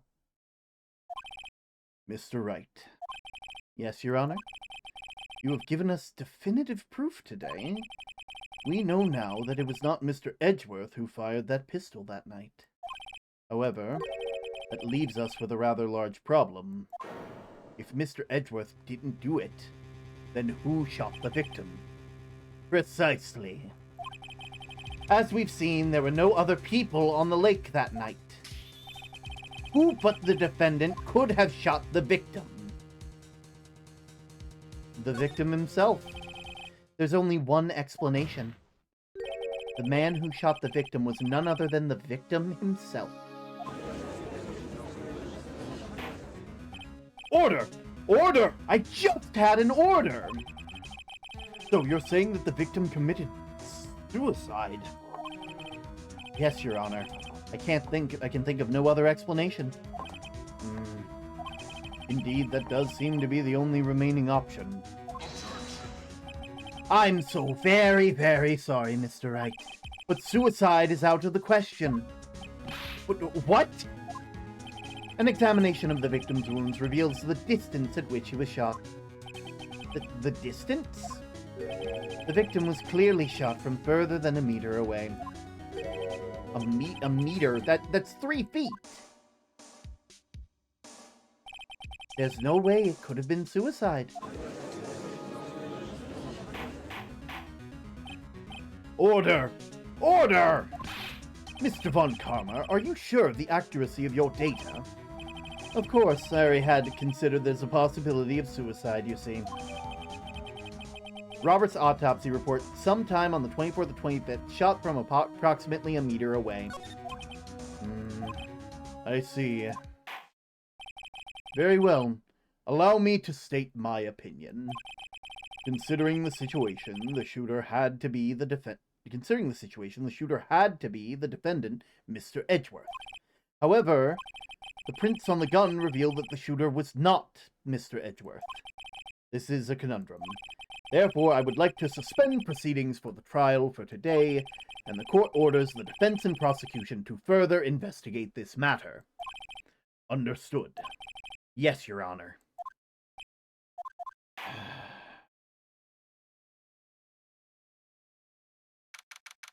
December 26th, 1:15 p.m., District Court Defendant Lobby Number 2. Whew! That was a close one. I'm pretty sure I saw myself fail at least one other time. Hey! Don't you have anything to say? No, I've yet to be declared innocent, right? Well, yeah, but what happened out there on the lake anyway? If he didn't commit suicide, then who? The shooter was about a meter away, too. What? Don't give me that look. I did not kill him. I was just kidding around. Look. Yo, hey Zach! How's it going? You guys are playing Persona 4, nice! How are you guys doing? Hello! We're currently finishing off well, not finishing off the case. We're actually getting close to the end of a case. Not end of a case. End of a day of a case. I hope you guys were having fun. I am in pain. Oh no. How did Persona 4 Golden go? Was it not good? Did you not have fun? Aw. Well, whatever the case, do be sure to take a good rest, you know, make sure that you rest well, because it is getting late, so, you know. Aw! Thank you for the 28th month! The plot is not good. Oh no. Did you reach that part? Oh, the plot is not good. Also, congratulations, Zach, because with that, you have earned everybody one last spin for the night.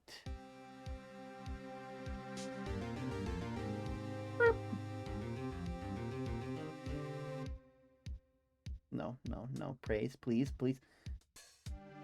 Oh, well, despite the game being kinda iffy, we've earned a praise. And I think I'm gonna use it to praise you, Zach.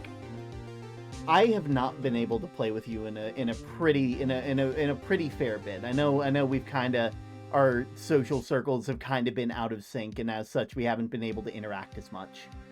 I want to thank you for everything that you do. I want to thank you for being one of my longer known friends, longer than I've known Yonk. It makes me so happy to know that I got to meet you at the time that I did, because I don't think that I'd be here doing what I'm doing if I didn't see you like, putting yourself out there. You're someone who deserves all the love in the world, and I really wish that like I could put into words just how much that is, but I don't think that the English language has that. I want you to know that I'm always here for you. If you ever need someone to talk to, if you ever need a shoulder to cry on, I'm here for you, man. Because you mean the world to me, and I wouldn't be here if it wasn't for you. Alright, anyway. We should probably get back into it. Look. I'm going to go check on Maya. Oh. Right. What? Tell her something for me. What? Tell her to watch what she says in court. That's all. Would it kill you to just state how you really feel with a thanks, Edgeworth? I requisitioned a transcript of Lotta's entire testimony, though it might give me some ammunition for the trial tomorrow. Of course, she didn't see the shooter, so the only part in the testimony that stood out was the bang she heard. I heard 2 sounds like gunshots just after midnight on 12/25.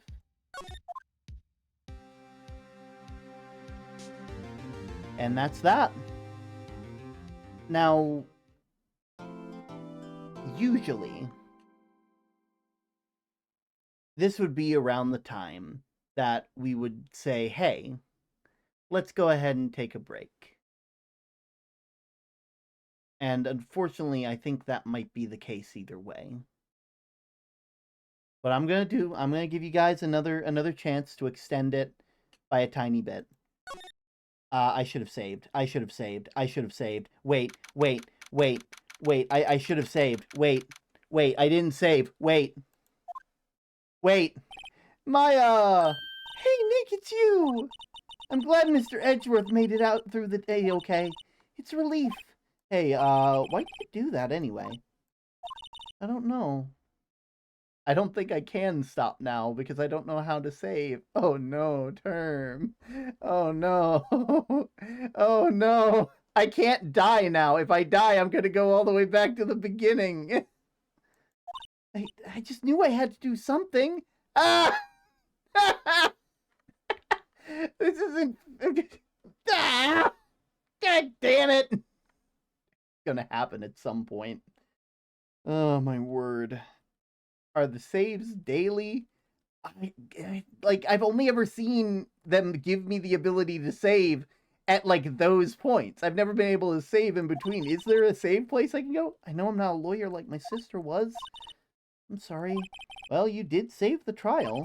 Just behave from now on, okay? Oh, okay. Okay, so. Hey, there we go. Okay, that makes me a bit happier. Okay, I was so concerned. I'm gonna quickly go and take a bit of a rest, but I'm also going to give you guys the chance that you need to you know, extend it. I know a fair number of you are probably really excited to extend it if you guys want, but you know, I also understand if some of you want to take a rest because you know it has been a long day. I feel like I could keep going, but I'm gonna give you guys the option because you know I like you guys. I'm going to run a 3-minute ad. I'm going to run a poll that's also 3 minutes, and I will be right back. See you then.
Welcome back, everybody. Welcome back. I hope you all have had a, I see from the thing that we're going to be staying a bit longer. Thankfully, I got something just for that. Not sure if you guys could hear that. I can never really tell when you guys hear the pop can. But, whatever the case, he fucking he indeed. He fucking he. I hope you're getting this all down, stenographer Pitchfork. You know what I should do? I should make a bunch of the L's different hats for Pitchfork, because I think that'd be adorable. Because I have a bunch of L's that I can use, and I think that'd be cute. Also, fun fact: we just hit 1,080 followers. Congratulations! We are now we are 19. You know, we're the shorter end of like most displays now. But with all that being said, it's time to get on out of here and start working our way through here. Questioning? Have you been questioned yet? No, not yet. Detective Gumshoe was here just now. He said, seeing as this is your first offense, we'll let you go off without after questioning. Ooh. Oh, and he wants me to get bail money ready? You can pay for me, right? Huh? How much? I don't know. I guess they'll send you a bill or something? Why do I picture giant bales of money every time I hear the word bail? And Mia? Any luck with Mia? None. I can't get through to her at all. I tried. I really did. I don't know what to do. I think I probably should... Oh, right! That reminds me. Oh, shoot. Are you still here, Zach? Zach, are you still here? Please tell me you're still here, Zach. I gotta tell you, good news, great news even. At least I think it's great news for you, because I'm pretty sure that you'd be interested in this dude. Oh, guess what? So if I where is it? This one? It is that one. You could probably see it. This is an old one. Unfortunately. But you can see that we've hit a certain goal. Unfortunately, you know, we've hit a goal that a lot of people are really excited about. Let me pull something out real quick. I'm going to be playing...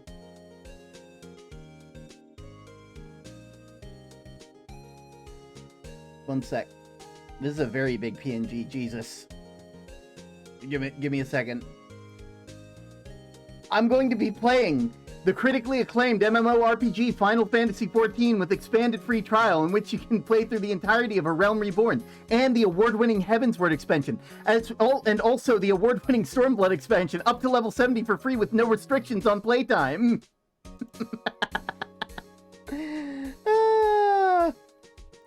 I'm pretty sure, like, I've seen you play Final Fantasy XIV before, you know, and stuff like that, and I felt like you'd probably be excited about it.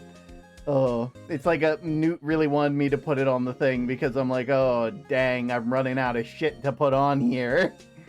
And they were like, do this, I need to get more people playing it. I need to introduce you to Newt.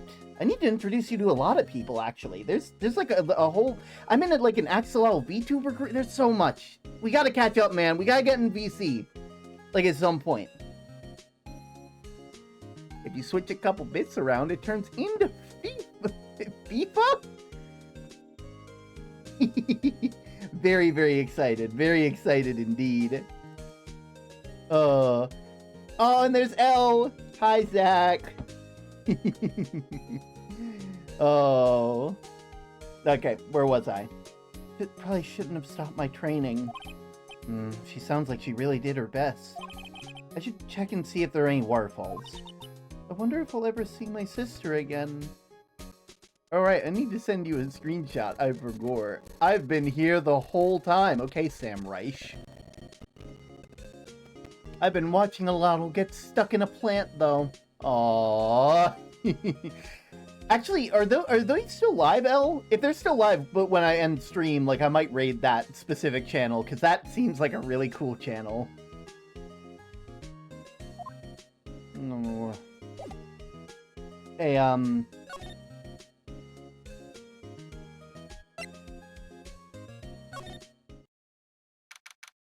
December 26th, Department of Criminal Affairs. Detective Gumshoe's not here. Huh? Oh, really? He's live wire that one. Got into a fight with the chief over not following protocol. Not following protocol? I love Sherbert. I bet he wouldn't help them build a case against Edgeworth. Well, if that's the case, we gotta get back to Gourd Lake and stat. December 26th, Gourd Lake Park entrance. There are fewer than there were yesterday, but the cops are still around the park. Wonder if Detective Gumshoe is here today. Oh, we're off to the public beach, first off. December 26th, Gourd Lake Public Beach. Haven't seen Larry around today either. Probably off playing through the nose on a date with their lovely... No, don't you remember? Keonce's in Hawaii. Some kind of friend you are, Phoenix. Come on. Even I remembered that. Off to the boat rental. December 26th. Looks like the boat rental shop is closed today, too. Well, I guess there's only one place to go. The woods. December 26th, Gourd Lake Woods. Hey! Detective Gumshoe! Hey, pal. The trial today, yeah? Wait, Elle, did you want the 3-item screenshot or the 4-item screenshot? Oh, no. I think I know what you're talking about, and I don't like it. I think I know what you're talking about, and I don't like it. I don't like it one bit. I actually do like it, because it means that more people are going out and checking out some stuff. But I don't like it. What about the trial? Well, I was gonna say good show, but it wasn't really all that. Oh, you did save Mr. Edgeworth, I guess. I just wasn't sure how to thank you, you know? Thanks. Tomorrow's trial? Detective Gumshoe? Any idea about the strategy that Von Karma is planning tomorrow? I don't want to be an ass. Yeah. Any idea what strategy Von Karma's planning? It sounds like he's bringing in another witness. Another witness? Oh, right. He said something about the trial today. There were 2 witnesses. Man, that was a really short flashback. Are you sure you're okay? How did you see my flashback? I was wondering who that other witness was. Who was it? Sorry, pal. As much as I'd like to, I'm not at liberty to divulge information. Right. What about Edgeworth? Oh, right. I wanted to ask you something about Edgeworth. What's up? Is he afraid of earthquakes? I never heard anything like that before. Mr. Edgeworth doesn't talk about himself too much, you see. But there's one thing that's clear as day. Him hating crime the way he does. And him becoming a prosecutor. And him being scared of earthquakes. It all started with that incident. The DL6 incident? Yep, that's the one. 15 years ago, when we saw his father shot before his very eyes. He still feels the pain now. You can see it in his eyes. What about Maya Fey? You had heard you talk about Maya Fey? Huh? She's not out on bail yet. That's strange. I told them to let her go as soon as they had the report written up. Man, I don't know what would have happened. I don't know what would have happened in that courtroom today if it weren't for her. Seeing her get dragged out by the bailiff. I'll be honest with you, pal, I shed a tear or two. Mr. Edgeworth, he was so moved, I saw his lip trembling. Really? Cold as ice, Edgeworth? He was really grateful for what she did, you know? I'm gonna head back to the station. I'll get a report on Maya and get her out of there as soon as I can. Ah, Maya, not Mia. Yeah, Maya Maya is the one. The way you can tell that that Mia's the one that's dead. That's why their name is Mia, M-I-A, missing in action. That's not the reason why they're called that. I just think it's funny. I'll get a report on Maya. Thank you.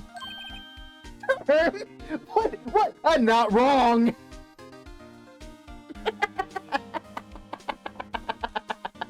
How dare! That's a good way to tell. I'm not wrong. It's a great way to remember which one is which.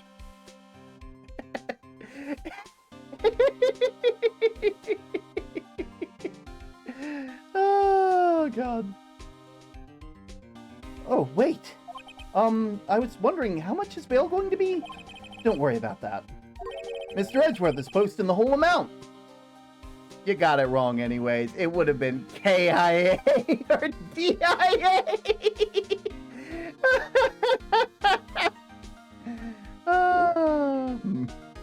Oh, shit. What? Edgeworth? Didn't I tell you? He's grateful to her for what she did. Murdered in action. All right, pal. Well, don't forget to go pick her up, okay? Maybe I can get Edgeworth to pay for this month's rent, too. Come on, man. Down to the entrance, and then we go and pick up Maya over at the detention center. Visitor's room. Hey, Nick! You finally came! They just finished the paperwork. I'm free to go! Free at last, eh? Those interrogators were really mean. They were like, okay, what did you do this time? And I'm some kind of criminal. Can you believe it? Well, they let you out in the end, didn't they? Oh, that reminds me. Thanks for bail. Thank Edgeworth. Huh? He posted bail for you. He said he was grateful for what you did. Mr. Edgeworth did that? I have to make it up to him. We've got to win this case, Nick. Well, I think the exact same thing. We should get moving.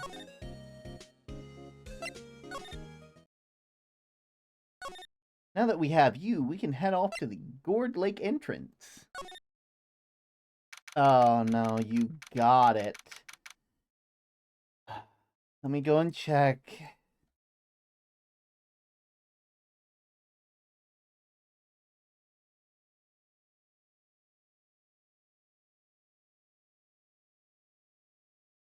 I don't know what you mean by you got it.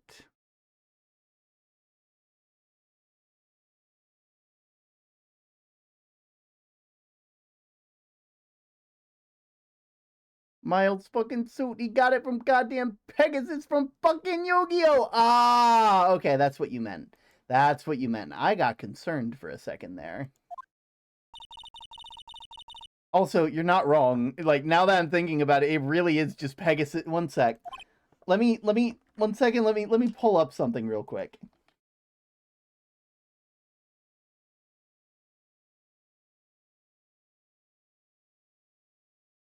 I'm getting something real quick. Give me a second.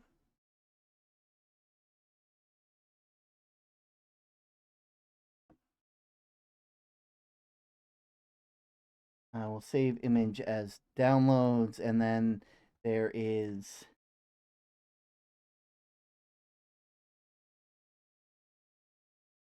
from there.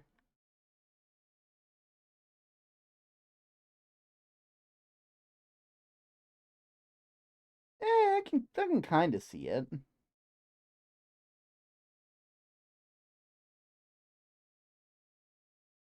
All right, and if I get both of these, then I should just be able to...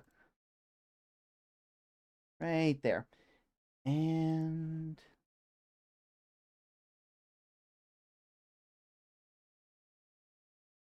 Yeah, you know, I can see it.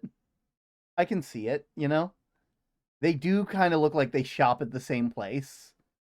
You know, I think it's just the red and the ruffle on the collar, but like that's like a cravat. So it's not like, at least I think it's a cravat.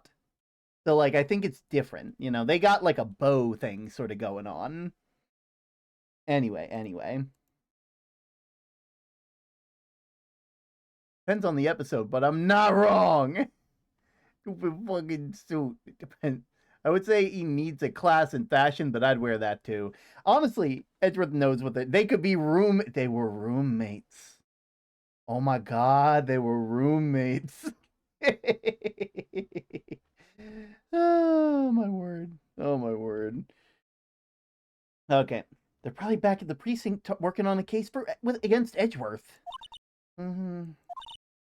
Hey, y'all! Hey, it's Lotl! Y'all really did it today. What did we do now? No, I'm not complaining. See, I did a little thinking, a little self-reflecting, you might say. I realized that being a witness is a mighty big responsibility. But I just went up and started blabbing any old thing that came to mind. Lotl. So you see how I want to make it up to y'all. Make it up? What do you mean today's trial? What do you think of the trial? To be honest, I was just doing it half just to say I'd been a witness, even though I didn't really see nothing. Kinda convinced myself I had, though. I'm sorry. I know I caused y'all a lot of trouble. Well, memory's a tricky, vague little thing. Yeah, I sure know that now. I'll be fine the next time I witness a murder. Right! You mean the first time you witness a murder. What about Gordy? What about Gordy? Right! Well, the way I figured, the trial's only stoking the flames of Gordy fever. I'll get my exclusive photo and rocket to stardom. All right, Lotl, you go, girl. I wish I could be an investigative photographer, too. Finish your spirit medium training first. And what about making it up? What do you mean by making it up to us? Well, you see, I actually got a bit of information for y'all. What? That Von Karma didn't want me to say nothing about it. What information? Now we're getting to the heart of it. See, I reckon we might be able to do ourselves a little exchange. Exchange? I thought this was to make it up to us. Right. I propose a little exchange to make it up to you. What? Information don't come cheap, my friends. Hey, I see you thinking how unsophisticated these southern folk are. It's written all over your face. Let me tell y'all, most southerners are way more sophisticated than you. I'm just the exception, okay? Well, what'll it be? You want a deal or not? What do we do, Nick? Deal! We don't have any other leads, so I don't think we have a choice. How much? Huh? You completely off your rocker. I may not be sophisticated, but I'm not trying to rob you the poor. Huh? The only fair exchange for information is information. Listen good. What I need from you is information about Gordy. Whoa, Gordy? But Gordy doesn't... Gordy might not exist. Then bring me proof that show he don't. I'll keep watching from the car, okay? You see something, y'all? Come to me first. Got it? Okay. Right. See y'all later. Okay, Nick, let's get hunting. Hunting? You don't seriously mean... Gordy? Sure I do. What about Edgeworth? We're searching for Gordy for him, Nick. Don't you get it? Okay, and how exactly do we search for a make-believe monster? Maybe we find a monster myth specialist.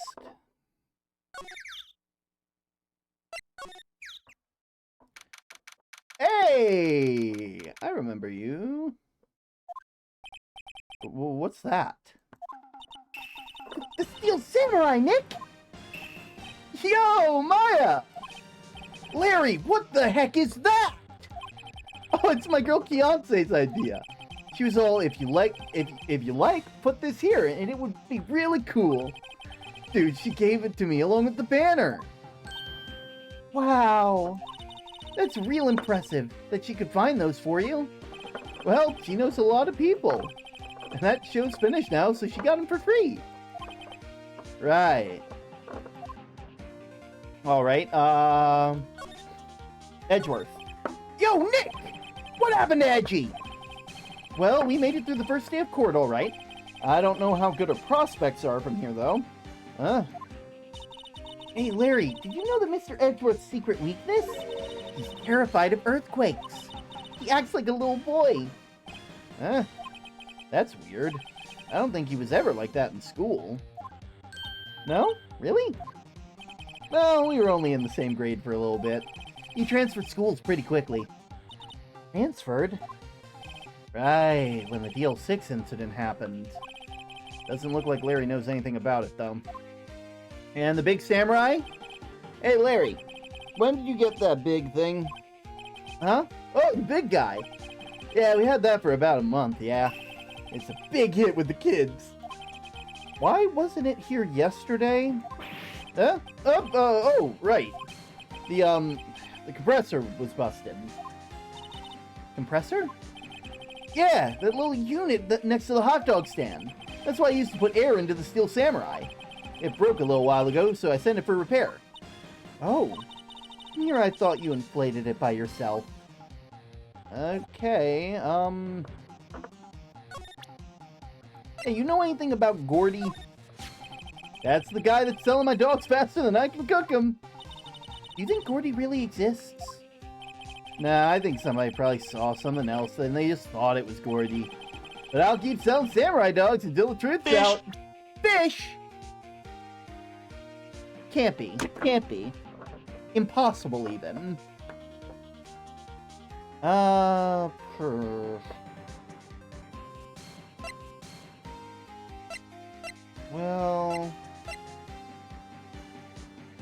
Fuck! Rude. Huh?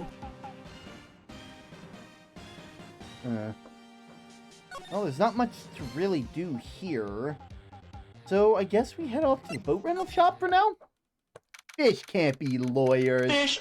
I don't think so. I think Fish could be lawyer. I think Fish could be a really... it's honestly, that's kind of rude to me, who's obviously a lawyer. I mean, just look at my badge. Obviously, I'm a lawyer, you know? It's like, no one could ever deny that I am a lawyer, you know? I have the badge and everything.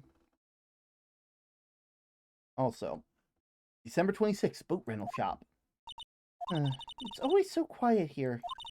Wonder if the boat shop is closed for good. Well, with the murder in the lake and all, they'd probably just taken a vacation till it blows over. You ain't a fish, I'm close enough. And my friend's a fish, and I think that, honestly, they could be an amazing defense attorney, too. I think that Fish would be a great defense attorney. Starfish would be a great defense attorney, and you will not change my mind on that matter. I get it.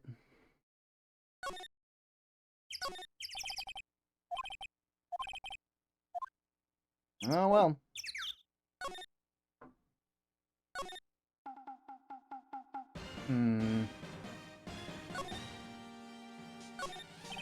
Doesn't that Steel Samurai look a little outplaced? I mean, it's so huge. Can I have another badge, please? You know what? Sure. I'll give another version of your character. Let me do this real quick. Copy the... There we go. Here. Your Isopod version also has a badge. That seems fair, you know? All versions of L have badge. I feel like that's gonna be the next thing that people can use. Patrick Star as your lawyer. Nah, the King of Starfish. The King of Starfish is a really cool friend of mine. The really good VTuber, would recommend. Plays Fish in the Spellbound Sphere SMP, would recommend. Information has been procured to the L-back. Oh god. I guess it's good advertising. Something about the Steel Samurai just doesn't work for me. Huh? Really? It made it pretty well made to me. Still a novice, aren't you, Nick? Really? True connoisseurs like Cody and me don't fall for this kind of stuff. These Steel Samurai fans are obviously in a league of their own. Well... What's this machine? That's a compressor! I use it to fill up the balloon here with air. Neat. Just got it repaired yesterday, man. What a drag that was. Whatever is done with it from here is not my fault. Oh, these are not cookies. They kind of look like cookies, honestly. Oh, well. Can't get over the samurai dogs. The original samurai dogs, no less. Yeah, man, whoever calls them first product, the original first wins. Why don't you add world famous to the sign? Hey, good idea! What have I done? His flags sadly look out of place, flipping listlessly back and forth in the cold wind under a cold sky. I don't know, I think it gives the place kind of a festival atmosphere. Reminds me of the War of the Eyeglasses. The War of the what? Huh? What? You mean you don't know the War of the Eyeglasses? Let me try again. Wait, Gordy was just the arm. I mean, maybe. What the heck? A local fair used to do it every summer. I guess I was the only one. I ask again, what is it? I guess we're heading off to the woods. Hey, y'all. Well, y'all find anything about Gordy? Air compressor explodes. Y'all are gonna break your teeth. Yeah, L is gonna break their teeth. No, nothing. Well, keep moving. It gets cold out here at nighttime. It's a little chilly. I think I have it to sneeze. Hey, whoa, no! Shoo!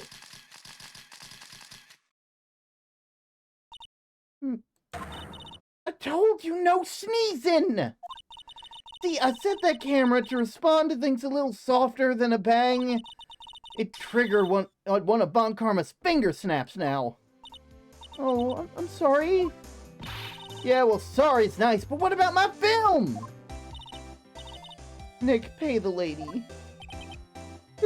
My poor wallet. Listen, what happened? Learned some in today's trial, that's for sure.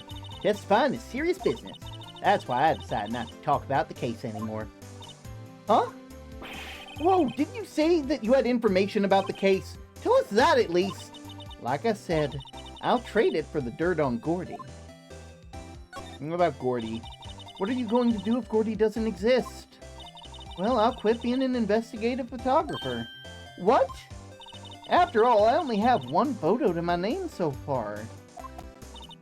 Was it a good one? You bet. A UFO. A UFO?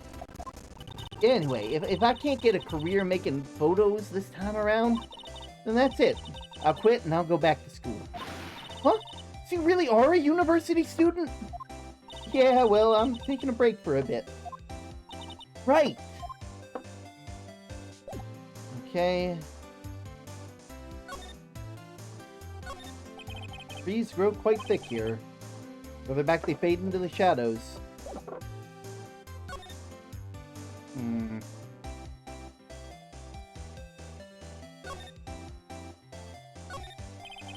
Lotta's camera staring over the lake. Even a novice like me can tell the camera must cost a pretty penny. Hope she doesn't leave it out here or it gets stolen. Okay, well...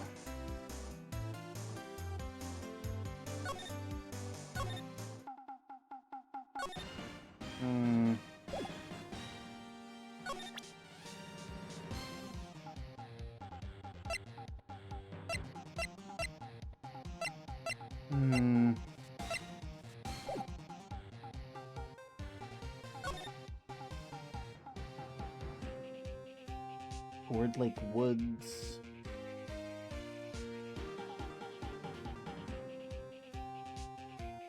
Boat rental, probably. There's some boats floating on the docks.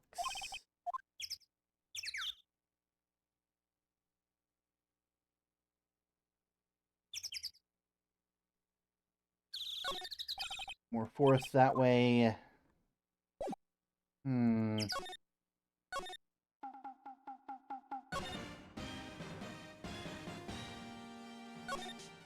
Over this way. Move to... It's the Criminal Affairs Department. Hey there, pal! What's up? You look out of sorts. Wait, you didn't go and do something that's gonna hurt Mr. Edgeworth's case again. What do you mean again? Whatever. Have a seat, pal. I'm here for you if you need anything. Besides, money, that is. Oh. Yeah, it's the investigation. It's not really. We have another meeting coming up. We're supposed to talk about Mr. Edgeworth's motive. His motive? See, Mr. Edgeworth's father died in the DL6 incident, and the guy who got the lone suspect declared innocent was the victim in the case. Robert Hammond. They were saying that's why Mr. Edgeworth shot him. And Edgeworth never talks about his past, and I bet they'll drag that out and hit him with it in court tomorrow. Poor Mr. Edgeworth. I gotta admit, it doesn't look good, pal. Gordy? Hey, say, Detective Gumshoe, do you know Gordy? The monster down at Gourd Lake? Not personally, no. Well, we've been looking for it. Huh? Are you out of your minds? You got time to go wild monster hunting? How about doing a little questioning for me, then? Oh, Detective Gumshoe is scaring me, Nick. I told Detective Gumshoe about the deal with Lotl. Nick, try telling him sooner next time. Sorry. I see, pal. Sorry for shouting at you. Okay. I, Detective Gumshoe, will aid you in your search for Gordy. Huh? I'll loan you one of our newest secret weapons for finding evidence. You can take whichever one you like. Give us the goods. Hold on now. Everything in due time. First, let me show them to you. They are the best and brightest. Introducing secret weapon number 1. Missile! Missile? He's a canine police dog. Still in training. Missile! Missile! Here, boy!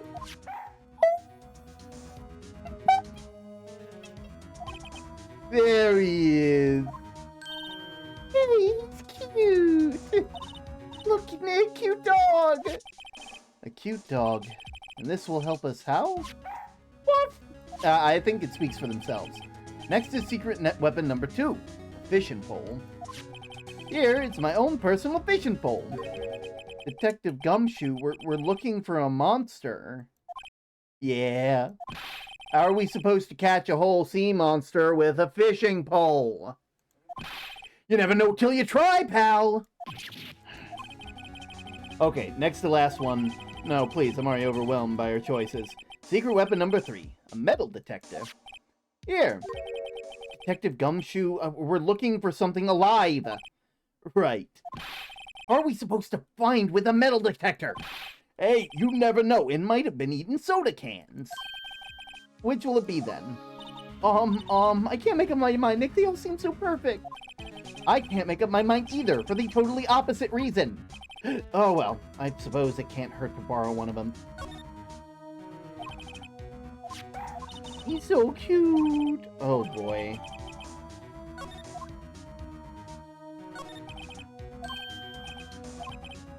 I'll be real. I'm just getting the achievement of borrowing each one of them. Dispose of it properly if it breaks.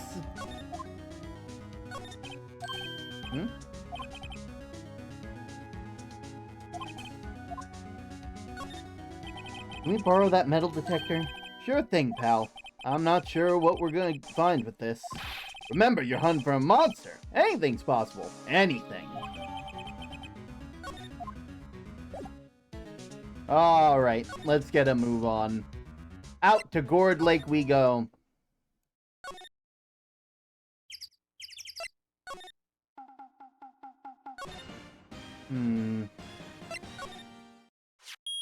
Beep! Nick! It's beeping! The metal detector found something! Sure is loud enough. Whatever it is, it must be in those bushes. Go check it out, Maya. Why do I have to check it out?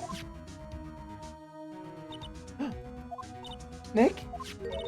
Look! Huh? An air tank? The valve looks broken. I thought it was Gordy. Maya, first of all, why would Gordy be in the bushes? The microwave's going off. And second of all, why would a metal detector react to a sea monster? Oh. Huh. There's something wrapped around the air tank. It looks like a string of flags? Well, we might as well take it with us now that we found it. It's heavy. Air tank of dubious value received. Alright, and I know where to go from here. I need to present some evidence. Mr. Man. You have some splaining to do. What?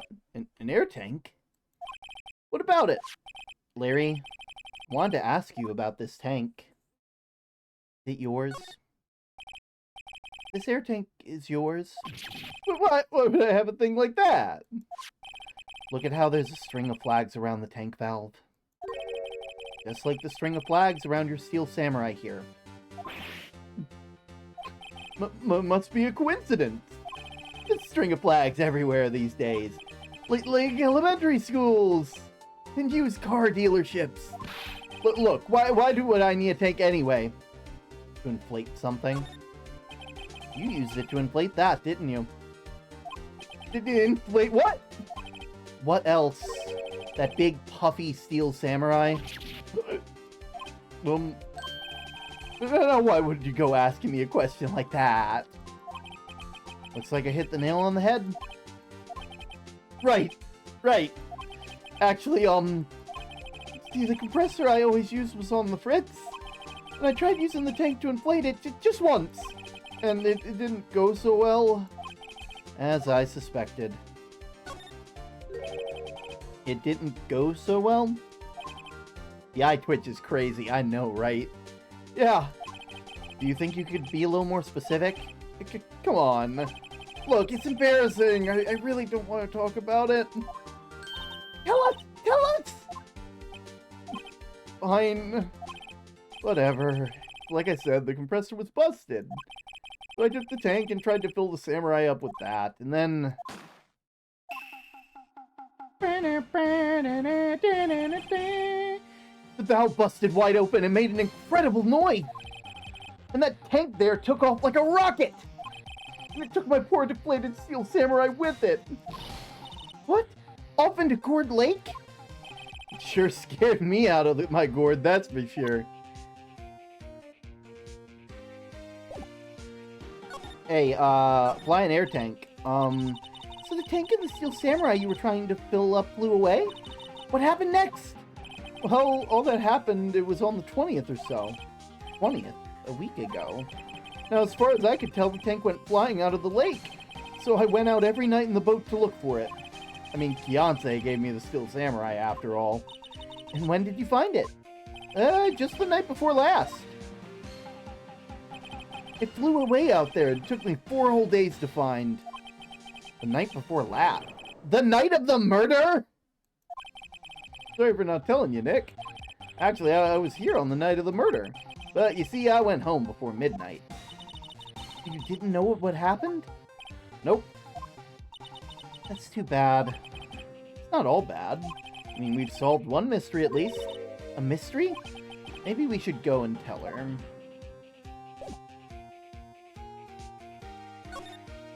Out to the woods we go!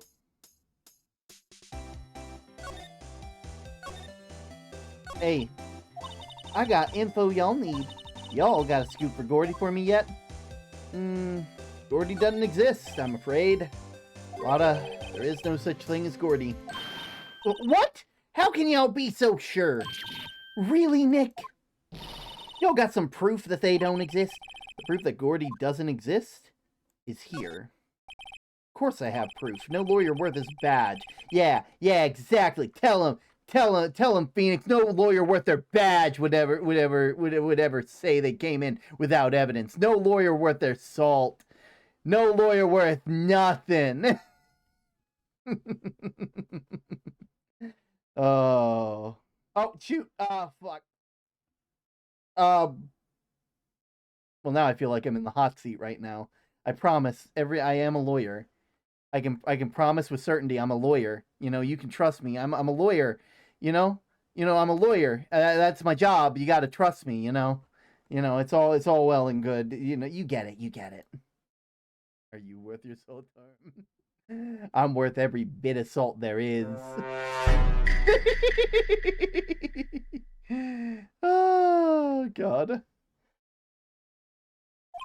Here's the proof that Gordy doesn't exist.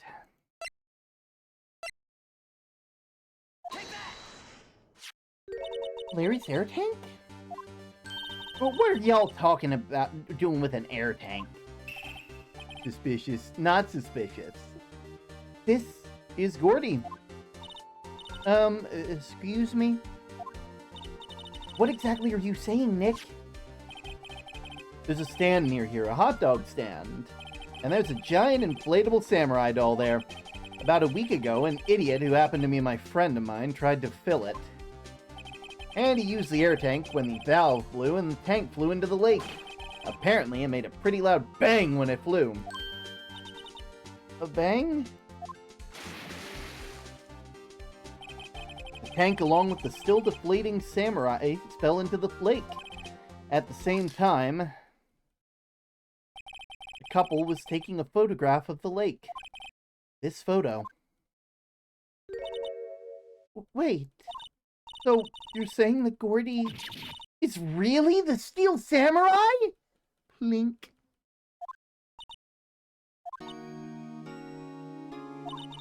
Well, that's a fine way to ruin a gal's dreams. I'm sorry, Lotta. Nah, it's okay.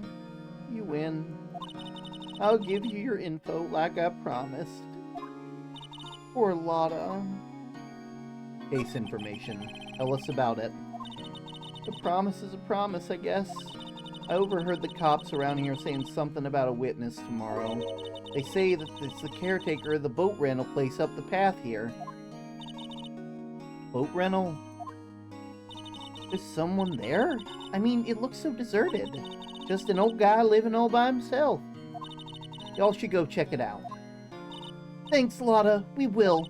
Let's get cracking, Nick. Hold on! Something else? Yeah, just the night of the murder. My camera clicked twice, you know? Wait, so you have another photo? Well, yeah, but there's nothing in it at all. Just the lake. I figured it wouldn't be much use as evidence, so I kept it to myself.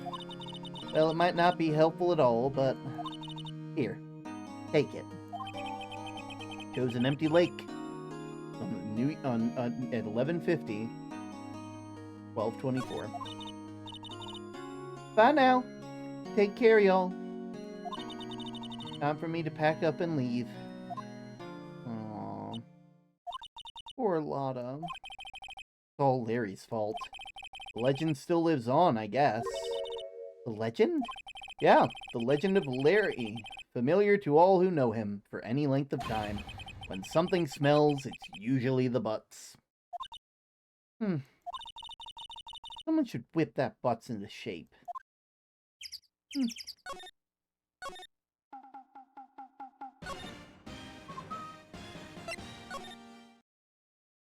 December 26th.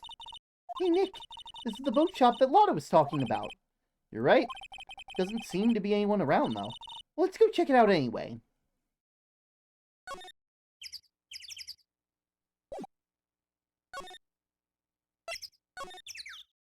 Huh. December 26th. Caretaker Shack.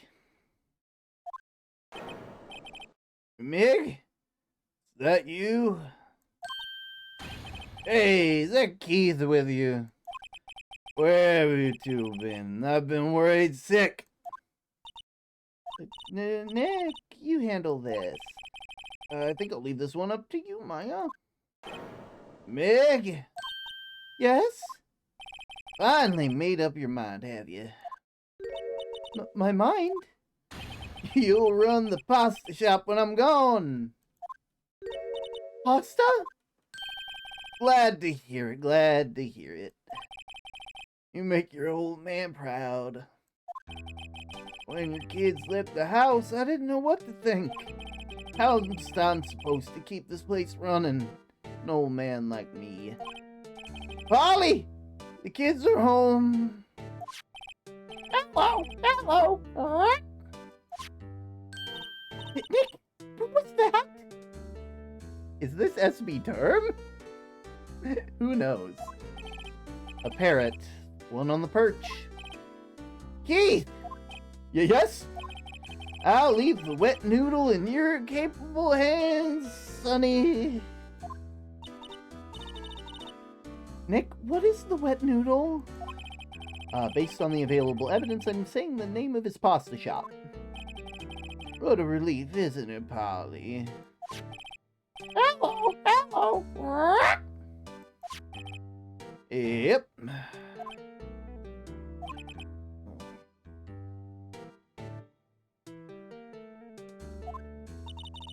He fell asleep. I guess he's relieved.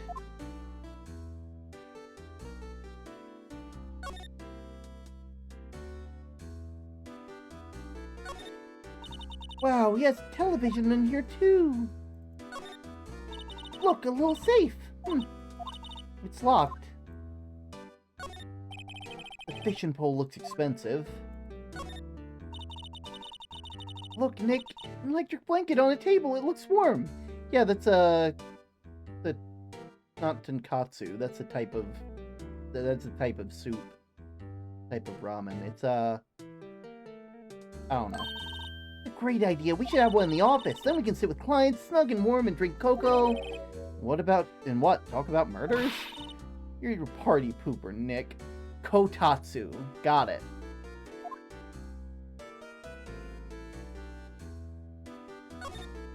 Looks like a kitchen unit. It's pretty clean. Funny, he doesn't look like the type to keep things tidy. You're forgetting, Nick. He's running a pasta shop here.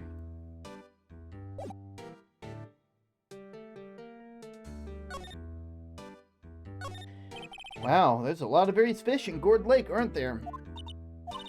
Something funny, Nick? All these fish are saltwater fish. Wow, what an amazing parrot that is! Good morning. Hello? It ignored me. What, you forgot, Meg? You gotta call her name first. Her name? Polly, how you been? Hello, hello. See? Neat, so the parrot's name is Polly. Parrot, the erstwhile companion of the boat shop caretaker, answers to the name Polly. Too bad all she can say is hello. Oh, Polly can say a lot of things. You just need to know the secret words. The secret words? Polly, Polly, what's your name? Polly! Cute! I has found a new friend. Hey,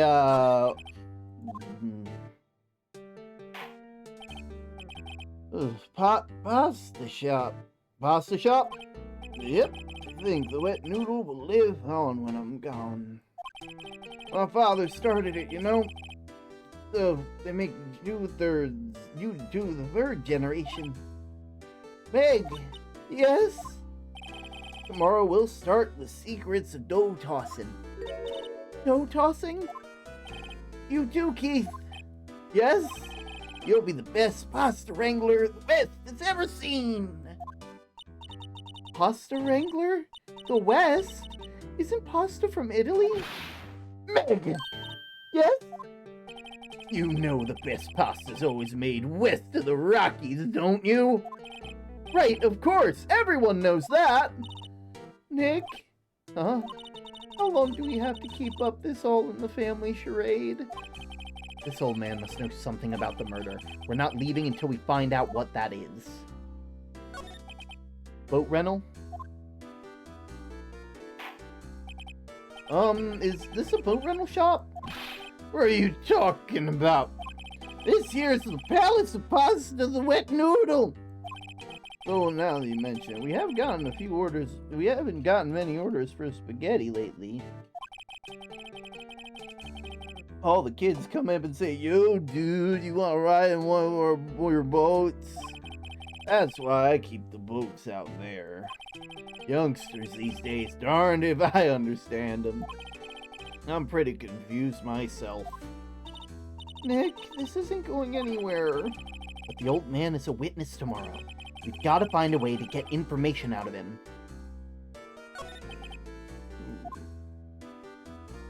Look, my memory's worse late. That's why I just tell everything important to old Polly here.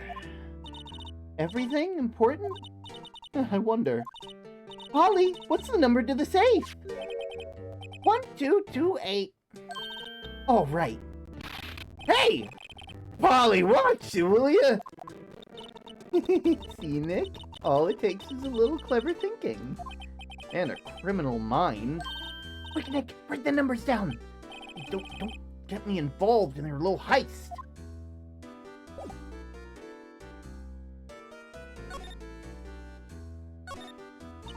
Oh, safe. Locked.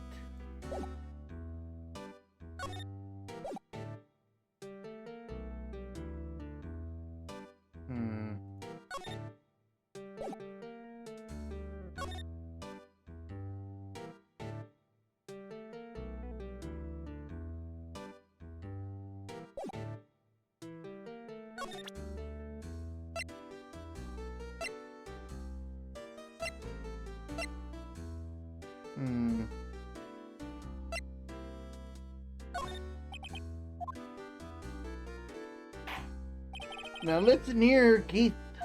Remember the tricolor pasta we were talking about? A rainbow lioli. Figured out the last color we should use. Indigo blue.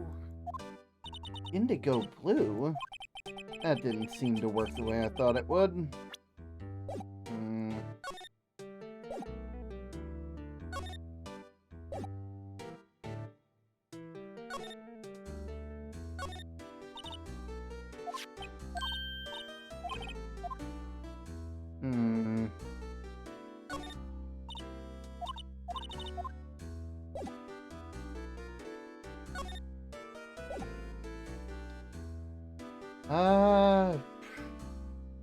Anything else we can present?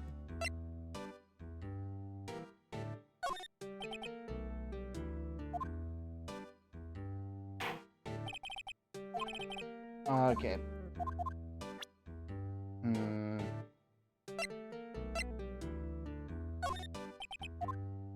What about you? Is that an Indigo Park reference? Oh god, okay,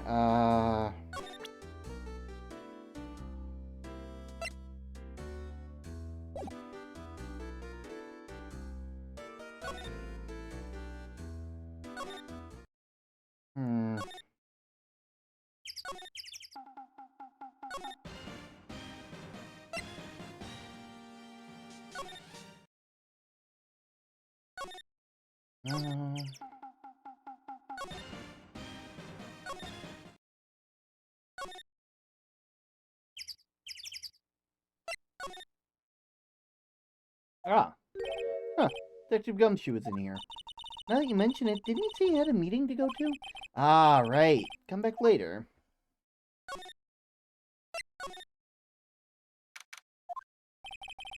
But Edgeworth isn't questioning. Ah, fresh air. I gotta say, freedom feels great. Behave yourself in the courtroom, okay? Misbehaving's much more fun. Get the fishing pole or the dog. Not going to be so much fun when Edgeworth refuses to pay your bail again. Right, I'll behave. Oh dear.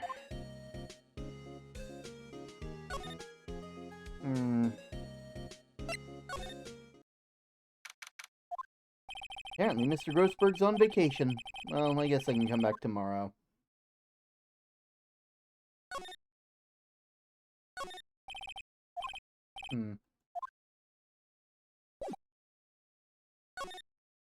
Okay, so obviously there's something.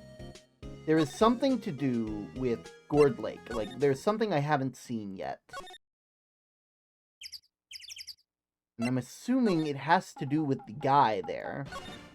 Because otherwise...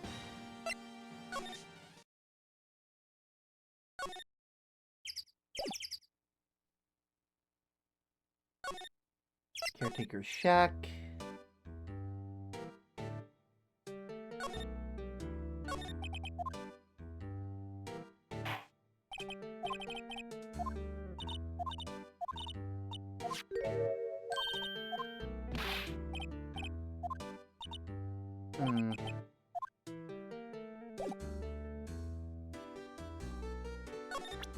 Gotta be something I gotta present to them.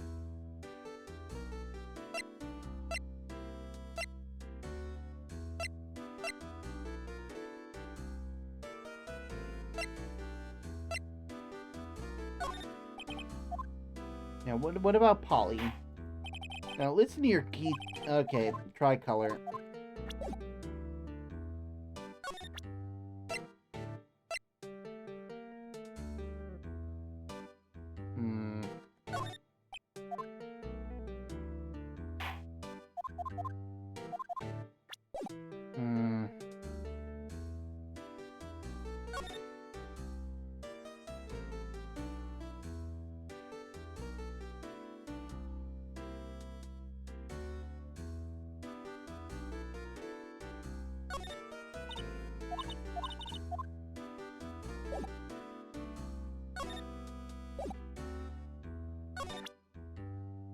Maybe... this one?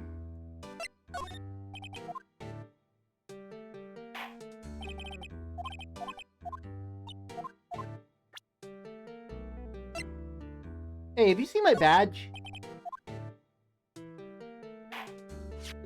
Eh? That's lawyer's badge. Yes, it is. I don't believe it. This old guy is the first person to recognize my badge. I get it. Huh? Yep, I got you figured out now.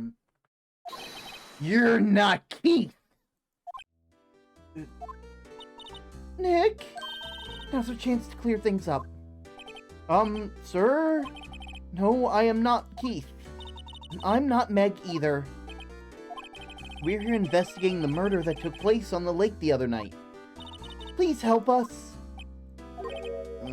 Lawyer, huh? Please, mister? Alright, I'll help. But on one condition. What's that? When the case is over and done, you'll run the wet noodle. Yeah, sure, I'll run the wet noodle for you, buddy. We're not running the wet noodle. We're... One sec. We're not running the wet noodle. They can't make us. I have enough stuff to do here. They'll forget it in time, I promise. Why not? I don't have the time to run the wet noodle.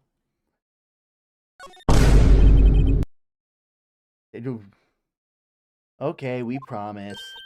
Nick, are you sure about this? Hey, anything to get the case solved, right? Also, who wouldn't want to eat Phoenix noodle? You know, Phoenix has got a point. We might actually have to take on the wet noodle. I guess so. That's my boy. Good for you, Keith. Wait, didn't I just say? You too, Meg. Yes. You bring a tear to the old man's eye, you know? Now that you want to know, speak up, Polly. Hello. Now he's talking to the bird again. How do we get him to talk to us?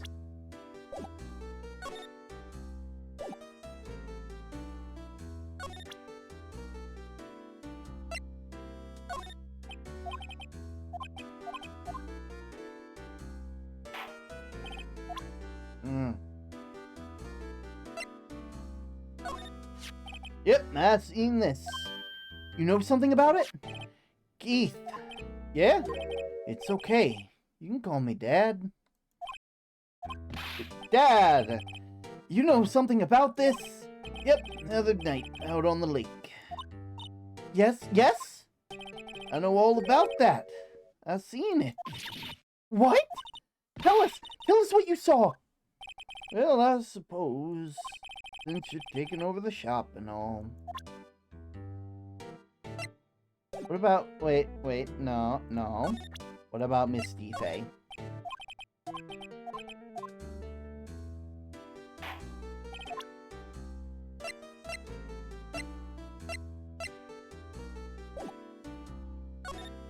What did you see? I forget the time, but it was pretty dark outside. Probably night. Yep. Can the bird testify in court? I'm not going to answer that. It was after midnight, but, okay. Then I heard a bang! And I looked outside. And I heard another one, bang!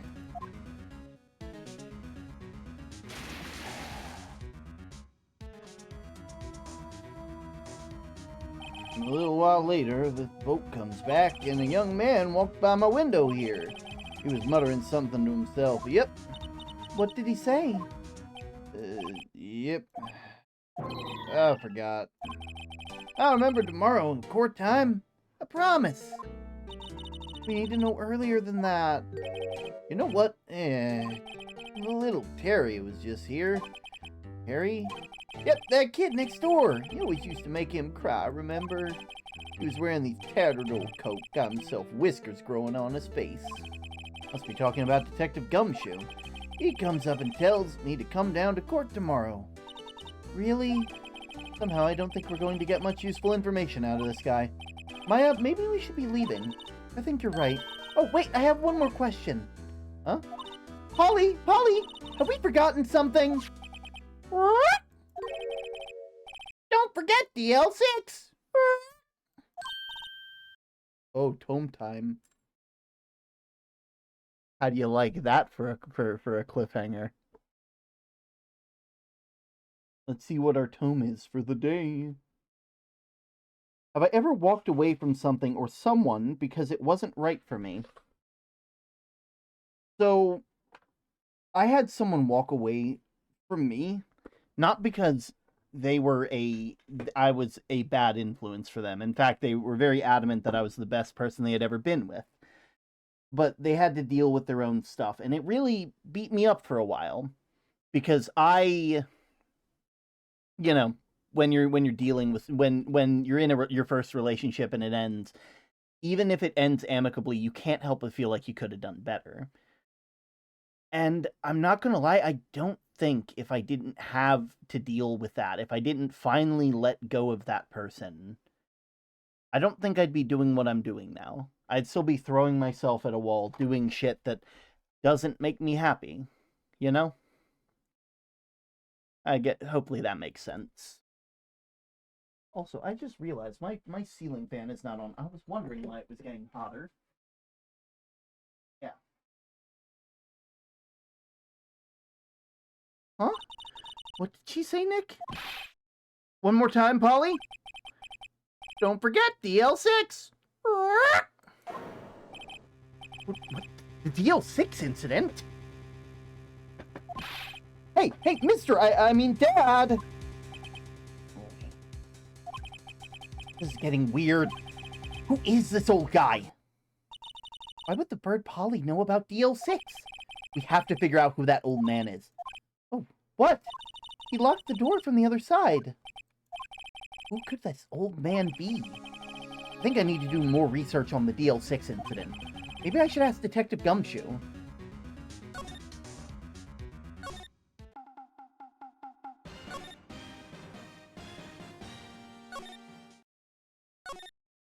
Out to criminal affairs.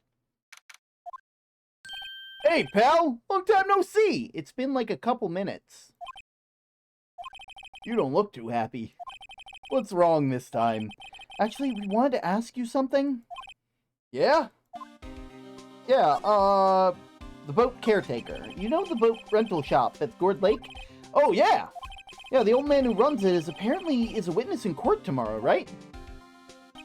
How do you... that was supposed to be top secret. Do you know how or who that old man is, Detective?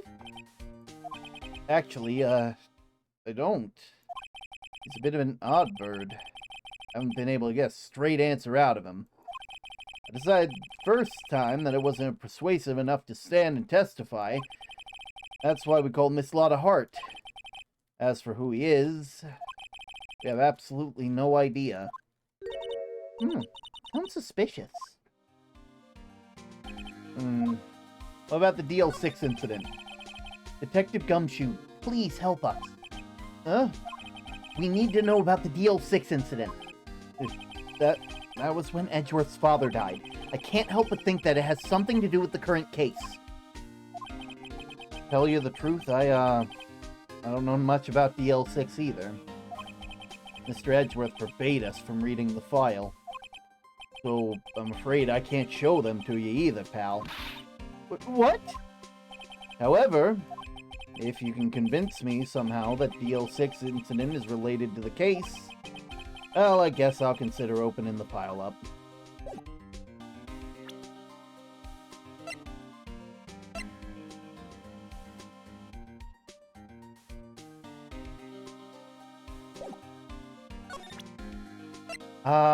Polly? What's that? A parrot? The old man at the boat rental shop's parrot.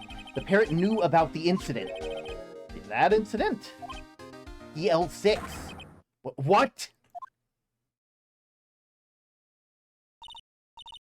Polly, have we forgotten something? Don't forget DL6. Huh? Phoenix, why are you doing a flashback for something that happened only a couple minutes ago? Are you okay? It's okay, I suffer from short-term memory loss.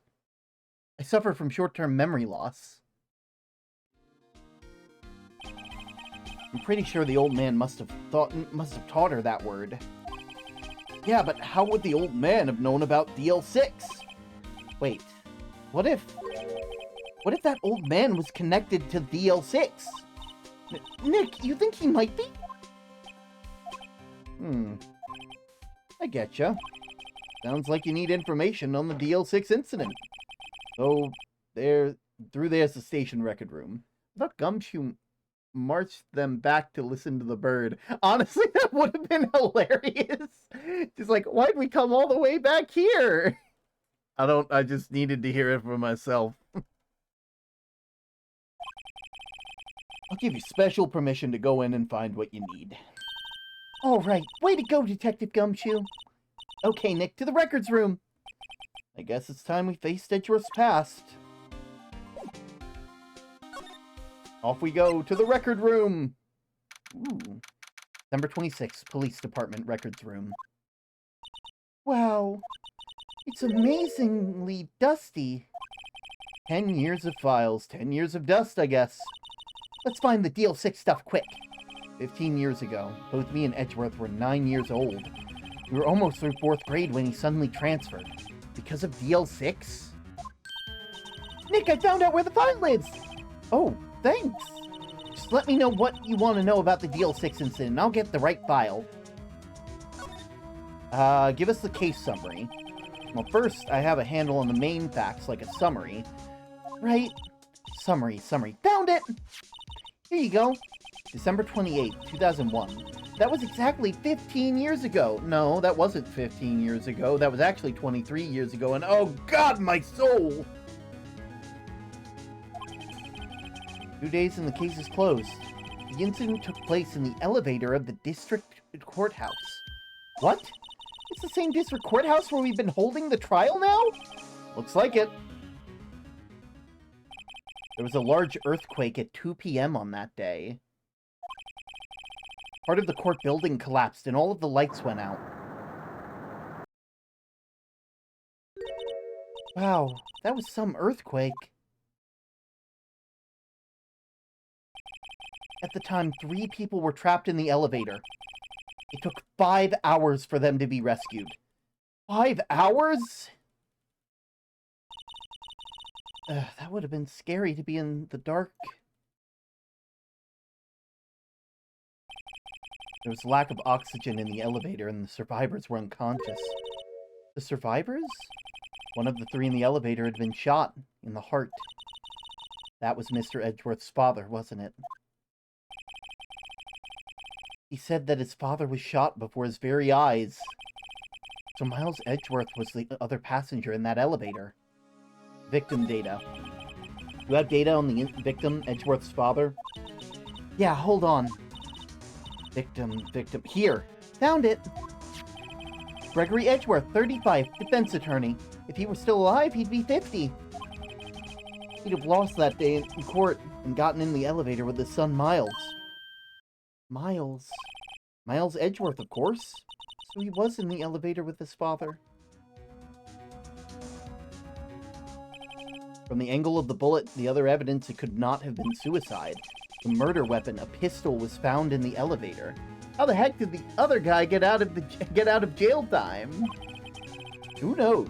The pistol has been fired 2 times. Where have I heard that before? Huh. Sounds like the current case. What's going on here? Suspect data. Got any data on the suspect in there? That would be the guy that my mom got arrested. Hold on. This is it. The man arrested as a suspect in DL6 was Yanni Yogi? He was a clerk in the court, apparently. So there must have been the 3rd person in the elevator. Well, that would have done it. But he was found innocent later thanks to his defense lawyer, Robert Hammond. Hammond? The victim in our case? Right. The suspect, Mr. Yogi, was oxygen deprived, so much that he had brain damage. He lost all memory of being in the elevator. After he was declared innocent, he disappeared. Where could Yogi have gone to? He may be closer than we think. I guess now we know generally what happened with DL6 now. Still don't know what this sort of impact this whole thing had on Edgeworth. Nick? Are we going to take the whole file? There's too much. We'll never get it out. You're right. How about we just take what we think we'll need? Okay. Right. That's probably all we'll need to find here. Objection! How are you doing, Dominic? I hope you're having a lovely day today. Now, I'm calling it the boat shop guy is Yogi. Honestly, I think, I'm pretty sure. Yeah. There's no one else they could be. I wonder how Dad will do testifying in court. To be continued.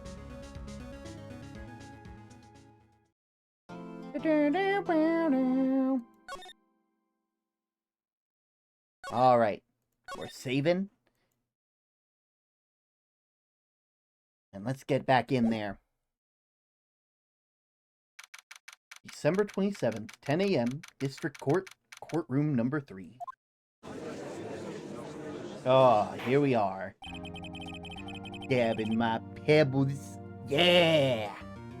Getting all the pebbles you could possibly want. Court is now in session for the trial of Mr. Miles Edgeworth. The defense is ready, Your Honor. Very well. Apparently the prosecution is also ready. Who is the judge here anyway? Are you still here? Yeah, I'm still here. We're having a fun time. Mr. Von Karma, your opening statement. Very well. No opening statement, so... Not so fast, Judge. I was taking a meaningful pause before speaking.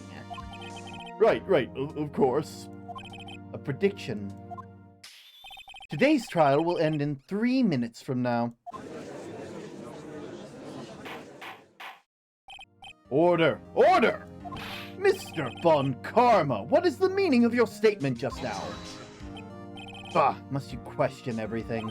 It'll be over in 3 minutes. We have no time to waste. Fair enough.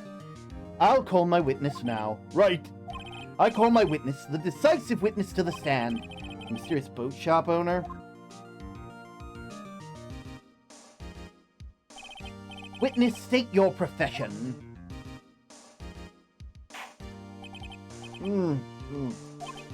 I'm proprietor of the restaurant The Wet Noodle at Gourd Lake. I played VR chat with some friends. Watched Tep perform on Jimmy. Right. I keep seeing that as Tep, and then I'm like, no, you mean 21 Pilots. Perform on Jilly Fallon. Nice, nice. I also rent boat. The night of the incident, there were boat rental shop, correct? Yep. Yep, I was. Please, testify. Wait a second. You still haven't heard the old guy is. Wait a minute. The witness hasn't stated his name yet. Because it did not ask him, Mr. Wright. I predicted this trial will end in 3 minutes. Stop asking trivial questions and cooperate. Yeah, right. The witness will state his name.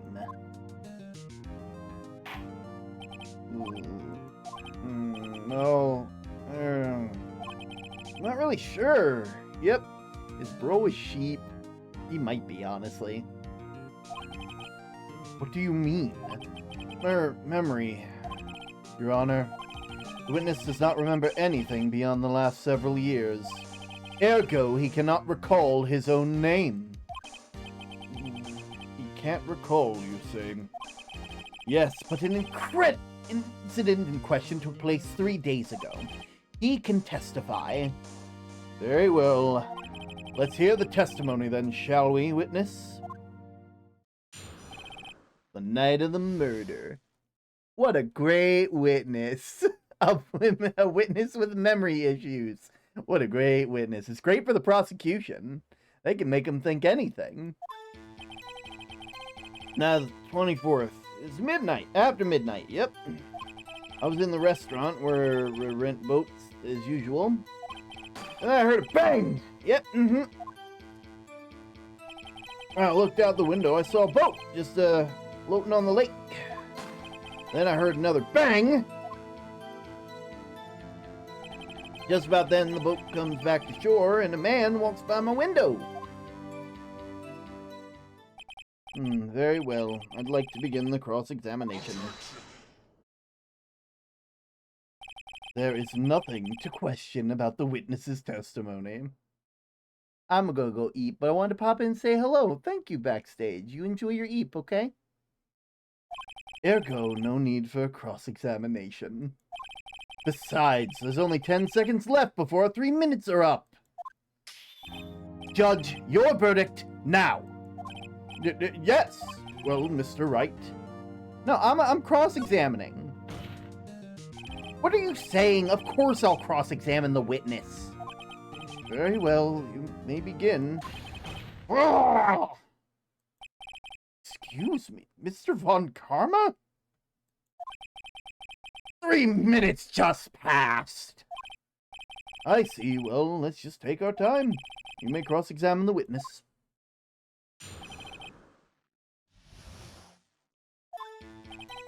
It was now the 24th, just after midnight. I was in the restaurant where I rent boats, and then I heard a bang! And where did the bang come from? From the lake, I figure. Are you certain? Yep. Good. Continue. How does this guy win every case? He just I'll be real, I'm almost certain that he wins every case just because he just forges evidence and like doesn't let the defense speak ever. When I looked out the window, the boat was just floating on the lake. Was there someone in the boat? Yep, pretty far out there. I couldn't see it clearly. But I figured there were 2 men out there, yep. But you couldn't see them clearly. Yep, at the time, that is. At the time. Yeah, this prosecutor's sus. Absolutely. Then I heard another bang. So you heard 2 gunshots total? Yep. That's what Lotta said in her testimony. Just about then, the boat comes back to shore and a man walks by the window. By the window? Yep, by my window, right outside the window, by my little shack. And you could see the man's face? Well, the fog was pretty darn thick, but he was right there in front of me. I saw him. A rather important detail, please add it to your testimony. Tisk, tisk, tisk. I have a bad feeling about this. That man was the defendant. I'm saying I can't believe he's dead. Are you sure?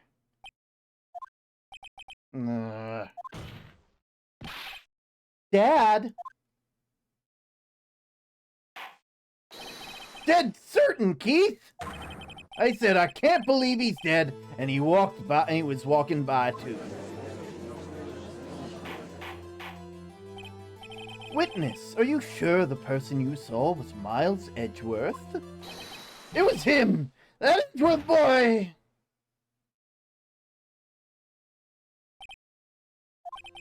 This sounds like decisive evidence indeed. I see no room for doubt. On karma. He lured me into a cross-examination so he could set me up to fail. Tisk, tisk. Nick, I don't like the way things are going here. Everyone in the courtroom is glaring at us. Better act quick or this trial is going to be over. Raise an objection. Your Honor! We proved in yesterday's trial that it could not have been Edgeworth who fired that gun. Mr. Wright, are you referring to the fingerprints from Edgeworth's right hand found on the gun? Is it really decisive if the witness is acting drunk? I don't think so, personally, but in this world, probably. And the photograph showing a man firing with his left hand? Exactly! That is easily explainable! You could have wiped the prints off after he fired. You're ignoring the truth of the matter here. Everything in the witness's testimony is true! The judge is lost in thought. What do I do? Raise a goddamn objection! We object! I object! It's objectionable! Your Honor, the witness claims that Edgeworth said, "I can't believe he's dead," but his words is all I have. If he were telling a lie... Mr. Wright, in a court of law, the evidence tells all. Apparently, you've yet to realize even this basic fact. If you say his testimony is a lie, show proof. Nick, do we have evidence? Oh, good. There's nothing I can do. Are you sure? Be honest. I don't know what to do anymore. Please. Can you hear me, sis? Please. We need your help. Nick needs you. Tisk, tisk, tisk. 3 minutes was perhaps too high of an expectation. However, 15 minutes isn't bad. Must be a new record. Enough. The witness may leave the stand. This court sees no reason to further prolong the trial. Nor is there any reason for more time. Who was that? Oh, thank you for the follow, Frostflake. Wait, sorry. Frostflake Fox. I hope you're having a wonderful day today. I do apologize if you're normally on, if this is like when you normally pop onto Twitch, because I'm normally not up this late. But hey, you know, it's nice to see you anyway. Nor is there a need for more time to decide the case against the defendant. This case is extremely clear, and I see no room for misinterpretation of the facts. What? No! This court finds the defendant, Miles Edgeworth, guilty. The accused will surrender to the court immediately and be held pending trial in a higher court within a month of today's date. That is all. Court is adjourned. Wait! Who? What? When? Why?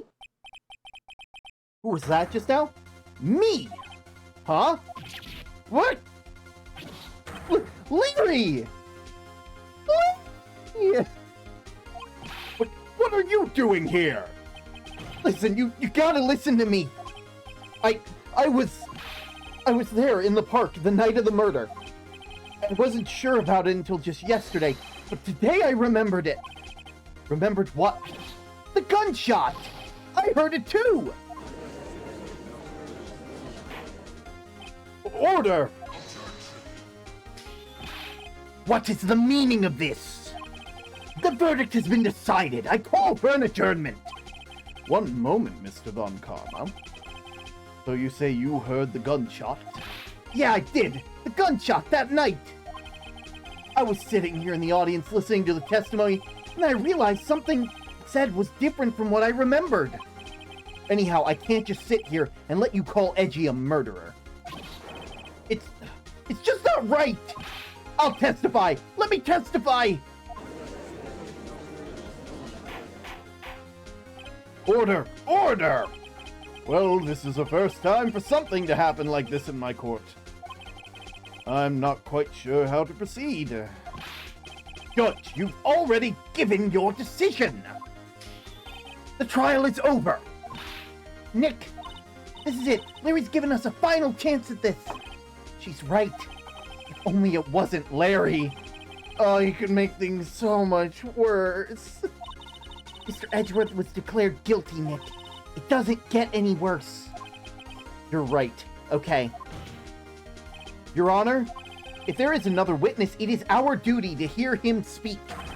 Right here, right now. A waste of time. The verdict cannot be overturned.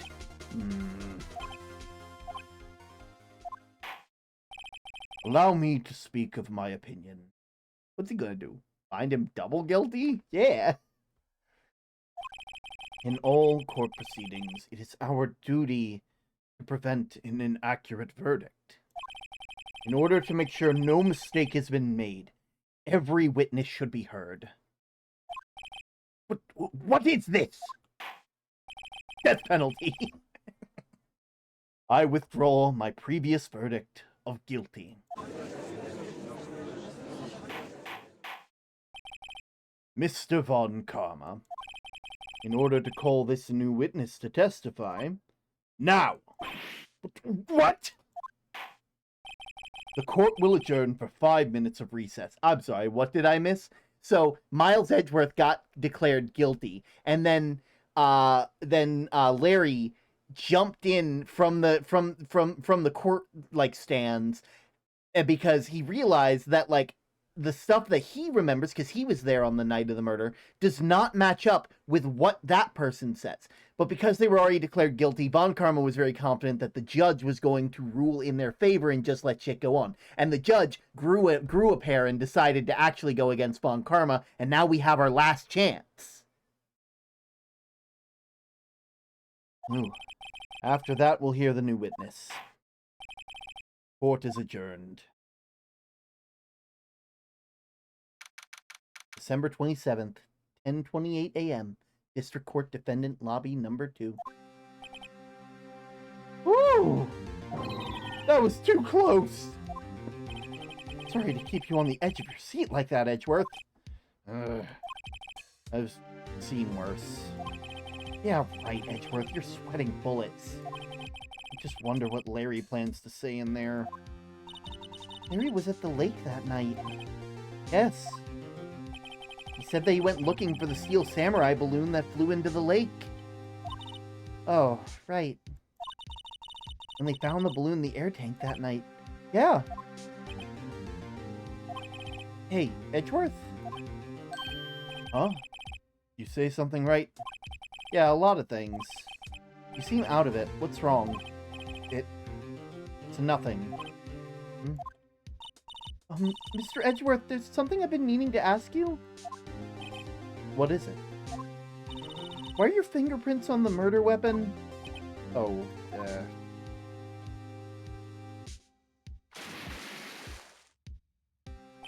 When he fell into the lake, I went into a daze. I couldn't understand what had happened. I couldn't think straight. And I saw the pistol lying on the floor in front of me, and I picked it up without thinking. I didn't have a reason, really. I see. Right. Yeah? This might be our chance. Our chance? Von Karma has only ever run perfect trials. Perfect trials? Perfectly prepared witnesses, perfectly complete evidence. That's the secret to his success. This is the first time he's ever had to deal with something unexpected. He has to let someone he hasn't even talked to testify in court. And that someone is Larry. What are you getting at? It's likely his testimony will be full of holes, right? That's right, Nick. No 10-minute trial this time. We'll milk this one for all it's worth. Larry for the fucking win. We love a wild card, everybody. We love a fucking wild card. It was 15 minutes. 15! Everything's on Larry now. December 27th, 10:35 a.m., District Court, Courtroom Number 3. Court is now back in session. Witness, please testify to the court about everything that you saw on the night of December 24th. Right, leave it to me. Please, Larry, don't mess this one up. I hate to admit it, but you're our last chance. Von Karma didn't even have time to prep his witness. I just hope Edgeworth is right about this being our big break. The night of the murder. That night, I was out in the boat on the lake. I was looking for something and I found it. So I quietly slipped the boat back into the rental shop dock. Then I heard that I was thinking about going home. I heard a bang! I looked over from the lake, but I didn't see a boat. So after I heard the single gunshot, I went home.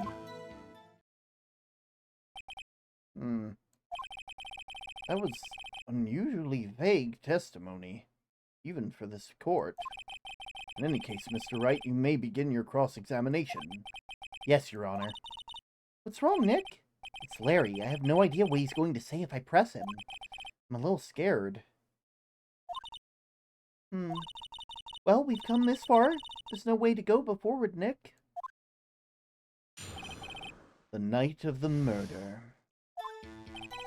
That night, I was out in the boat on the lake. I was looking for something, and I found it. Looking for something? Yeah, Mr. Butts, what was it you were looking for? What the witness was searching for is irrelevant. Most likely he was hunting for this Gordy. That's surprisingly close to the truth. This is all irrelevant. Let's get it over with.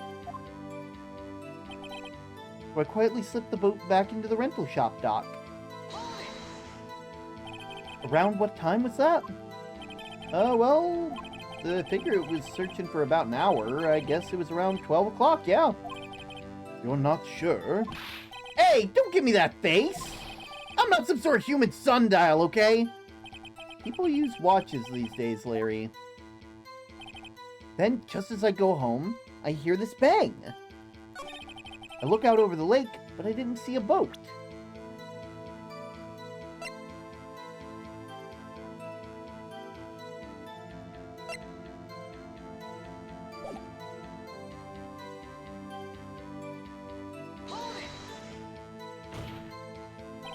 Wasn't there a boat on the lake? Order! Order! Well, Mr. Butts? Whoa, whoa! Everybody, just calm down, okay? I mean, it's real foggy that night, and I'm not sure whether there was a boat out there or not. Okay, no problem. That's like the most important part of the case. After I heard the single gunshot, I went home.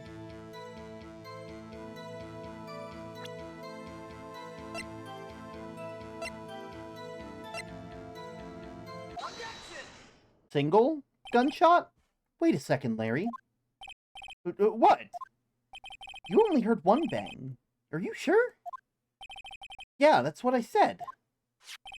But Miss Lotta Hart testified yesterday she heard 2 bangs. And the old man just now said the same thing. They both heard 2 gunshots that night. Huh? Were you even listening? Were you paying attention at all to what they said? Yo, Nick, please. Huh? You know something's been bothering me. I'm a witness, see? I'm like a customer here. You gotta treat me nice and stuff, okay? That's not how that works, Mr. Butts. What? You only heard 1 gunshot, are you sure? Well, to tell you the truth, I'm not sure. Not sure? How could you not be sure? Well, yeah, well, I might have missed the other gunshot, but I was listening to something else. Something else? My radio, dude. With my headphones. What? That's not how that works. Order! Stop the booing! Mr. Butts! You were listening to the radio with your headphones. Yeah, so what? That a crime? I listen to my radio. Everyone listens to the radio. What's the big deal? Mr. Von Karma, your opinion... Waste of time. I do not accept this witness nor his shoddy testimony. Well, Mr. Wright, should we continue the testimony? Yeah, no, continue. Your Honor, please allow this witness to continue. Nothing is more pitiful than a lawyer who doesn't know when he's lost. Very well, Mr. Butts. Please give your testimony and be sure to include details like your radio. Right, leave it to me. I wouldn't if there were any other way out of this, believe me. Yeah, I know who you would interrogate instead of Larry Butts, man. I know. It's lonely being alone on Christmas Eve. That's why I was listening to the All Request show on the radio. I was listening to it real booming loud like. But I'm sure I heard that gunshot. Remember exactly what the DJ said when I heard it too. You were listening to radio at high volume? Yeah, what's the big problem? Can a man listen to his radio in peace? Isn't this a free country? I thought this was America. Wait, is this America? I truly believe Larry has no idea what the problem is here. Judge, can you believe a word this witness says? What he heard was probably nothing more than a drum beat from the radio. True enough, it is difficult to believe this testimony. Wait, Your Honor. The witness said he remembers exactly what the DJ said when he heard the gunshot. Excuse me? DJ? An announcer, the guy who says the things on the radio? Anyway, what he means is that he heard a sound. He heard the sound. No music was playing. The DJ only talks between songs, so he could have heard the gunshot from the lake. I'd like to cross-examine the witness, Your Honor. Very well, Wright. Can't believe I'm continuing this charade.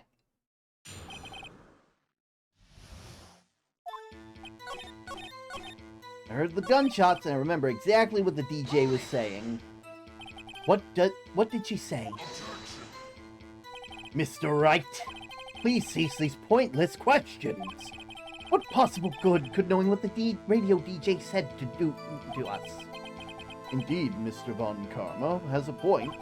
I'll allow the question only if you see some reason why we should care. We should care.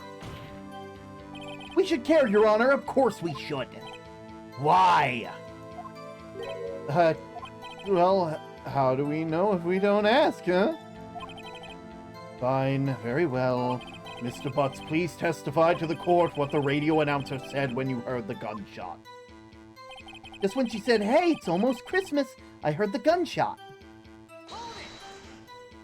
Are you sure? Of course I am. She had a real sexy voice. Great.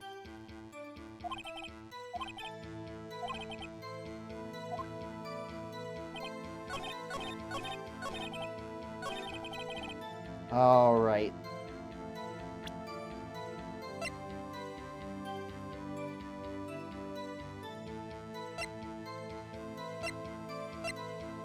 Just after midnight at 12:25. I see this. Do you guys see it? Almost midnight. Like, right on the money? Nah. Larry, are you absolutely sure that what you're saying is correct?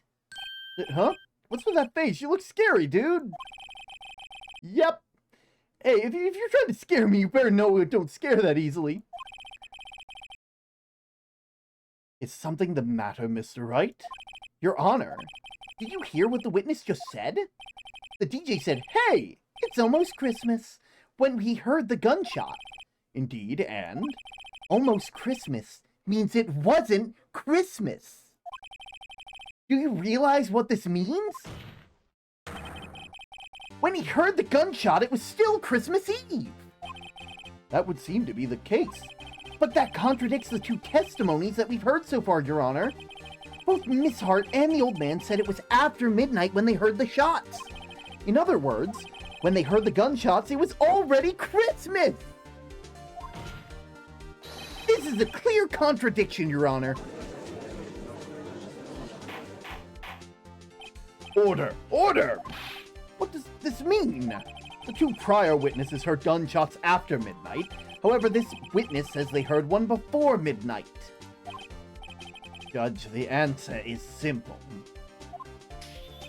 This current witness is plainly mistaken. Just look at him. Suspicious. What? Well, Mr. Wright, what do you think about Mr. Butts' claim that he heard the gunshot before midnight? Larry's right. Larry's not mistaken, Your Honor. He heard the gunshot before midnight. Intriguing. I assume you have evidence to back up your wild claim? Show me evidence that there was a gunshot before midnight. Well, I have the perfect time. And it's the fact that this gun was fired 3 fucking times. Actually. Yeah, this one. Look at this photograph. This was taken by our witness yesterday, Miss Lotta Hart, with an automatic camera. The timestamp on the photo reads December 24th, 11:50 p.m. Oh? But there's nothing on the lake in that picture. Your Honor, the real issue here is not why nothing is showing in the photograph. It's why the photograph exists at all. What do you mean? Your Honor, this photograph was taken by an automatic camera. This camera was set to go off in response to loud noises. Aha! Correct. There was a loud noise on the lake at 11:50 p.m. That's why the photograph was taken. In other words, when Larry heard the gunshots, it was almost definitely still Christmas Eve. Indeed, it would seem to be the case. Then where does that leave us? Mrs. Hart testified that they heard gunshots after midnight. Are you claiming that she was mistaken? Not at all, Your Honor. It was the fact that the camera also triggered 15 minutes after midnight. Your Honor, that night there were 2 sets of gunshots, with a 25-minute pause between them.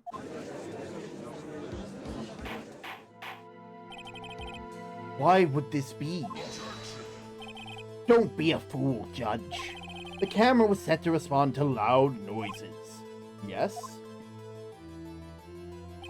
There's no proof that the loud noise at 11:50 was a gunshot. Why, the witness could have sneezed, triggering the camera. Hey, my nose was clear that night, man. Clear! Well, Mr. Wright, there's no turning back now. Can you prove that the loud noise at 11:50 was indeed a gunshot? Show the court evidence if you have any. So it's either this, or it's the pistol that has 3 firings. I'm gonna go for the camera, and then the gun. Mr. Wright, is that a smirk I see? Hey, Your Honor, sorry, I wasn't really sure about that one. Don't show us evidence you aren't confident in. I guess.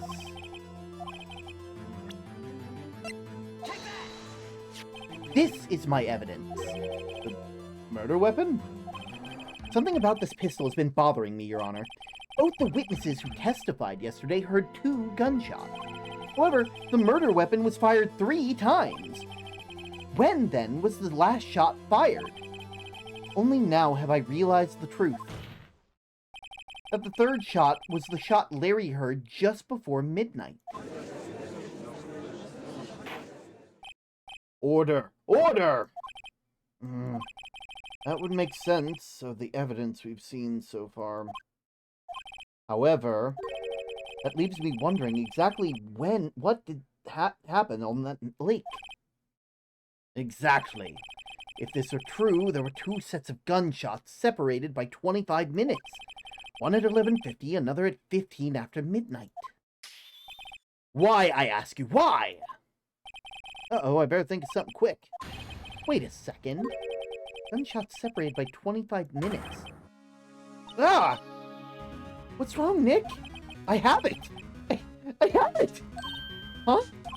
Remember the case with the Steel Samurai? Huh? Yeah, of course I remember. The murderer in the case had the same idea as the murderer in this case had the same one in that case. What do you mean? Maya? Yes? If we don't figure this out now, we'll never overturn Edgeworth's guilty verdict. I've got a hunch, and I'm going to run with it. Right, I mean, is that safe? Safe? We've already gotten a guilty verdict. We have nothing left to lose. You just watch and let me know if I say anything that sounds fishy, okay? Right, Nick. Your Honor. Yes, Mr. Wright. The testimony that's now has cleared up this entire case. What do you mean, Mr. Wright? Oh, you finally realized the truth. So 6, 5, 7, okay. There can be no other murderer than Miles Edgeworth himself! No. Wrong, Von Karma. A man was shot that night, but it wasn't Edgeworth who did the shooting. Listen, rookie. Take a deep breath. Consider the facts. At the time of the murder, 1 boat was on that lake. This was shown by the witness's photograph. The defendant Edgeworth and the victim Robert Hammond were in the boat.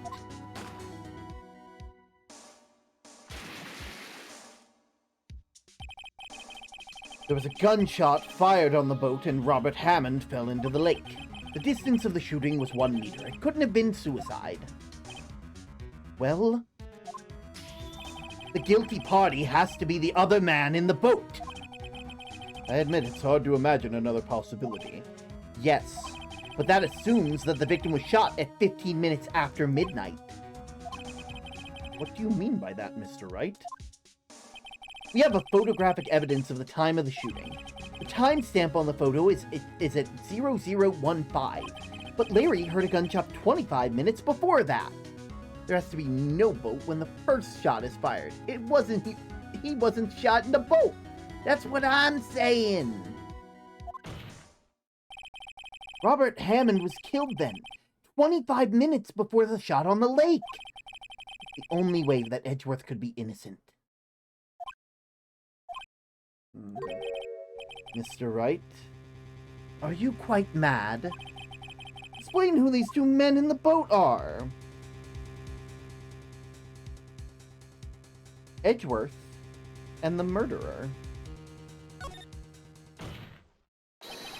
Of course it was Edgeworth and the murderer. After the murderer killed Robert Hammond at 11:50, he assumed the guise of Mr. Hammond and met Edgeworth. What? Are you serious? Yes, Edgeworth won't tell us why he went to the lake that night. However, I have a hunch.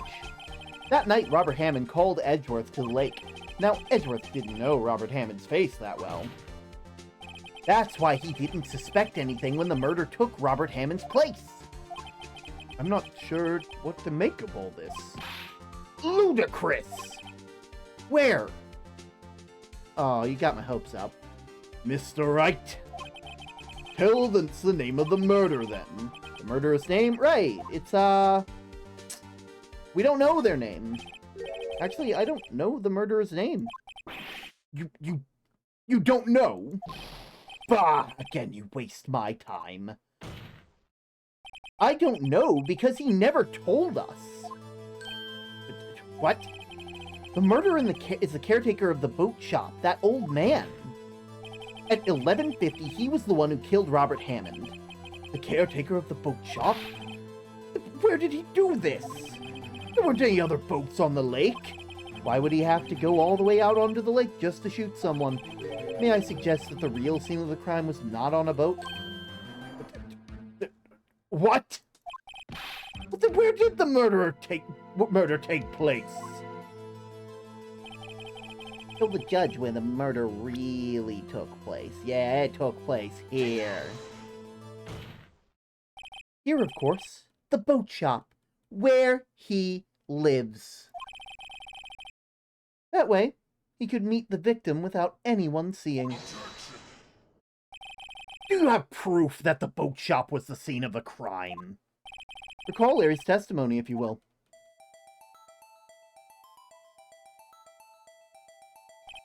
That night, they were out on the boat, searching for something. They find it, return the boat, and then just as they're starting to head home, he hears a gunshot. He hears a gunshot, Your Honor! Even though he was wearing headphones at the time. In other words, the gunshot was very, very close by. And where would he have been if he had just returned the boat? The boat shop. Mr. Wright, what happened that night on Gourd Lake? Please tell the court from the beginning. Yes, Your Honor. Nick, are you sure about this? Not really, but I think if I start at the very beginning, and I take it slow, I might just be able to figure it all out. That night, the caretaker of the boat shop called Robert Hammond to his shop.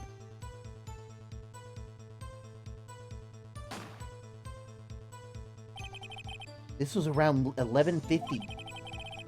That was when the gunshot that Larry heard was fired. After that, the caretaker put Robert on Robert Hammond's coat. Hello, Ulska. We're currently playing some Phoenix Wright Ace Attorney. I'm trying to get to the next, set-in-stone save point.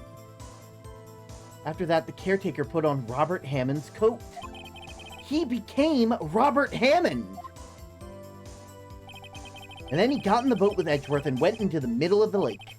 Then who fired the pistol on the boat, Mr. Wright? The boat shop caretaker. Of course, it was the murderer who shot the pistol. He shot twice. Both missed Edgeworth on purpose. Wait a minute. Yes? Why would he shoot twice if he didn't mean to hit anyone? Details.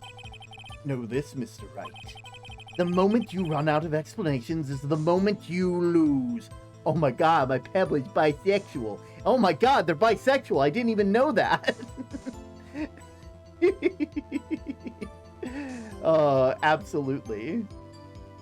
The moment you run out of explanations is the moment you lose. He was framing him. Tell us why the murderer had to fire twice. To create a witness. I believe he shot twice to create a witness, Your Honor. Create a witness. The murderer lifts his pistol and fires one shot. That ensures that anyone who heard the shot would look at the lake. Yo, Moonshiny! How you doing? We're currently playing some Phoenix Wright Ace Attorney. Starling's incoming, some chaotic neutral energy to share. Oh, we welcome that chaotic energy. I hope you guys are having a lovely time. We're currently playing some Ace Attorney. Old Granola, thank you for the follow. Welcome in. My name is Term. I'm the Axolotl of the Lighthouse, and I do my best to create a calm and cozy atmosphere for those of us just trying to find refuge from the storms of day-to-day life. I'm staying up a bit late because I'm playing Phoenix Wright and I'm having a ball. We've been live for 6 hours, 40 minutes. I'm not gonna lie, there's a part of me that thinks I might be able to finish this. It's almost 2 a.m. Should I make myself some toast or should I make a quick microwave quesadilla? I'll be real, I'm probably gonna make myself something after this day of the case because I don't want to leave you guys with a single day of the case. I wanna end this on a time where the case is over, you know? And I know that means I'm gonna be up a bit late, but you know, it's a celebration. It's SUBTember.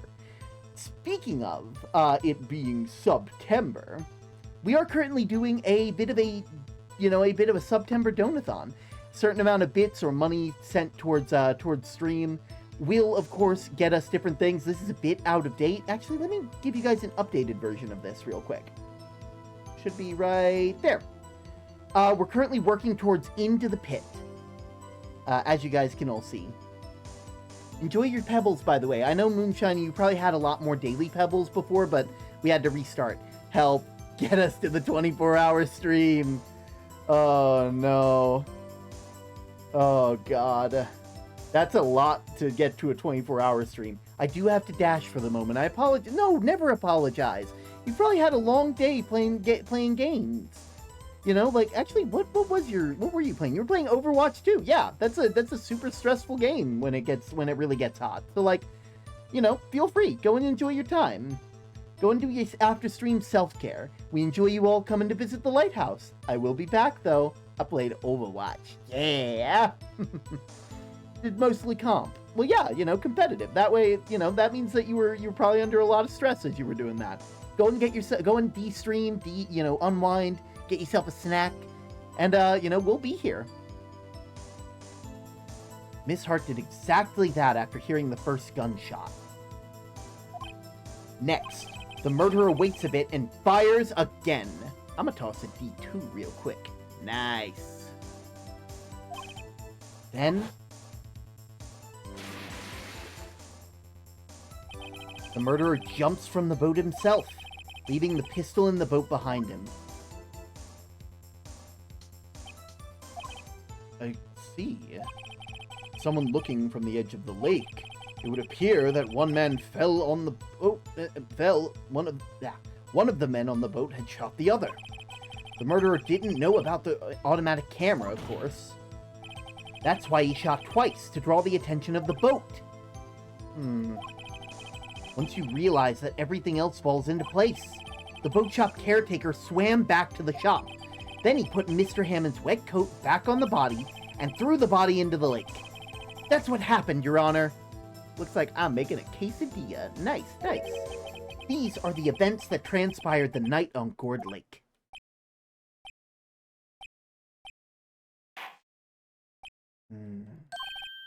Bailiff, bring out the witness from before.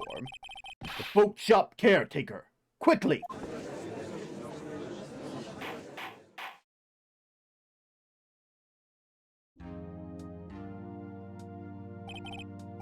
Very well. While we are waiting for the caretaker, I would like to ask the defendant, Miles Edgeworth, a few questions.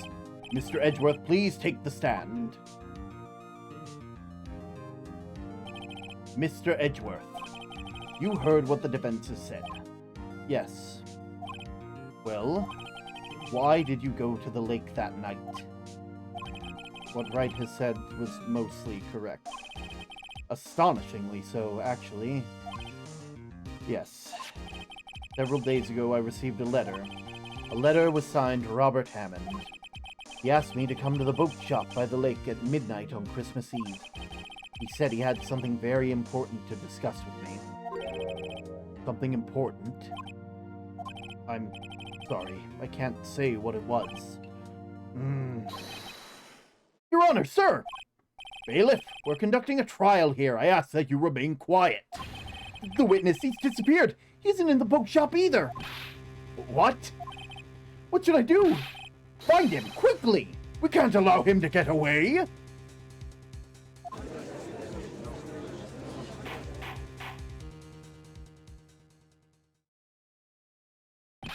Mr. Von Karma, your witness has disappeared! A search warrant has already been issued. Goes without saying that I cannot declare a verdict under these circumstances. I will extend the trial until tomorrow, the final day allowed. I request that the police department utilize all of its forces to find that witness. Am I understood? One more thing. Just who is that boat shop caretaker? I think his identity has become very important to this trial. I want him, and I want to know who he is. Very well. Court is adjourned.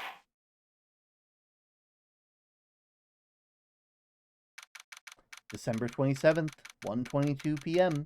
District Court, Defendant Lobby Number 2. Yay, Nick, you did it! Yeah. Well, at least we got out from under that guilty verdict. What about Larry? That was something else. Carm, it's almost 3 a.m. I know. Larry really helped us out. Sure, once I sifted through all his unique testimony. Still, he did save us. just wish our cases weren't so down to the wire all the time. I know what you mean. Sometimes I feel like we're on trial instead of our clients. Hey, Edgeworth! Mr. Edgeworth? Did you say something? You don't look so pained. I mean, it looks like you're probably gonna get off the hook. You could try to smile just a little. Relax. Know what that means? Fish. Fish. Hey! Owl, I think you're the first person to ever do those, like, close enough that it actually fits. I'm sorry, but I fear it's not over for me yet. What do you mean? Right? There's something that's been troubling me for a long time now, and I don't know whether or not to tell you. Edgeworth? No, there's so little time left. I want to tell you, to get it off my chest, but I can't make up my mind. What is this about, Edgeworth? It's a nightmare I've had. A memory of a crime that I committed. A crime you committed? A memory of a murder.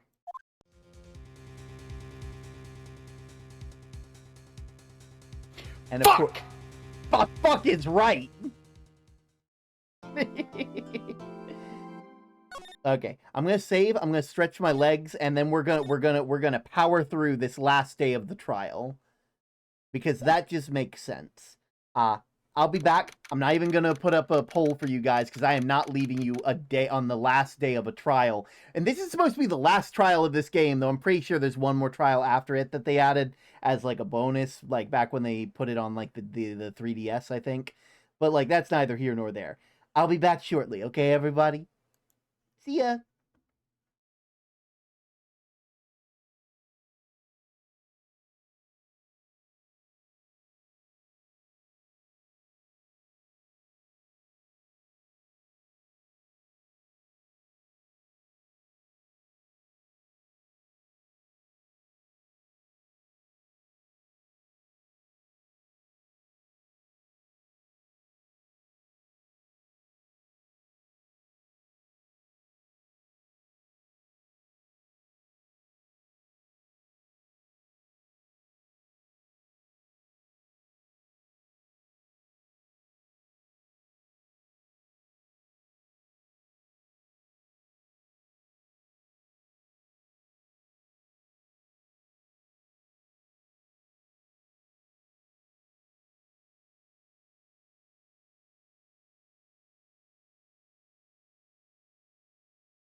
We need to get term a BRB screen.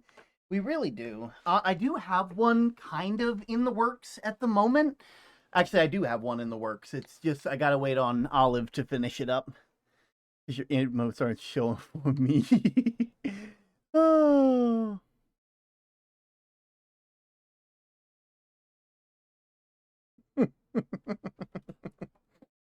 The emotes that Owl is using is like a pointing emote.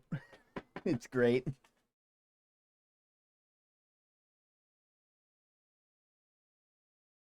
Sussy. Am I sussy? Am I, though? I don't think I am. Wait, is that fish in a bird cage? I think it's by the same people. Oh, shit. It's fish in a bird cage, specifically Fiddler's Heart. Yeah, I love it. What? Alright, also, wait, am I in the wrong place? This isn't the right place. Ah, here we are. Here we are. There we go. Hopefully the last one for the night. Sussy, I'm not sussy. I need to listen to them again. I miss their music. It's really good music. Would recommend. I made it back in time. Congratulations.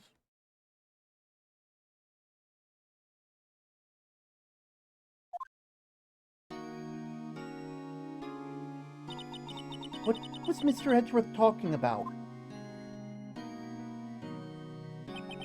A memory of a crime that I committed.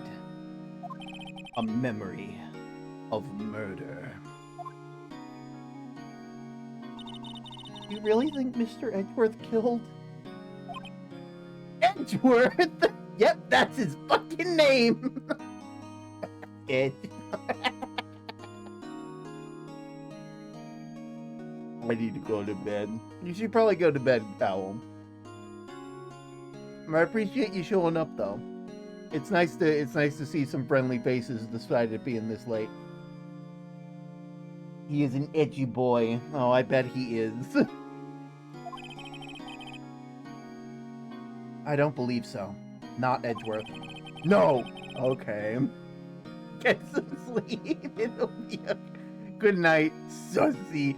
I'm not sussy. I don't even know how to be sussy. I saying that I am almost certain that Edgeworth is an edgy boy. That totally doesn't come off wrong. Good night, you silly bird. Oh. Some painful memory must be really troubling him. But he'd never take someone's life. Never. Nick? Yo! How's everybody doing? What do you think of my performance today? I had him swoon in the aisles, huh, Maya? Swooning? Me? Oh, yeah. I do remember feeling faint. Right on! Tell me the truth, it was like love at first sight, right? Right, Nick? Huh? Me? Yeah, maybe my heart skipped a beat or two. I think you can do better than that. Come on, I saved Edgeworth in there, dude. Edgy! Edgy! I think I'm having a nice moment right now. I don't get it. So there's a thing that certain people do that has to do with the first 4 letters of Edgeworth's name. And I'll leave it at that. Usually it's that followed by an ing. Yeah, you get it now! You get it now! God damn it. Listen, it happens to the best of us. You guys should be bowing before me. Yeah, bow before your hero. Usually I'm the nasty friend in the end. What the fuck? Listen, that's how being ace works. There's like none of us have like anything to do with that. So all of us have the infinite capability. It's like an underflow error. How did I not see that? I don't know, man. I don't know. I am Demi. Oh, let's see. What were we talking about? Today's trial. Larry, you really helped out in trial today. You did. If it weren't for Larry, I'm sure Mr. Edgeworth would have been found guilty. But seriously, Nick, that boat shop caretaker guy is pretty suspicious. But Edgy ain't off the hook yet.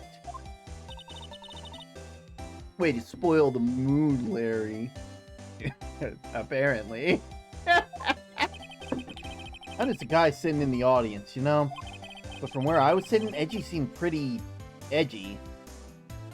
Can we stop saying edgy? Jesus Christ. Please. I mean, can we really know he's telling the truth about that night? Nick?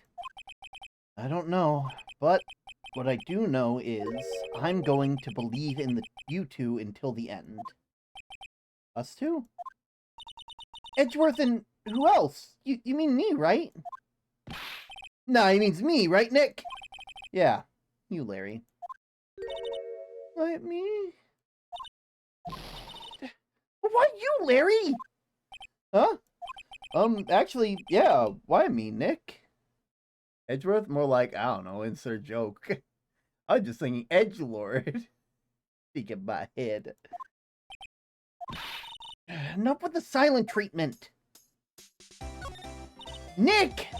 Why do you trust Mr. Edgeworth so much? I mean, he's changed recently, true. But when we first met him, he was kind of a jerk, don't you think? You didn't know him back then. Back when he wanted to become a defense attorney. Wait. Was that when you two were classmates? Yeah, in grade school. They saved me, Miles. And Larry, they saved me, and I'll never forget it. That's why I became a defense attorney, you know? What? Hey, Larry, what's he talking about? Huh? Oh, yeah, sorry, I kind of forgot. Okay, Nick, out with it. I am going to hear this story today, and that's final. Okay. Kind of a long story, so hang in there. It was the very end of 3rd grade. I was on trial, a class trial. A class trial? You remember Larry? Spring, end of 3rd grade? Kid in our class got his lunch money stolen. Lunch money? Our school was really small. Every month, kids would bring in an envelope with money with lunch from home. Ah, I see. Anyway, the kid's envelope disappeared with $38 still inside. God, a month's worth of food for $38? Oh my god! God, where did the times go? Damn. I can see why you'd forget, though. You were out of school that day. Anyway, the envelope had been stolen during PE class. I was coming down with a cold, and I skipped PE that day. I was the only one not in class. So they thought you did it. Yeah, the kids in class said that I should be put on trial. Trial? So the next day we held a classroom trial with me as the defendant.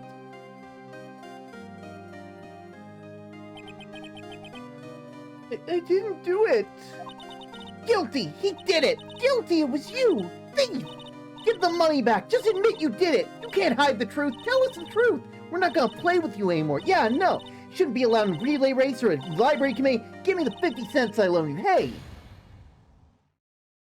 Now, Phoenix, you know you shouldn't steal people's money.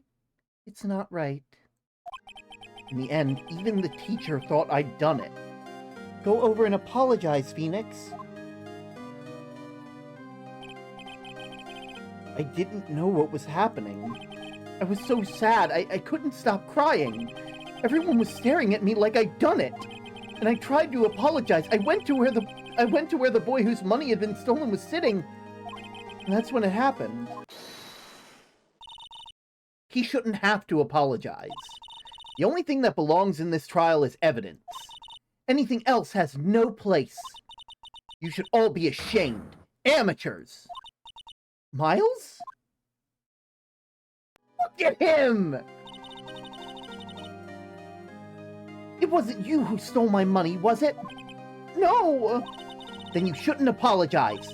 Everyone's been shouting that you did it, but no one has any proof. That's why, Your Honor, this boy is innocent. But Miles, it was your money that was stolen.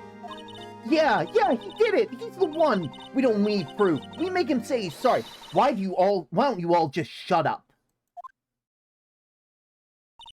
This is always how it is. Everyone ganging up, picking on one person. Just think about how he feels. He said he didn't do it, so he didn't do it. Bet he's wearing shorts with that suit. Absolutely. Very well. I'll replace the money myself. This class trial is over. That's how it happened. After that, the three of us were best of friends. Oh, I had no idea. Yeah, I had no idea either. I mean, I forgot. That was when I learned what it meant to be alone. Totally alone without a friend in the world. You did a good thing, Larry. Yeah, well, I was just lucky I took the day off from school. If I'd been there, if I'd been there, they would have thought I'd done it. So I took it kind of personally, see? When something smells, it's usually the butts. After the trial. Anyway, Edgeworth and I talked after the class trial, and that's when I heard about his father and how they were a defense attorney. I remembered his eyes would shine when he talked about his father. I'm gonna become a defense attorney just like my father. A famous defense attorney. Then a few months later, he suddenly transferred to another school. The L6 incident. Right. I'm not sure, but the transfer probably had to do with his father's death. It's so sad. It was several years later when I heard Edgeworth's name. There was an article about him in the newspaper. The headline was something like Dark Suspicion of the Demon Attorney. Fabricating evidence, manipulating testimonies, covering up facts. The article said he'd do anything to get a guilty verdict. Anything. But why? What happened? I mean, that's not the Edgy I used to know at all. That's what I thought too. I tried to get in touch with him, and I don't know how many times. He never replied. I guess he didn't want to see his old friends. Couldn't just drop it, though. I wanted to meet him and learn why he had become who he became. That's why I decided... Wait, you don't mean... That's why? That's why you became a defense attorney? To meet Edgeworth? If I was a defense attorney, I knew I'd have to meet him whether he wanted me to or not. Did he kill his dad? This seems too dark.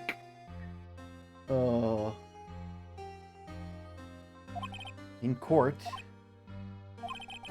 Edgeworth believed in me, and I believed in him.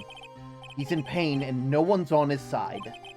I'm the only one that knows the real Edgeworth. I'm the only one that can help him. Whoa, Nick! So is that why you helped me out for free? Yeah. I helped you because I believed in you. Except I don't remember saying I'd do it for free. Oh, Nick! Nick! We have to save Mr. Edgeworth if it's the last thing we do, okay? Right. It very well may be. First thing, that rental boat shop caretaker. We need to find out who or what he is. I'd settle for who. I guess I can clean out some of his evidence I no longer need. Okay, let's go! Wait a minute. What evidence have we got? Jesus. Okay, okay, neat. We should head off to... What is it, detention center? December 27th. You look as grim as always. Ugh. Mr. Edgeworth, I heard the story about the class trial. Class trial? What do you mean? You don't remember? No, I don't. Your lunch money was stolen. 3rd grade? Lunch money? Oh, right. Yeah, I seem to remember something like that. Nick, I think you're the only one who really remembers. Well, it probably only really mattered to me anyway. Mr. Edgeworth, didn't you know? That trial was the reason Nick became a defense attorney. Ridiculous. Gee, thanks. That said, it does sound like the kind of thing you'd do. You haven't changed a bit, have you, Wright? So simple. To a fault, even. Well, maybe, yeah, but... I think you changed too much, Edgeworth. Perhaps.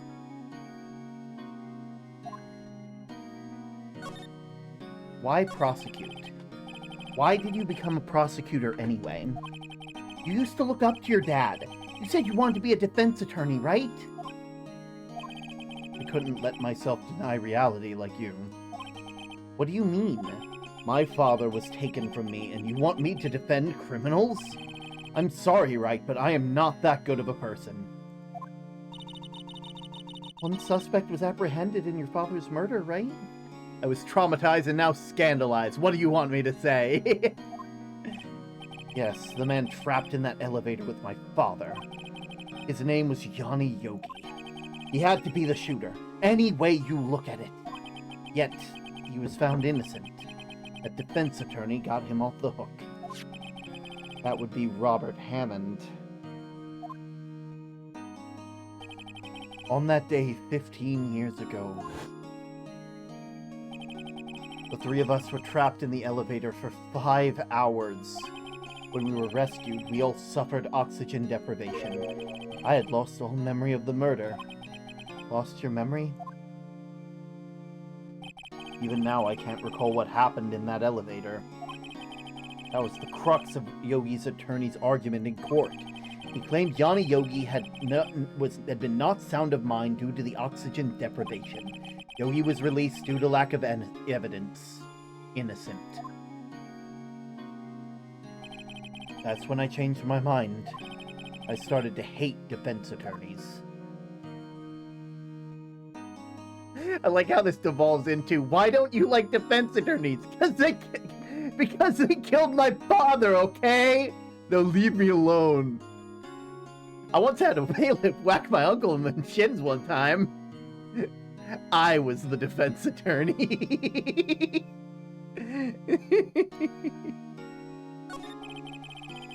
What's your relationship with Von Karma? He's my teacher, and a man who deserves respect. I learned everything I know from the courtroom techniques from him. So he like my sister, he's like how my sister was to you, Nick. He is a perfectionist in all things. Nancy killed my grandma, okay? In court, in his personal life, he's obsessed with doing everything perfectly. Perfectly, huh? In all cases, he has taken none were left unsolved, and not one suspect was declared innocent, ever. Did you ever get anything from Old Man Boat's house safe?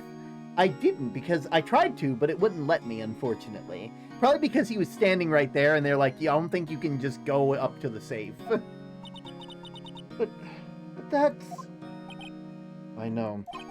It's possible some of the suspects were indeed innocent. However, it's impossible for us to accurately determine that in every case. All Von Karma does is his job. Find the suspect guilty. Perfectly.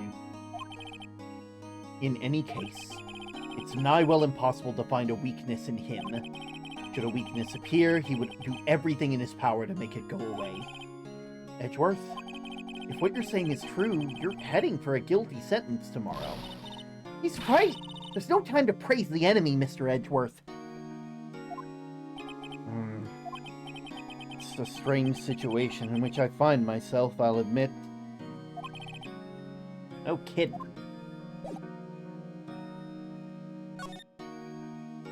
I guess we're heading off to Well, no. Let's head off to criminal affairs. He won't be coming back today. Really? There was some guy he had to arrest by tomorrow. The boat shop caretaker.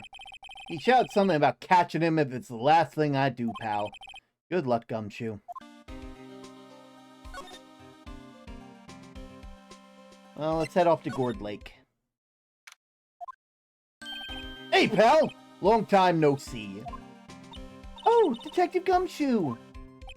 Close one today, eh? Got so worked up I snapped my tie in half. Sorry about that. No problem, pal. Thanks to you, we know who really did it. You mean the boat shop caretaker? Look, I'll make you a promise. I'll have that scoundrel in my custody by trial time tomorrow. That's come what may. It's my duty to you as a police officer. Now I'm off to catch me a criminal. Detective Gumshoe sure is active today. Oh, one other thing. No one can go into the woods today. The woods? Where Lotl was camping. The woods are off limits to camping, and apparently the park rangers found out. He got pretty mad, and no one could go in for a while. Do what to may? Excuse me? Guess Lotta's in a lot of trouble. Anyway, I'll be seeing yous tomorrow. Well, I know where we're heading. We're heading off to the public park. Huh? The steel eyesore is missing. Eyesore! Looks like the hot dog stand is closed too. Guess Larry's too busy worrying about Mr. Edgeworth to show up for work.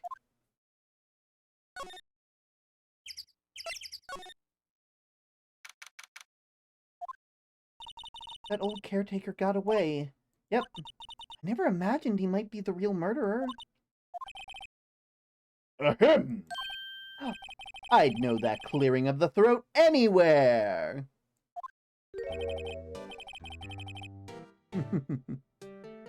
Ah, hello!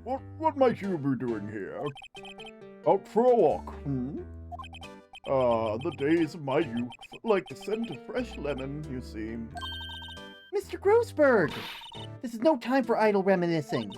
Mr. Edgeworth's trial ends tomorrow! That is true, yes. But from what I saw in today's trial, Edgeworth should be fine, right? Well, I mean, I'm not so sure about that. Oh, what do you mean by that? Well, I'm not sure. If you'll find anything out, come by my office at once. I may be able to offer you some assistance. Ah, thanks. Bye. What do you think Mr. Grossberg was doing here anyway? Who knows?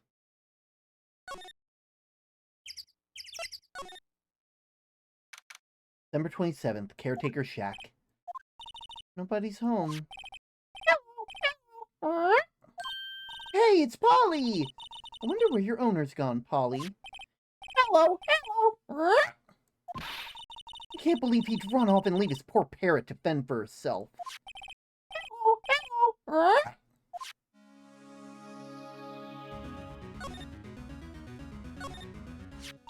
Maybe I should take care of Polly, Nick. You probably shouldn't just kidnap her. The police know about her anyway. I'm sure they'll do something. Well, okay. Sorry, Polly. He says I can't take you. Great, now the bird's gonna hate me. That reminds me, Nick. Polly here knows the number to the safe, right? Yeah, that's right. Polly, what's the number to the safe? 1128? 1228? What? Let's open it, Nick. Come on. I'm sure this isn't any money in there. Aww. But hey, we keep it locked, right? So there must be something of value in there. I am not so sure. Okay, Nick, let's see what's in there. I'm guessing there might be a clue or two. The only thing in here is a letter. A letter? Aw, boring. There's no name or signature. Just handwriting and a very precise, clear lettering. Identity change papers. Perhaps. Get your revenge on Miles Edgeworth. Edgeworth? Nick, why would Mr. Edgeworth's name be on here? How should I know? I'm gonna read this whole thing. Get your revenge on Miles Edgeworth. It also says this is your last chance. Now is the time to get your revenge on the two men who ruined your life. The rest of the letter goes on to describe the murder plot in detail. How to kill Robert Hammond, to frame Edgeworth, calling Edgeworth out to the lake, getting the boat, firing twice. This is exactly what I figured out today in court. It's all here. in perfect detail. What do you think it means, Nick? I don't know, but it looks like they're instructions for the caretaker. When he kills Robert Hammond and calls out Edgeworth, he's following instructions. But who could have written this letter? And what does it mean, get revenge on Miles Edgeworth? Look, I don't know, okay? But one thing is for certain. This letter is an amazing clue.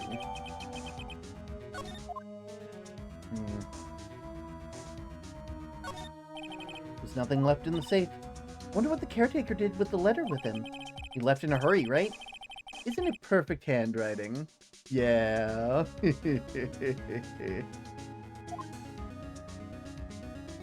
Okay, I guess we move on out.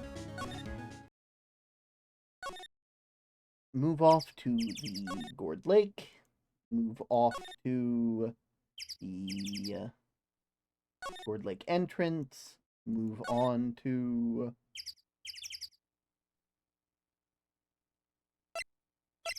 maybe... Hey, I found this. Edgeworth? See this letter? This came out of the safe in the shack where the boat rental caretaker lives. I want my onigiri. I want to try onigiri someday. It's pretty good. Would recommend. I see. The revenge? On me? Who's that old guy anyway? I don't know. Could he be an innocent defendant? You got declared guilty or something? Nice, right, but I don't remember that old man. Not at all. So, he was following his letter then? Which means that there's someone else behind it. Now's the time to get revenge on the two men who ruined your life. Two men, meaning myself and Robert Hammond. It also says this is your last chance.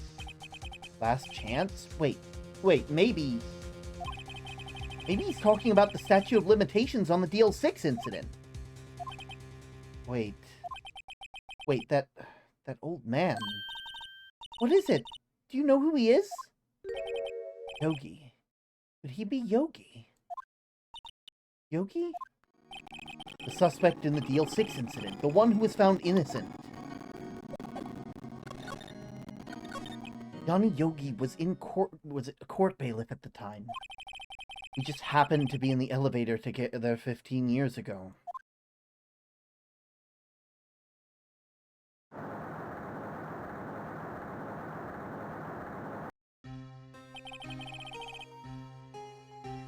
Quake was incredibly strong.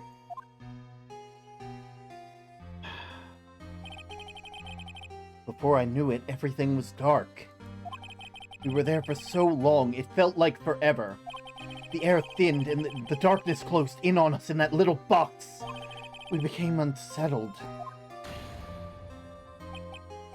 Help! I can't breathe! Quiet, I said quiet. You're not making this any easier. I want to get out! Help! Get us out! Don't shout, you'll just use more oxygen.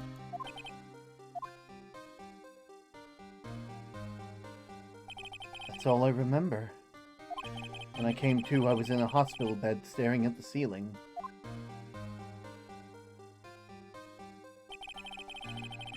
In court, Yanni Yogi's medical condition was called into question.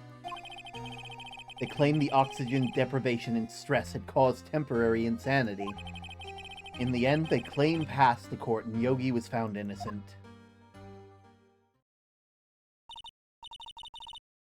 But isn't that strange?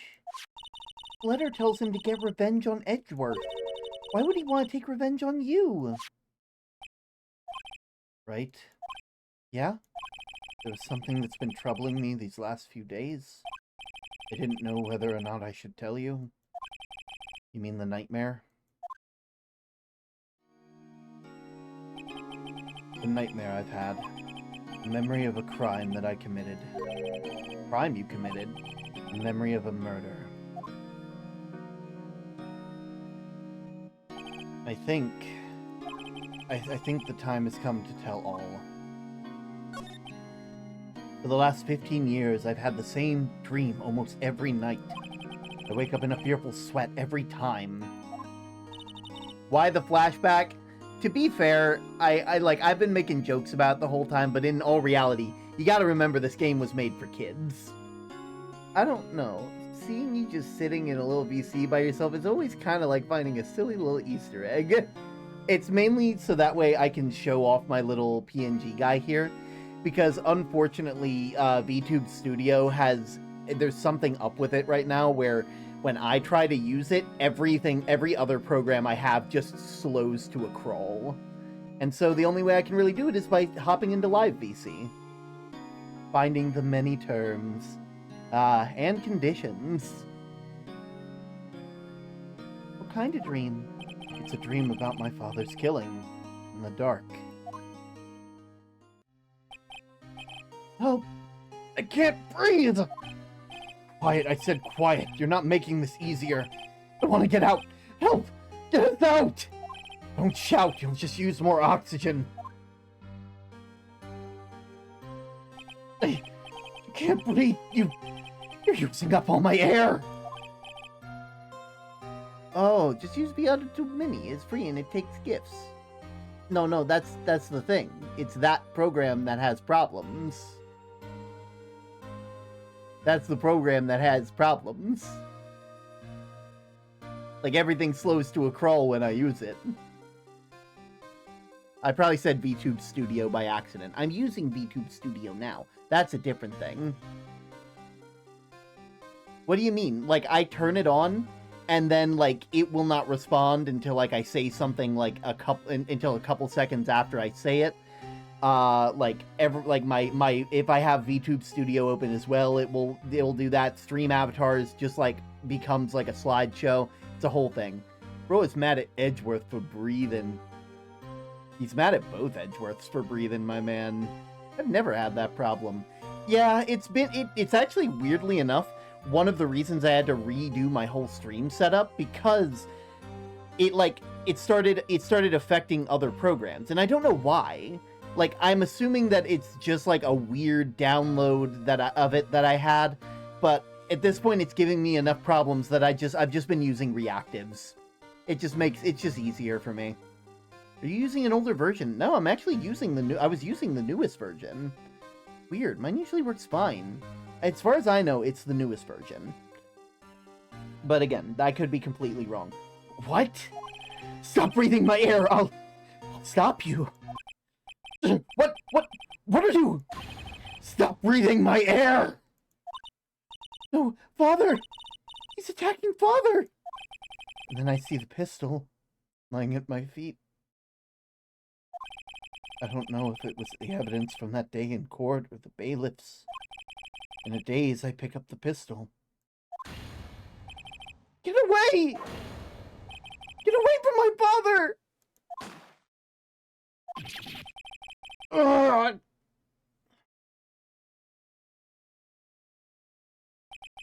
And with that scream, I wake up. It's a bone-chilling scream. A scream that's rung in my ears for the past 15 years. But it's just a dream, right? Why it look like he'd be throwing it, though? That thought is the only thing that's kept me sane for the last 15 years. But what if I'm wrong? What if it's real? They say that sometimes people shut out memories in self-defense. Maybe it was I who killed my father. What? If you think about it that way, this letter makes sense. Get your revenge on Miles Edgeworth. Think about it. Yogi was really innocent. That's why he wanted revenge against me. Wait, Edgeworth, you mean... It was me. I was the true criminal of the L6. I shot my father. This is bad. What are we going to do, Nick? What can we do? I don't know. I don't think there's anything we can do, like it or not. If there's someone else who knows a lot about DL6, maybe... There is, Nick! There is someone else who knows about DL6! What do you mean there's someone? Prison guard is really gonna let the murder confession slide? I'll be real, I think he's just sitting here. He's like, I don't think he's just here for a paycheck. I have version 1.4. I think I have to look at the file name proper. I'll be sure to check into that. If I can get like an older version, I bet I can start using it. But like the newer versions have just kind of been fucky, you know?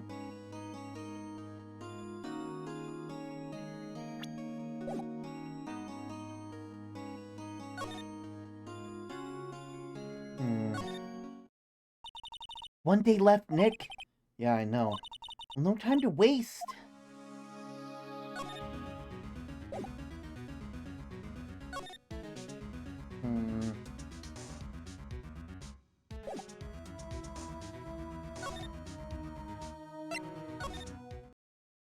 Ah, right. Grossberg.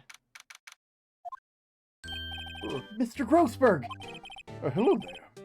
What's wrong? You look troubled. No kidding! I can't believe you're not! My. Just calm down. Tell me what happened. This is Mr. Edgeworth. He... Oh. I see. Edgeworth dreamt he shot his own father. It's only a dream. Only a dream! I wonder. What? If that's the case, then why do you look so troubled? Well... And also, consider this. Yogi quite certainly holds a deep grudge against Miles Edgeworth. So deep he'd want to frame him for murder. That leads me to surmise that Mr. Edgeworth's dream was not a dream. It was real. As you imagined, Miles Edgeworth threw the pistol to save his father. The pistol fired, and the deed was done.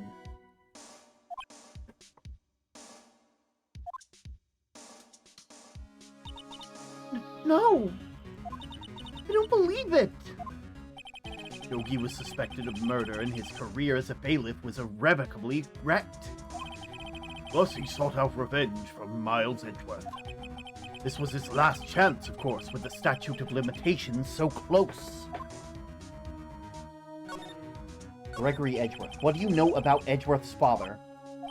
He was a defense attorney without peer. Sounds trite, but it's true. We still have a download file if you want to try it at some point, though she's been giving me some issues when I try to close her down. I mean, anything's worth a try. Edgeworth really said trick shot. Oh, God. At one peer, now that I think of it, your mentor, Mia Fey. My sister? Gregory Edgeworth was very disapproving of Von Karma's techniques. That's no surprise. Von Karma is an extreme man. Forged testimonies and evidence are nothing to him. The result is a perfect win record in court. To beat him, Gregory Edgeworth tried to call attention to his methods. And? He lost, and died in despair, as it were. I see. The spirit medium? When Gregory Edgeworth was killed, the police called on a spirit medium. That was your mother, Misty Fey. I'm Gregory Edgeworth. I have been killed. The one who shot me was the bailiff, Yanni Yogi. Yet Yogi was found innocent. That's when my mother left us. Everybody called her a fraud. That's right. Everyone thought she was, you see. Yet now that I think about it, it seems the one who lied was Gregory Edgeworth's ghost. Gregory Edgeworth must have known who shot him. I don't believe it. So you're saying that he falsified his testimony? That Edgeworth's dad lied to protect his son? It's only a possibility, mind you, but possibility nonetheless.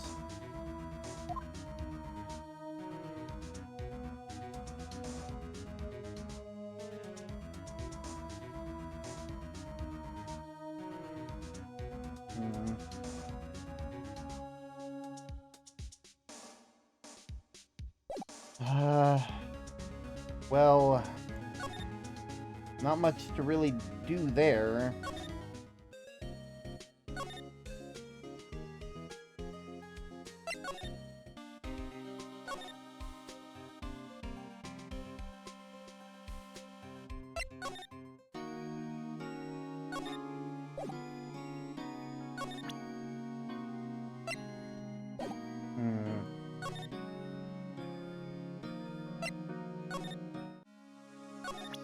For anything we can present.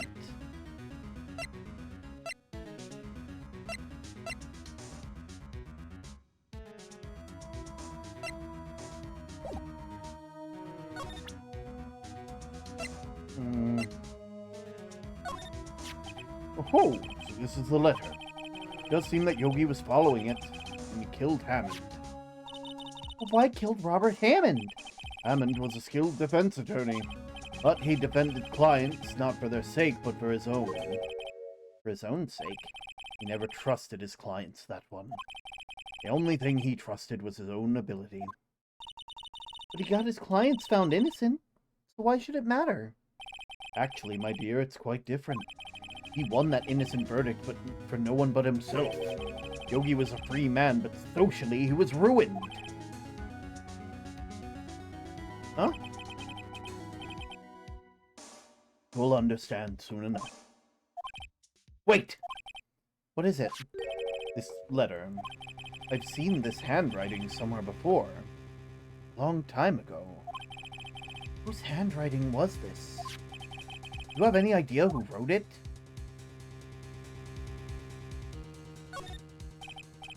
Could it be Manfred von Karma? Von Karma? Why would he have something to do with this?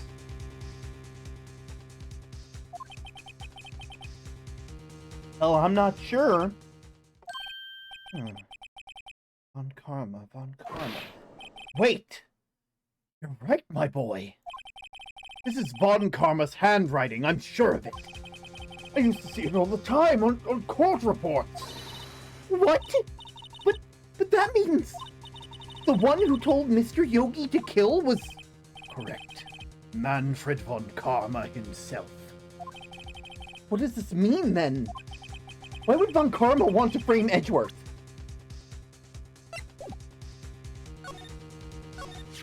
If it truly is Von Karma who wrote this letter, then you would know the truth. He would know that Miles Edgeworth has accidentally killed his own father. He'll say as much tomorrow in court, I should think. He'll press the point until the court finds Miles Edgeworth guilty! Oh no! But how could Von Karma know about Mr. Edgeworth's past like that? Even Mr. Edgeworth thought it was just a nightmare. That I do not know. Yet I know that Von Karma is both persistent and a perfectionist. He may be seeking to satisfy a grudge against Gregory Edgeworth by hurting his son. What do you mean? It was 15 years ago. Von Karma met Gregory Edgeworth in court, and Von Karma did win, but he didn't make it through the trial unscarred. What happened in the trial between Edgeworth's dad and Von Karma? Von Karma got a guilty verdict he wanted. He won the trial.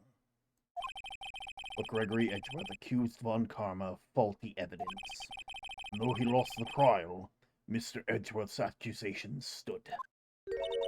Faulty evidence? It was the only penalty Von Karma had ever received in his career as a prosecutor. Gregory Edgeworth dealt a blow to his perfect trial record. Wow. It must have been quite a shock for Von Karma. He took a vacation for several months after, you see. Vacation? Yes, an unusual event for the man. It was the first and last vacation he'd taken in his many years of prosecuting. Really? He doesn't take vacations? Like, go to the sea or the mountains? Don't tell me he's never been to Europe. Maya, I've never been to Europe. I had the chance to, but then terrorism happened. Anyway. In any case, that was the only time he took a vacation from work. I believe the penalty upset him quite a lot. Odd. If he wanted to keep a perfect record so badly, why would he take such a long vacation? What do we do now, Nick? Well, Karma's gonna bring up DL6, you can bet it! What if Mr. Edgeworth pleads guilty to DL6?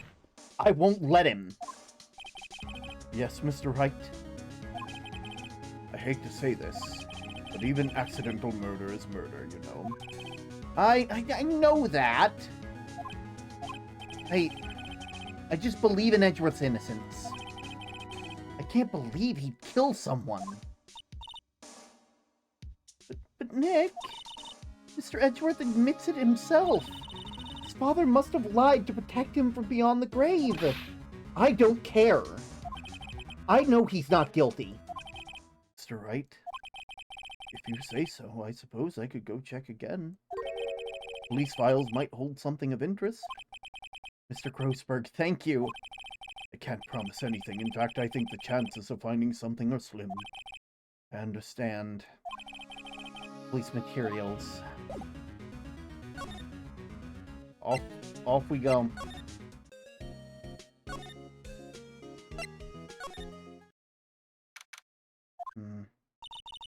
There's hardly anyone here. Everyone must be looking for the old guy Yogi. Ah, it's you! I don't think Gumshoe will be coming back today. He's staying out late looking for someone. Sounds like Detective Gumshoe's pounding the pavement for real. I was wondering if we could check out the records room again? Well, now I can't have just anyone wandering around there. But I guess Mr. Von Karma's in there now anyway. You can go in as long as he's there. Von Karma? Yeah, he just arrived actually. Von Karma's in the record room? Nick, let's hurry!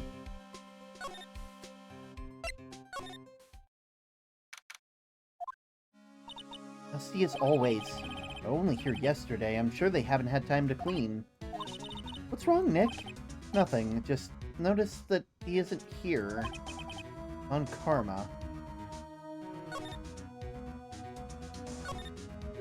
Huh? One of the drawers here is open. Someone must have been looking in it recently. The label says unsolved cases. Evidence. Unsolved cases.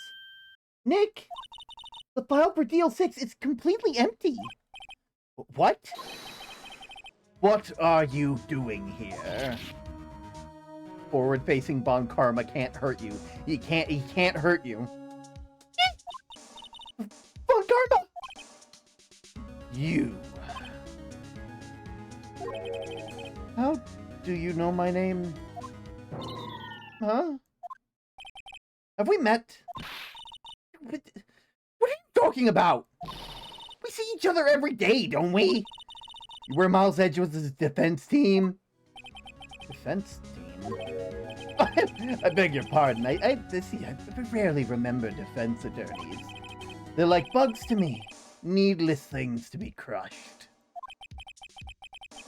I can see how this guy is Edgeworth's mentor. Turn your head, please. Edgeworth? Mr. Edgeworth's your student, right? A romanticist who can't shed that veneer of amateurism. Just like his father, always second-rate. Mr. Von Karma? You have an axe to grind with Mr. Gregory Edgeworth, didn't you? Me? A grudge against a mere defense attorney? Why? Because he dealt a blow to your otherwise perfect trial record? He'd make a vulture lose their lunch. So you did. What? But what I don't get, why did you take his son under your wing afterwards? The son of your most bitter rival. That, my dear attorney, is none of your business. Tomorrow will be the last of your trial. Been a while since I've had a defense attorney last this long. Still, you will lose in the end. Miles Edgeworth will admit his own guilt. His guilt of 15 years ago, you mean? You're quite the researcher. If you've done your homework so well, then certainly you must understand. You know what Miles Edgeworth will tell the court tomorrow. We were right. The Von Karma's going to bring up DL6 in court tomorrow.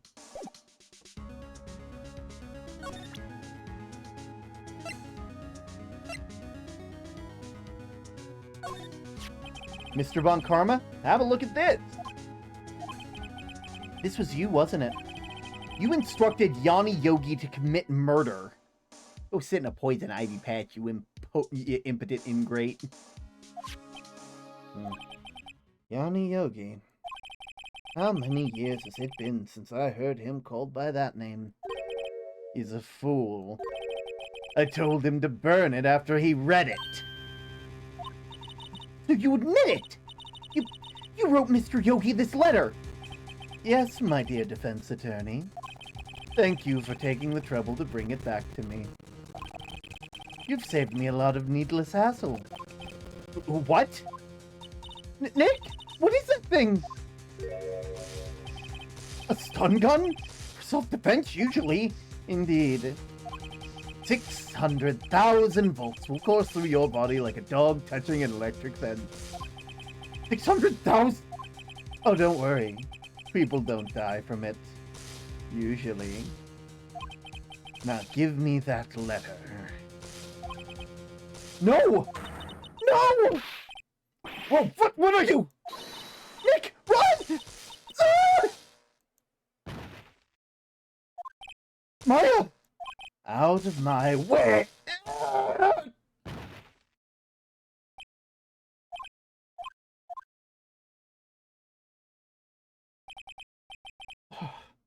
He got us. The letter's gone, of course. And he took the DL6 evidence. All of it. Back to having no clues. Wait, Maya jumped first. Maya, is she okay?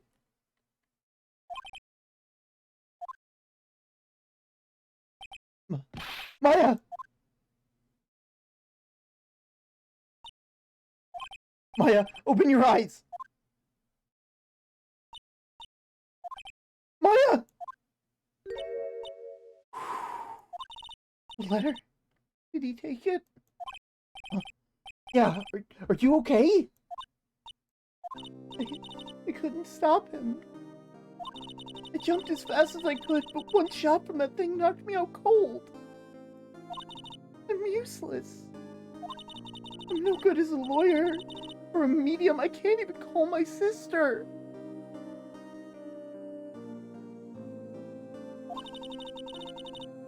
Not even now when he needs her the most.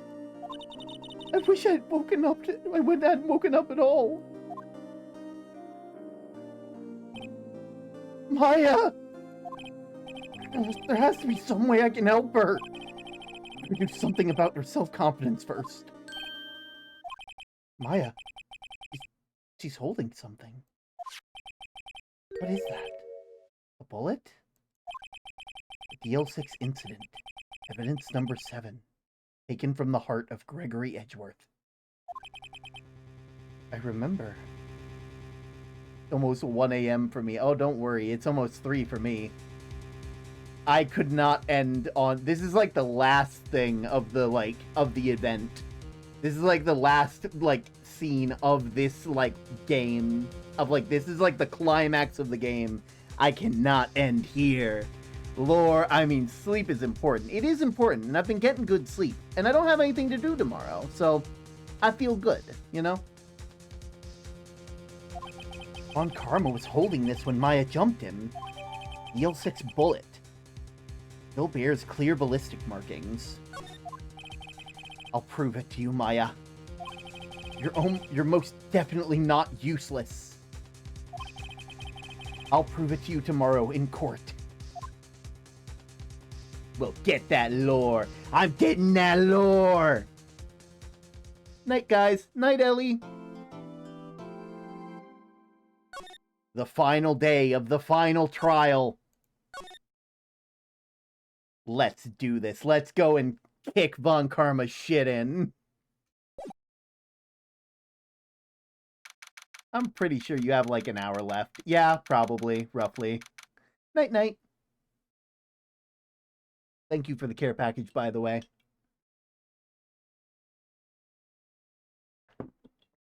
Getting myself some good waters because we're gonna have some fun time.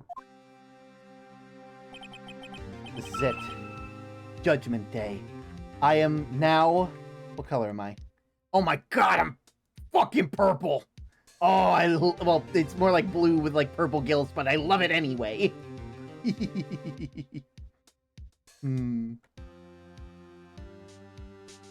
This is it. Judgment Day. Good color, best color, absolutely. Blueberry. Dude, you fit my brand now! That's just blue. It's blue with like, we got like purple gill. You know. Okay, bye for real. Bye for real. This is it. Judgment Day. Today things are gonna get settled at last. A lot of things. Ugh. What's the big idea? Sorry, Nick. I only touched your shoulder. I guess the shock hasn't worn off from my run-in with the stun gun yesterday. Anyhow, today's the last day of the trial. Good luck, Nick. Purple badge. Purple badge. Edgeworth's looking glum as always. I hope Von Karma doesn't push him too hard. Oh! What are you doing? Sorry, I'm sorry. I just thought I'd cheer you up with a pat on the back. I would drink that badge. Maybe you should go outside and discharge. Right, good idea. Yeah, just pat random strangers up. Don't try not to electrocute anyone on the way out. Oh, too late. Oh, yeah, pal!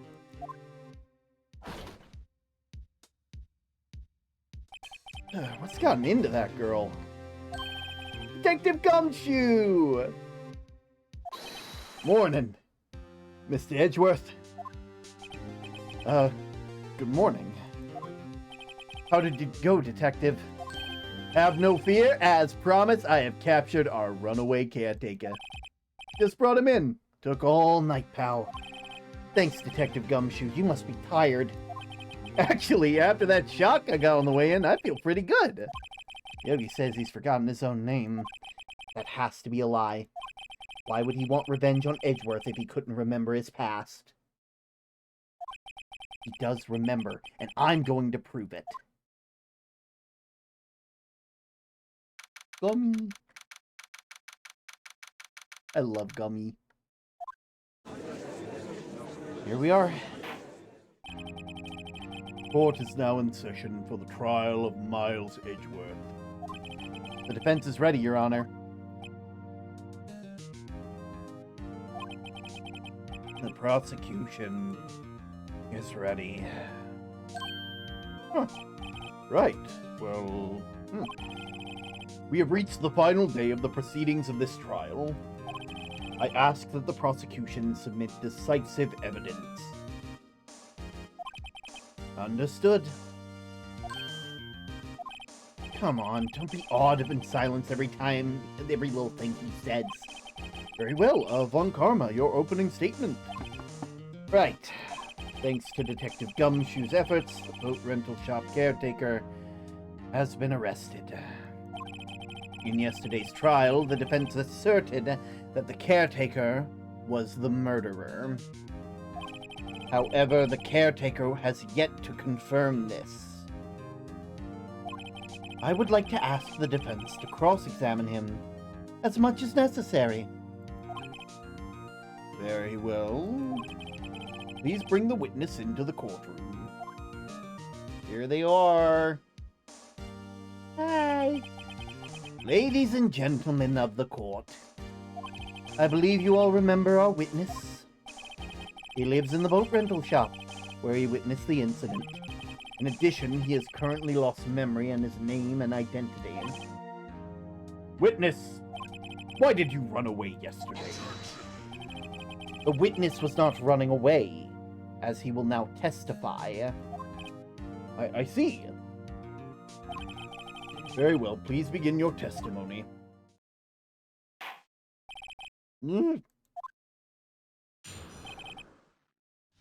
Almost probably intimidated him into silence. Why I left court.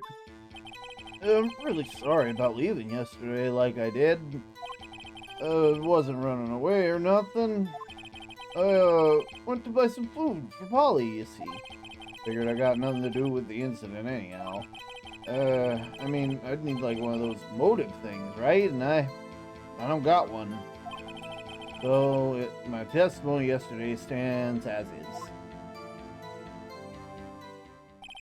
Very well. Let's begin the cross-examination, shall we? He has to know his name. Yanni Yogi, you're Yanni Yogi, and I am going to prove it. Why I left court. Really sorry about leaving like I did, but I wasn't running away. I went to buy some food for Polly, you see.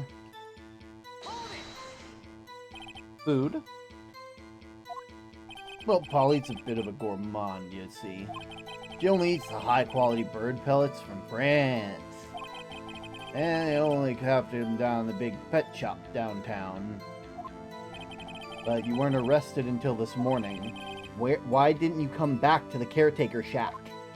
Well, I kinda got lost, you see? The witness has trouble remembering things sometimes. When the police apprehended him, he was on his way back to the shack. Yeah, right. Nice try, Von Karma. No one's gonna believe that. I see. Well, he was lost. Please, Your Honor, please come to your senses. Just keep twisting. Figured I got nothing to do with the incident anyhow. You've lost much of your memory, is that correct? Yep, seems like it. Then how could you know that you didn't have anything to do with the incident? Or maybe you're lying about not having your memory. You know exactly who you are. The witness was testified quite clearly that he has no memory of who he is. If you're claiming he's lying, then show the court proof. How am I supposed to prove that's going on in the old codger's head? Impossible. I'm glad you've come to your senses, Mr. Wright. Now please, continue. I need one of those motive things, and I don't got one. How can you say that you have no motive? I say you do. You have a grudge against Edgeworth and the victim, Robert Hammond. That's why you took revenge on them, right? Please do not make me repeat myself, Mr. Wright. The witness has no memory of anything beyond several years ago. He cannot hold a grudge. It's impossible. I have to prove he's lying about his memory. Otherwise, it's going to be the same thing over and over until the trial ends. Might I say something, Mr. Wright? Yes, Your Honor. You've been saying the same thing now over and over. You've been calling the witness's memory of the past or lack thereof into question. But does that really have anything to do with the Curtin case? Of course, Your Honor. The witness has said that he has nothing to do with the case and no motive. Both of these statements are lies. Order! Order! Mr. Wright, there is a serious problem with your claim. Or are you saying that you know who this witness is? Of course, Your Honor. Oh, now, this is interesting. I would like to know myself. So who is he? Don't play dumb, Von Karma. Mr. Wright, please tell me the witness's name. Yanni Yogi. All you gotta do is say my name. Former court bailiff. Yogi? That name's familiar. Oh! Yanni Yogi! From the DL6 incident! Figures the judge would have heard of him. It was a famous case. What does this mean? Your Honor, if this man is Mr. Yogi, then he has a clear motive. I don't know your name.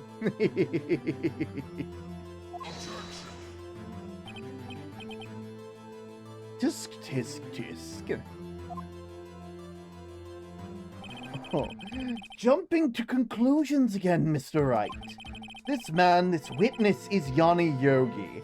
Fascinating! However, how do you propose we prove this to the court? This is the court of law, as you may recall. You need proof. And allow me to repeat once more that the witness has lost his memory. This is it. I have to do this now. If I can't prove he's Yogi right here, right now, if I've got nowhere else to go. Nick, how are you going to prove it? How can you prove that he's Yanni Yogi? It's okay, it's actually quite simple. Your Honor, please take this man's fingerprints. Then we'll compare them to fingerprints on file with Yanni Yogi 15 years ago. I see, that makes sense. Tisk, tisk, tisk. What? I'm so very sorry, Mr. Wright. But why? The witness has no fingerprint. What? What? No fingerprints? You see, before I worked as a caretaker, I worked in a chemical plant. I burned my fingers working on the stuff. Yep. What? Yogi, you sneak! You burned your fingerprints off to hide your past? Well, if the witness has no fingerprints, I guess we will not be able to prove his identity. No! Tisk, tisk, tisk. Oh, well, what will you do, Mr. Wright? It seems the case has been decided, no? No! I know what happened. I know everything. I just can't prove it. But no, I can't let it end like this. I can't lose. There has to be another way. There is no way one could testify as to who this witness is. No one! Nick, what are you going to do? I didn't even consider that he might have erased his fingerprints. What can I do? Tisk, tisk, tisk. Well, Mr. Wright, Perhaps you'd like to cross-examine his parrot for a little comic relief. Yeah, very funny. You're a sore winner, Von Karm. Wait a second. Cross-examine his parrot, you say? Phoenix? Phoenix, what are you doing? Phoenix, you understand what that means, right? You understand what that means, right, Phoenix? Phoenix! No, you're not going to. Your Honor, the defense would like to take Mr. Von Karma up on his proposal. Take Mr. Von Karma up? On my proposal? Exactly, Your Honor. I would like to cross-examine the witness's pet parrot. What the frick? No, before! Welcome to Phoenix Wright, Ace Attorney. The game where you cross-examine a fucking parrot. Which, what did I say? Help? Order in the court. What do you think, Mr. Von Karma? Need you even ask? This is a farce. I object. They held my message. I don't see any message being held.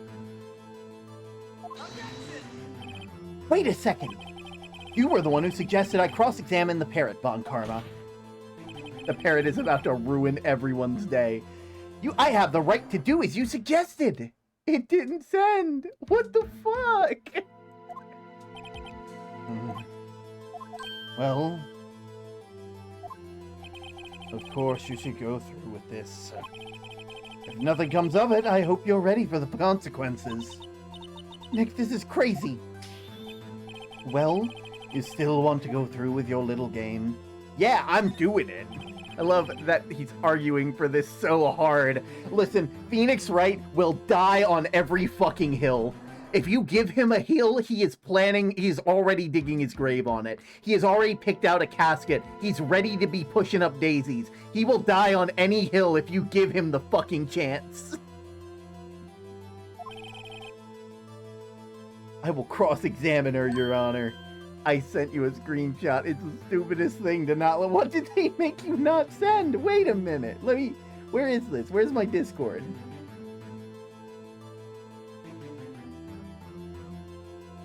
Hey, that might actually work.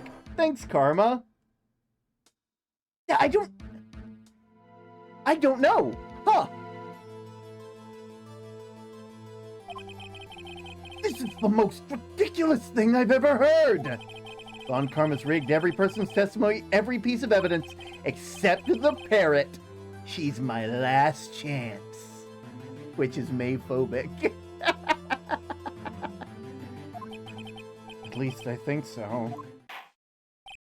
The worst part is, Relics, the worst part is about this, I know for a fucking, it's my career ending. It's gonna be against a fucking parrot. The worst part is about that, Relics, is that this is not the craziest or silliest thing that has been cross-examined in this series. This is the first game. This is not them jumping the shark. This is them showing you what is par for the course. And each game has to one-up the other ones, one way or another. Bailiff, bring in the parrot. Bring in the dancing lobsters.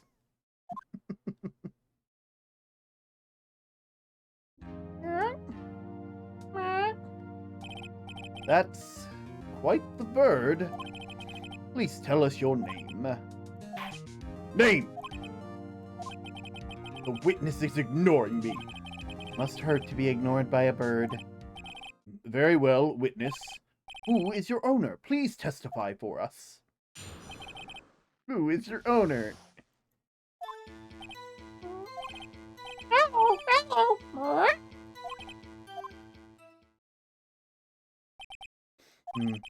Certainly the most concise testimony we have seen so far. Very well, begin the cross-examination. Right. What are you going to do, Nick? I don't know. What do we do, Maya? Who is your owner? Hello. What? Witness, you can't just say hello and expect us to get anywhere. This judge is so done with everything. Exactly. I want you to testify.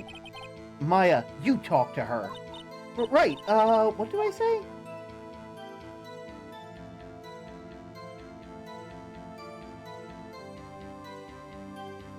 What's your name? Maybe I should get her to say her name. Polly, what's your name? Polly. What? Mr. Wright.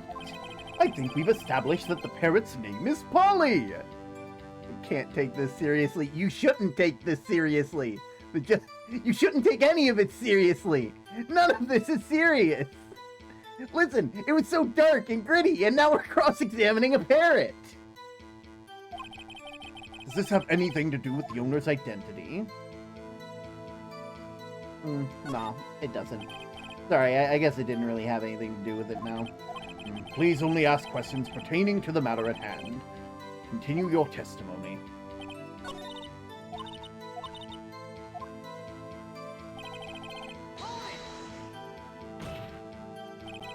Witness, you can't just say hello. Have we forgotten something? As I recall, 2 days ago, you have visited this frickin' bird twice. You know she only responds to her name. Polly, have we forgotten something? What? Don't forget DL6. What? If I can get Polly to say that here, that'll prove that the caretaker had something to do with DL6.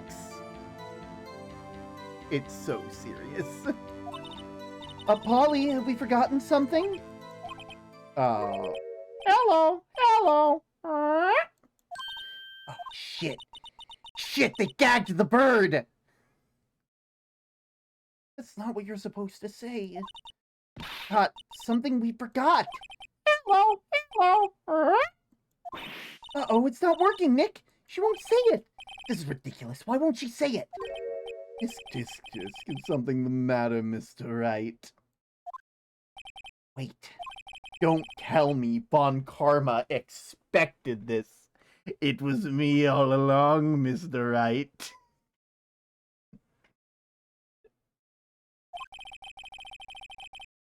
couldn't have restrained the parrot, could he?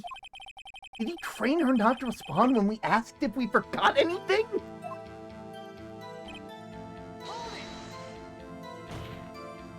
Witness, you're here to speak. You must speak to me. Frankly, I can't believe that you're speaking to a parrot.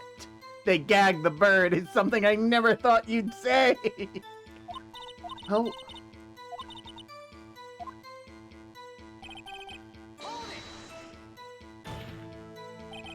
Witness, you can't just say hello.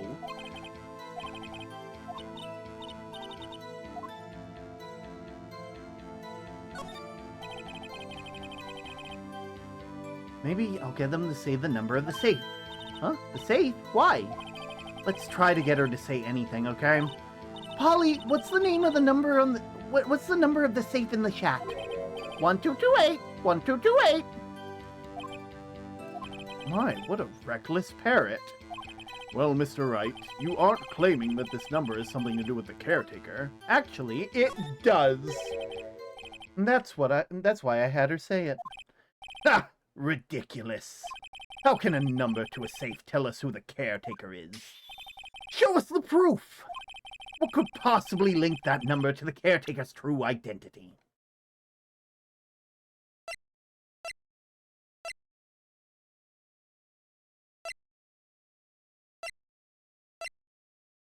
Somewhere around here.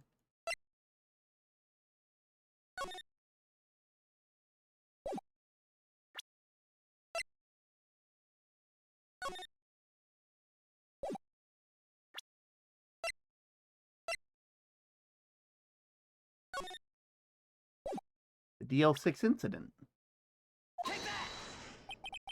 The DL6 case file? 1228. 1228. What is this obsession you have with this case? Mr. Wright, where in this file is there something related to the safe number? The case summary. It's on the case summary page. The case summary? Specifically, the date in which the DL6 incident occurred. The date of the December 28th? But that's today's date, 15 years ago. It's the number on the safe is 1228. Ah! He used the date of the DL6 incident as the number for his safe, Your Honor. That's how important the date was to him. I see. It certainly is an interesting coincidence. People often do set secret numbers to dates. Bah, that's not tangible proof. I set my ATM number to 0001 because I am number one. Hey, Von Karma, can I borrow your ATM card real quick? Like, please? Can I have those 16 digits as well as the 3 wacky digits on the back? You know, just for me. This has nothing to do with the date. Nothing. Indeed. Alone it is a little weak for evidence in the trial. We would need some other corroborating evidence. Where am I going to find that? Nick, we're getting close. One more. If we can get one more piece of evidence. Right, but what? Very well, witness. You may continue.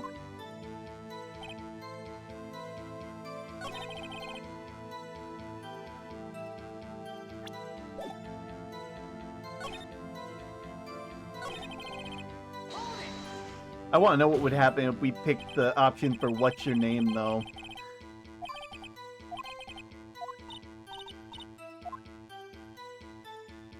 What's your name? Polly, Polly.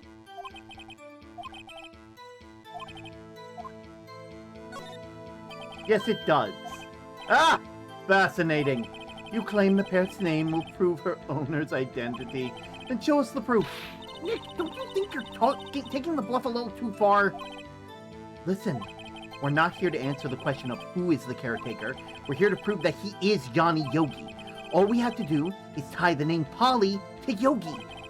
Your Honor, the proof that the parrot's name reveals the caretaker's identity is... Let me check something.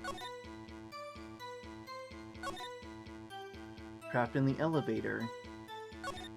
The court bailiff After they were memory loss. After his arrest, fiancée Polly Jenkins committed suicide. Polly. My man. My romantic man. Field 6. That's quite a large file you have there. Which page has the proof? Show us or stop wasting our time. Very well, Mr. Wright. Please show us the page. Where in the file is the information connected to the parrot's name? The suspect data. You're on a roll. This page has all the information about Yanni Yogi. Right after he was arrested, his fiancée committed suicide, see?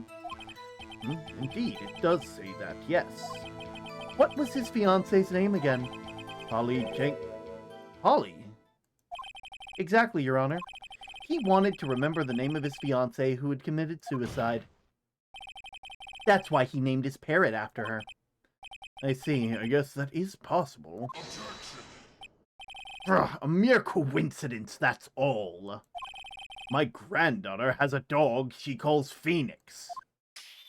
Well, Mr. Phoenix Wright, does that make you my granddaughter's fiancé? I hate to tell you this, Von Karma, but I am her fiancé. She's only 7. Oh, never mind then. Fuck. I didn't read that first part. Ooh, Phoenix, sorry, I got you into some hot water there. We're gonna have to cancel you.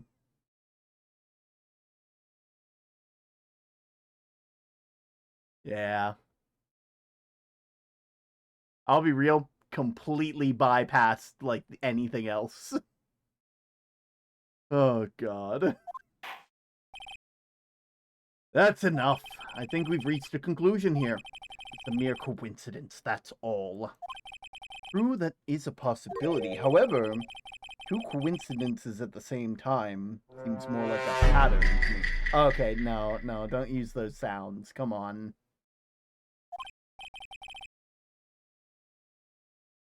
What are you saying?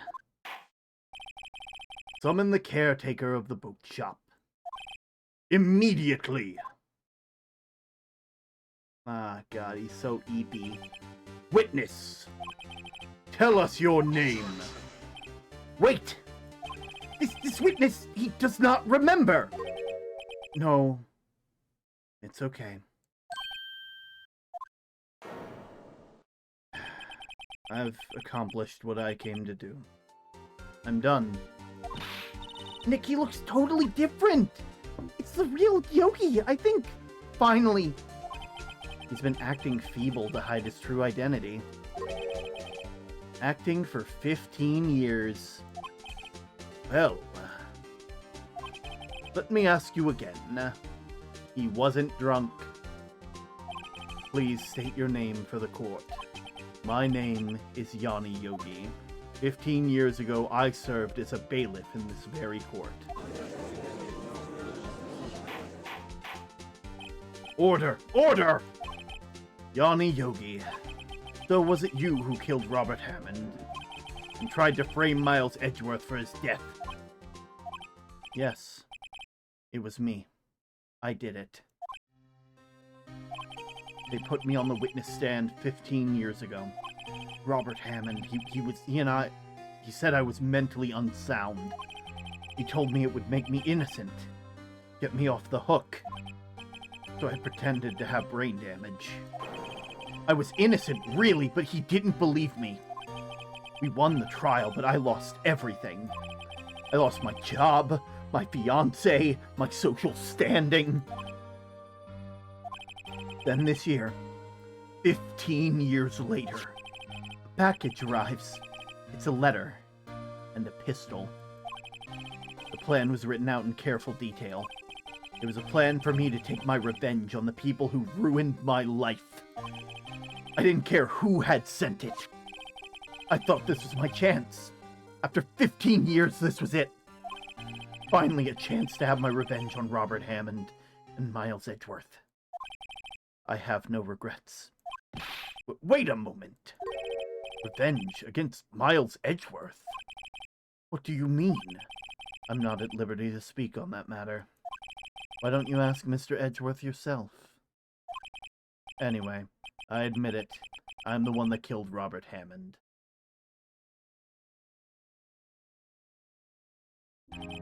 Von Karma. Where's Mr. Yogi? Under arrest, Your Honor. I saw no room for error in his confession. Then the defendant, Miles Edgeworth, is innocent, in this case at least. Very well.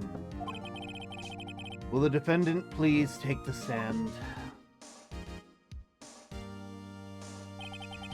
There are a few mysteries left unsolved.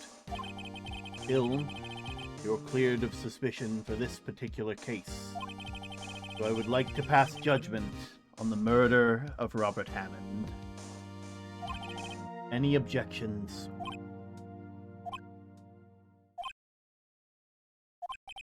I don't believe it.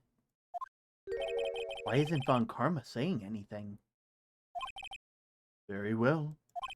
This court finds the defendant, Mr. Miles Edgeworth, not guilty. Yay!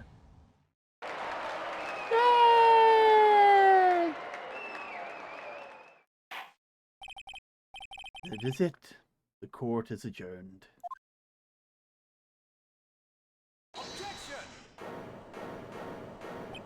Did someone just say objection? It wasn't Von Karma. Oh, wait, but that means... No. Edgeworth! Your Honor, I object to your judgment. What do you mean? I am not innocent at all. As we have heard, Yanni Yogi killed Robert Hammond in revenge. But revenge for what? Nick? Edgeworth is trying to confess. He's gonna say he's guilty. Go back to your corner. He's going to tell them he was the murderer in the DL6 incident. He's going to tell them he killed his own dad. What do I do? What do I do? Raise an objection! The judgment has already been passed. I object to Edgeworth's outburst. Didn't something like this happen yesterday, too? I believe a certain witness raised an objection after a guilty verdict was passed. That would be Larry. He must hear this new statement. We must hear Miles Edgeworth. He's right. We have a duty to hear Mr. Edgeworth out. For 15 years, I have had a recurring dream. A nightmare. It's only a nightmare, that's what I told myself, but now I know it wasn't a dream. Yanni Yogi wasn't the killer. You mean in the incident where your father died? From the distance of the shot, it wasn't suicide either. Everything was as clear as day. The murderer, the criminal in the DL6 incident, it was me. Your Honor, I confess my guilt. I am guilty for DL6, the statute of limitations of which ends today. The culprit is me.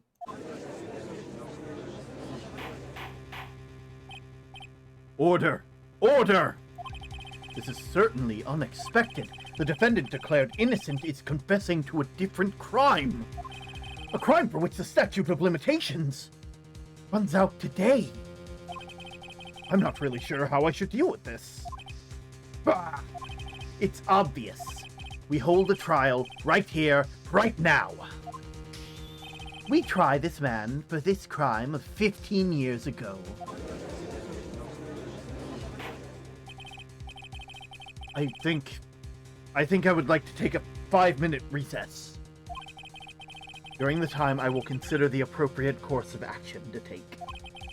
Court is adjourned.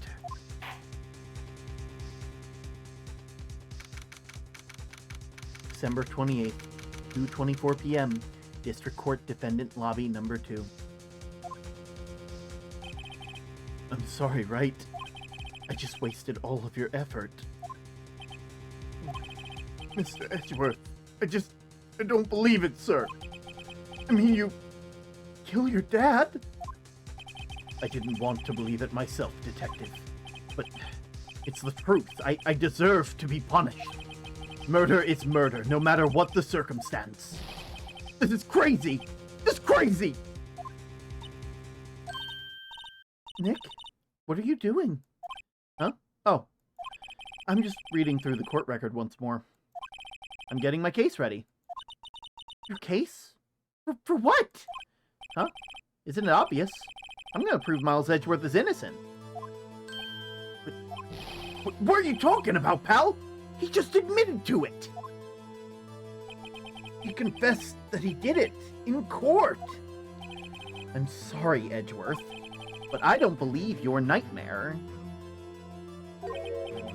What? It's just a dream. It's not real. The truth is right there in the court record. In any case, tighten your belts. The real fight is just beginning. I'll prove that you're innocent. Trust me. Right? December 28th, 2:30 p.m. District Courtroom number 3. Now then, I would like to resume our trial. Judge. Miles Edgeworth has admitted his own guilt. He has confessed to his crime. Let us begin by hearing his testimony, and then, though pointless, let the defense do their cross-examination. The statute of limitations on the DL6 incident runs out today. Though it's unconventional for me, I'd like to run this one by the books. I see. Does the defense have any objections? No, Your Honor. Von Karma, you knew this was going to happen from the very beginning, didn't you? Very well. Will Miles Edgeworth take the stand?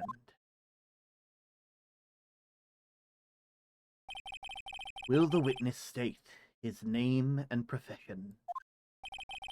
Miles Edgeworth. I am a prosecuting attorney. Mr. Edgeworth.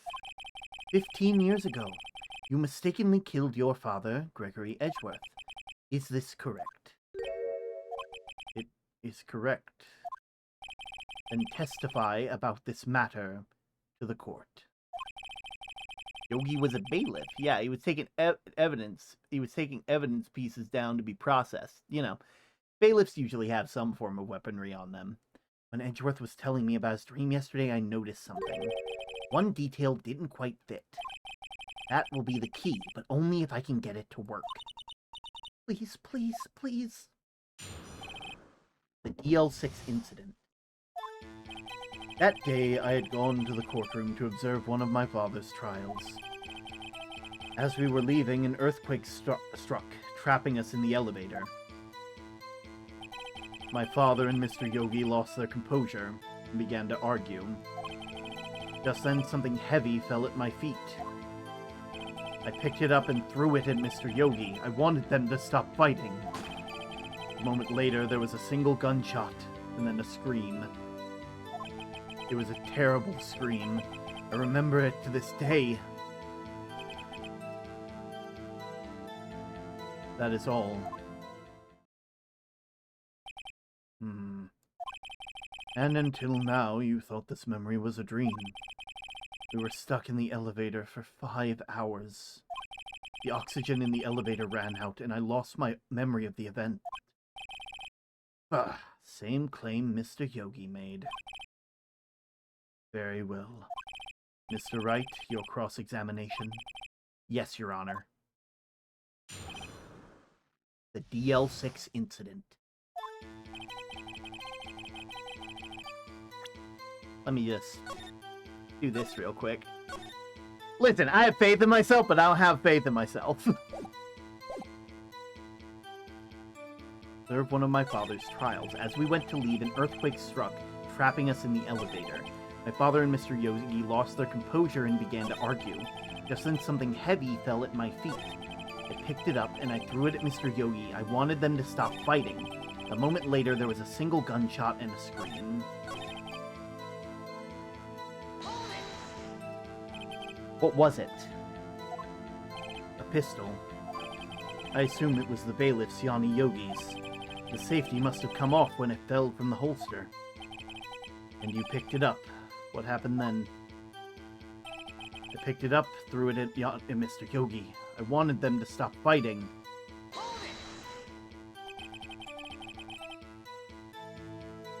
Did you know it was a pistol? I think I knew. I knew it was dangerous, but the air was getting so thick, I panicked. So you're saying that you threw a pistol at Mr. Yogi. It was in a daze. A moment later, there was a single gunshot and a scream. The gun fired once? Yes. I think after I threw it, I lost consciousness. Since then, they've echoed in my head every day. That gunshot and the horrible scream. The scream? I remember it to this day. To this day.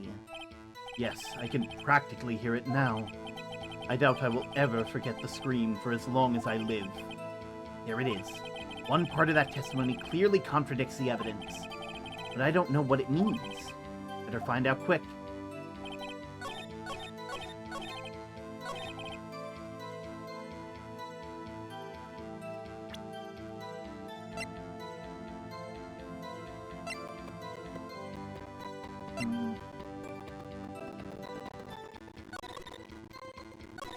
Defense attorney trapped in the elevator. One bullet was found in the heart. Murder weapon was fired twice.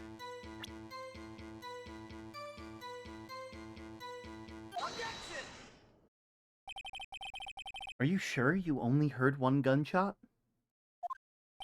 Yes, I'm sure of it. I heard the shot and a scream, and then everything faded. I was unconscious until the rescuers came. I see. No, Your Honor, unfortunately you don't. Look at this file one more time. It plainly contradicts the witness's testimony. You do enjoy dragging up that file, don't you? Don't accept this evidence unless you can tell us what page it's on.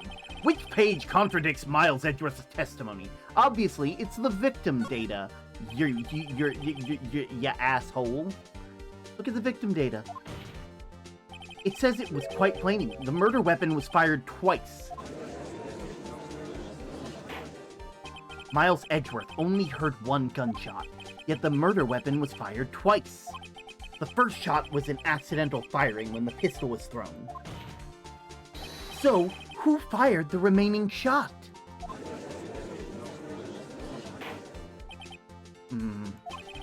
Was there perhaps a second person who could have shot it?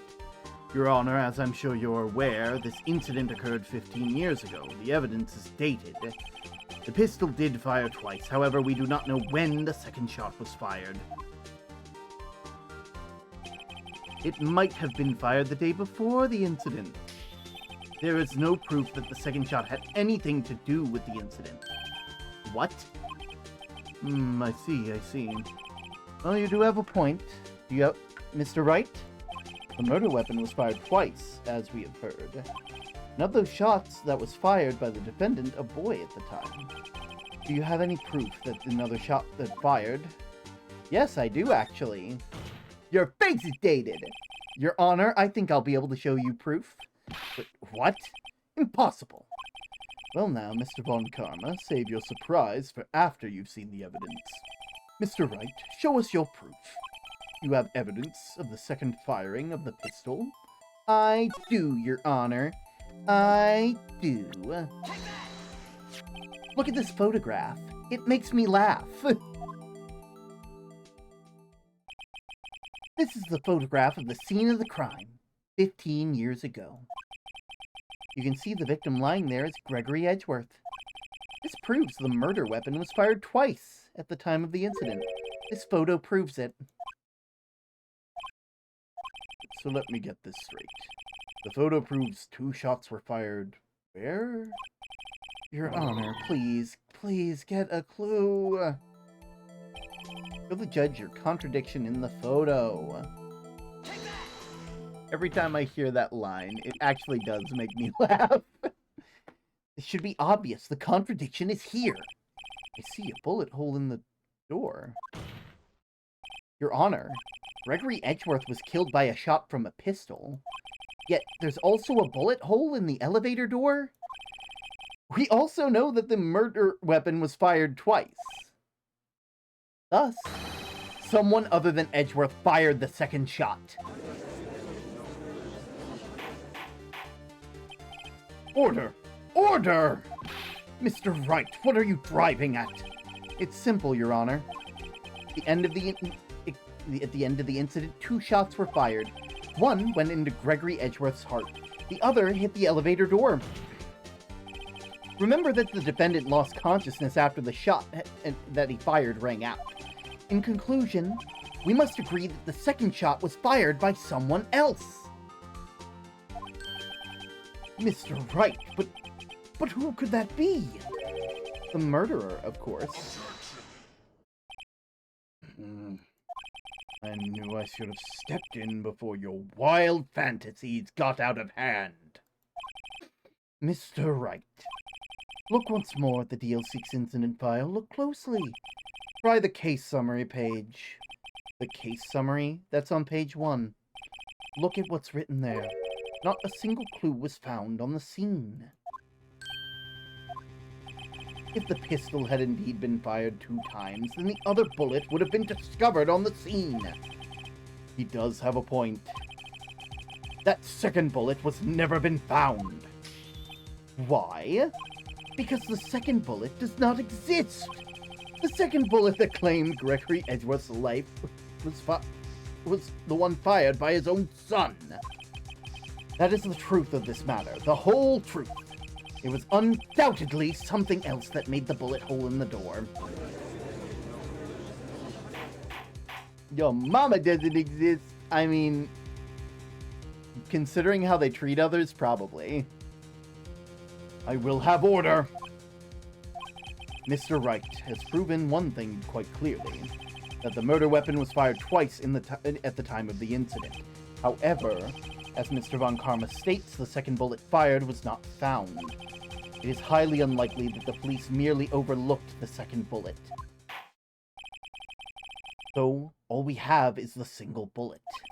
I'm afraid we have to discount the defense's claim. Tisk, tisk, tisk. I praise the judge for his wisdom in this matter. How did that happen? I don't believe that the second bullet didn't exist. Was I wrong? Have I been wrong about this whole incident? What are you doing, Nick? Why are you raising an objection? I'm sorry, Maya. What? Looks like I was wrong. Nick! If the second bullet wasn't there, then all of my conjectures are for nothing. No. You said you'd do it, Nick. You said you'd get Edgeworth declared innocent. I'm sorry. It's just, when I saw the photograph, I thought 2 shots had been fired. I was so certain of it. I thought I'd won. I thought there was another person, someone else who could have fired the killing shot. But now, I was wrong to think it could be that simple. This case has stood unsolved for 15 years. Nick. Well, it seems that we have finally cleared up the incident. Only 1 bullet was found on the scene of the crime. The other shot was fired by Miles Edgeworth. Precisely. I would like to ask one thing of Miles Edgeworth before passing my verdict. Have you been paying attention to the trial so far? Yes, Your Honor. So do you have any objections? No. No, I do not. So you killed your father, though that was not your intention. Yes, I did. Oh no, he's accepted the guilt. Very well. The statute of limitations on the murder of Gregory Edgeworth runs out today. Therefore, I must pronounce the verdict on the defendant today, right here. Right now! Indeed. Does anyone have any objections? I've been here before. It's just like my first day in court. There's so many things I know I should be saying, but my mind's gone blank. I can't find the words. Mr. Wright, I have an objection. Your Honor, I object. Tisk, tisk tisk. Mr. Wright, on what grounds do you object? Nick? I don't know. His case is perfect. No. Ugh. It must exist. The second bullet. What? What did you just say? Nothing. The second bullet must exist. But where? Someone took it. It seems waiting is not going to produce us any answers from Mr. Wright. Wait, Your Honor! The second bullet, it existed. What? But we've just heard proof that it did not exist. I realize that, Your Honor. I'm really grasping here. It's just someone took it from the scene of the crime. That's what happened. But who? The murderer. The murderer? Then tell us just who this murderer is. I'm still thinking about that one. So the criminal took the second bullet, but why? First of all, how would they have found it? It's not easy to find a stray bullet, Mr. Wright. Was there something pressing need for the murderer to search for the bullet? The murderer didn't need to find it. Why would the murderer have spent time to look for a stray bullet? I haven't got a clue. What's wrong? The murderer had no reason to take the bullet. You don't want to admit it, but it's true. He had to take it. He had to take it. The murderer... What does that mean? You're thinking too normal. Think crazy. Don't think why the bullet was taken. Think why the bullet had to be taken. Mr. Wright? Yes, Your Honor. I have no idea what I'm doing.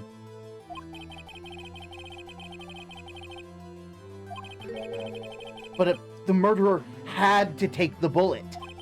Had to, Mr. Wright? What do you mean? Well, for instance... For instance, what?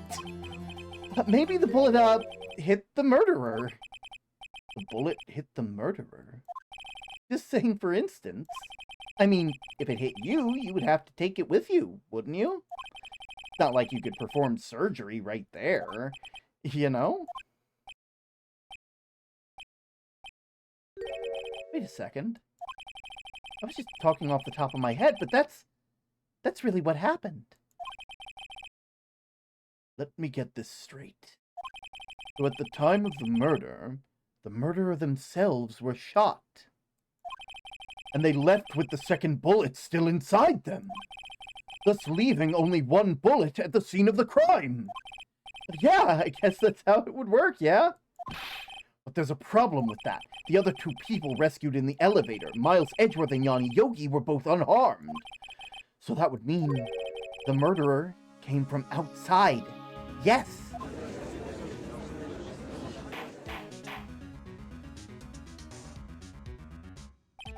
The two men fighting inside the elevator. Trying to stop them, the boy picked up the pistol at his feet and throws it. The pistol discharges, and the bullet goes through the elevator door and hits the murderer outside. The boy loses consciousness. Then the murderer opens the elevator door, sees the men inside.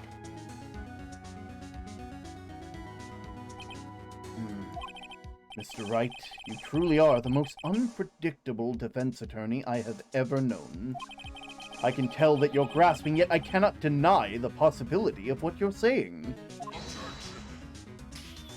What are you saying? Deny it! Deny it! No one involved with the incident was wounded. There was no murderer. No one was wounded at the time of the incident. He's right. I can't think of anyone. Hey, Nick? Huh? I just thought of something really crazy. Crazy? I was crazy once. They locked me in an elevator. A claustrophobic elevator. A claustrophobic elevator with my father. And my father's death drove me crazy. Crazy? I was crazy once. Stop. Crazy. Remember what Mr. Grossberg said yesterday?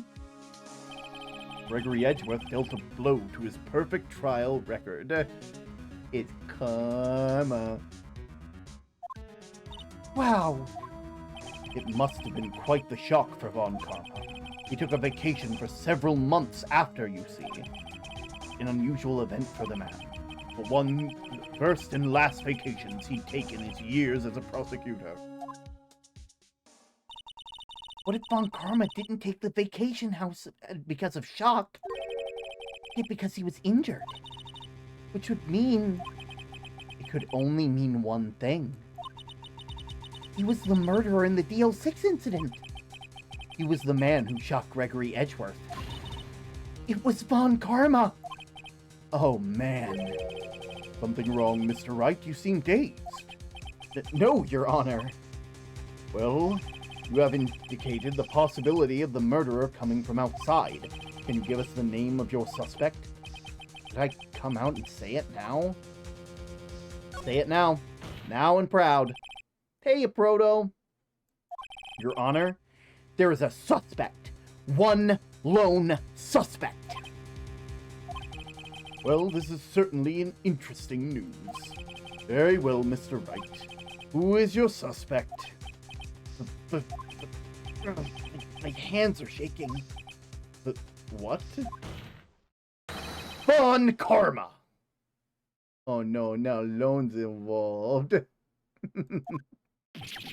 Von Karma?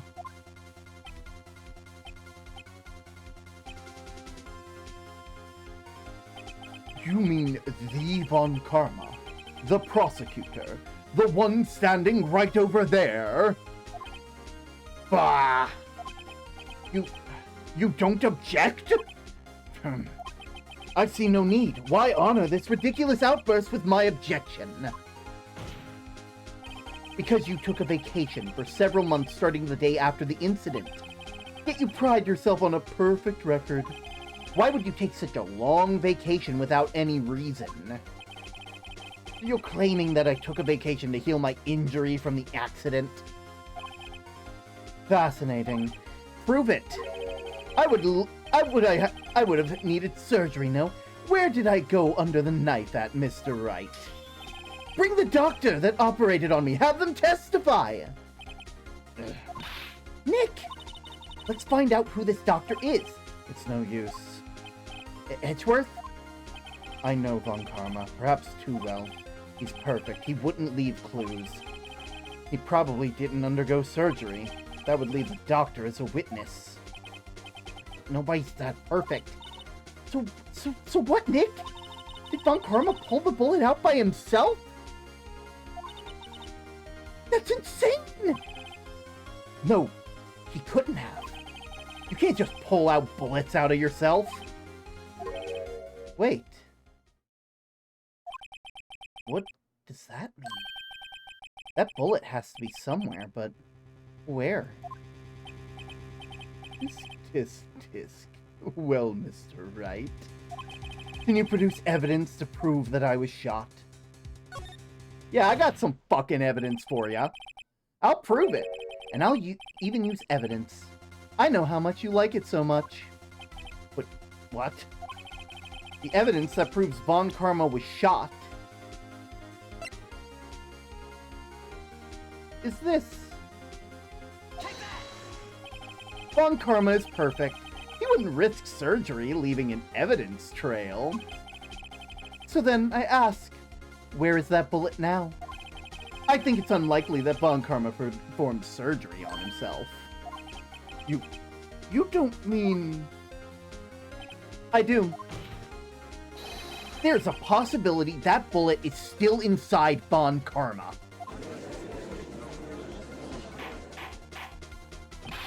Is that even possible? For all these years? Well, there's one way to find out. We could use this metal detector. Well, Von Karma, I'm going to run this over you and see what we find. I refuse! You refuse? But refusing means your acknowledgement that the bullet is still inside you. Order! Order! Order! Your Honor, the defense requests to be allowed to use the metal detector. Judge! I called for a suspension of this trial! This is an invasion of privacy! This statute of limitations runs out on the case today. It was you who said it had to end right here, right now.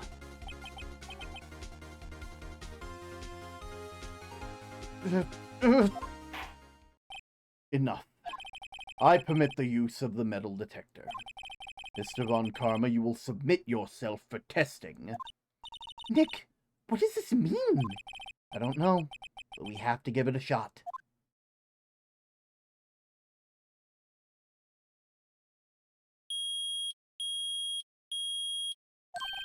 It reacted. Something's in his right shoulder. The bullet! Mr. Von Karma? You. It was you. I'm afraid this would happen. And so I remained silent. Indeed, there's a bullet in my shoulder. However, it has nothing to do with the incident. What? I was shot in the shoulder long before the DL6 incident. I claim that the bullet in my shoulder has no relation to DL6. But Mr. Von Karma, can you prove that? Prove? I have no obligation to prove anything. It is Mr. Wright who must prove something here, not I. Mr. Wright? Well, can you prove it? Can you prove that the bullet in Von Karma's shoulder was from DL6? Of course he can't. You don't have any of the DL6 evidence. That's because you took it out of the records room yesterday. With no proof, you cannot convict me of any crime. So sorry, Mr. Wright. No, I'm the one who's sorry, Mr. Von Karma. But what? You were so close. One day away from freedom. But you see, I have proof. But what? Who would have thought you would dig your own grave trying to convict Edgeworth? I can link that bullet to your shoulder to the DL6 incident. And here is my final proof. That's... But... A bullet? Thank you for the care package, Frostflake. Wait, where did you get that? Oh, this is a bullet used in the DL6 incident. It was taken from the heart of the victim, Mr. Gregory Edgeworth. The bullet is preserved quite nicely, with all the ballistic markings intact. Ballistic markings. You may recall the term.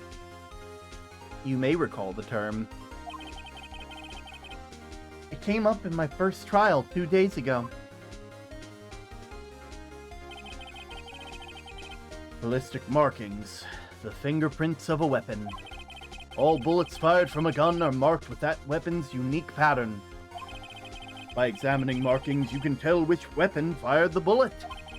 It's quite accurate. I don't know this term. We have 2 bullets in our possession now. One, the bullet removed from Gregory Edgeworth's heart. And the other, Mr. Von Karma, is the bullet buried in your shoulder. We could analyze both bullets. Then, if the markings match, we would know that both bullets had been fired from the same gun. The very same pistol. In other words, the murder weapon that killed Gregory Edgeworth. Mr. Von Karma, you'll let us remove the bullet from your shoulder.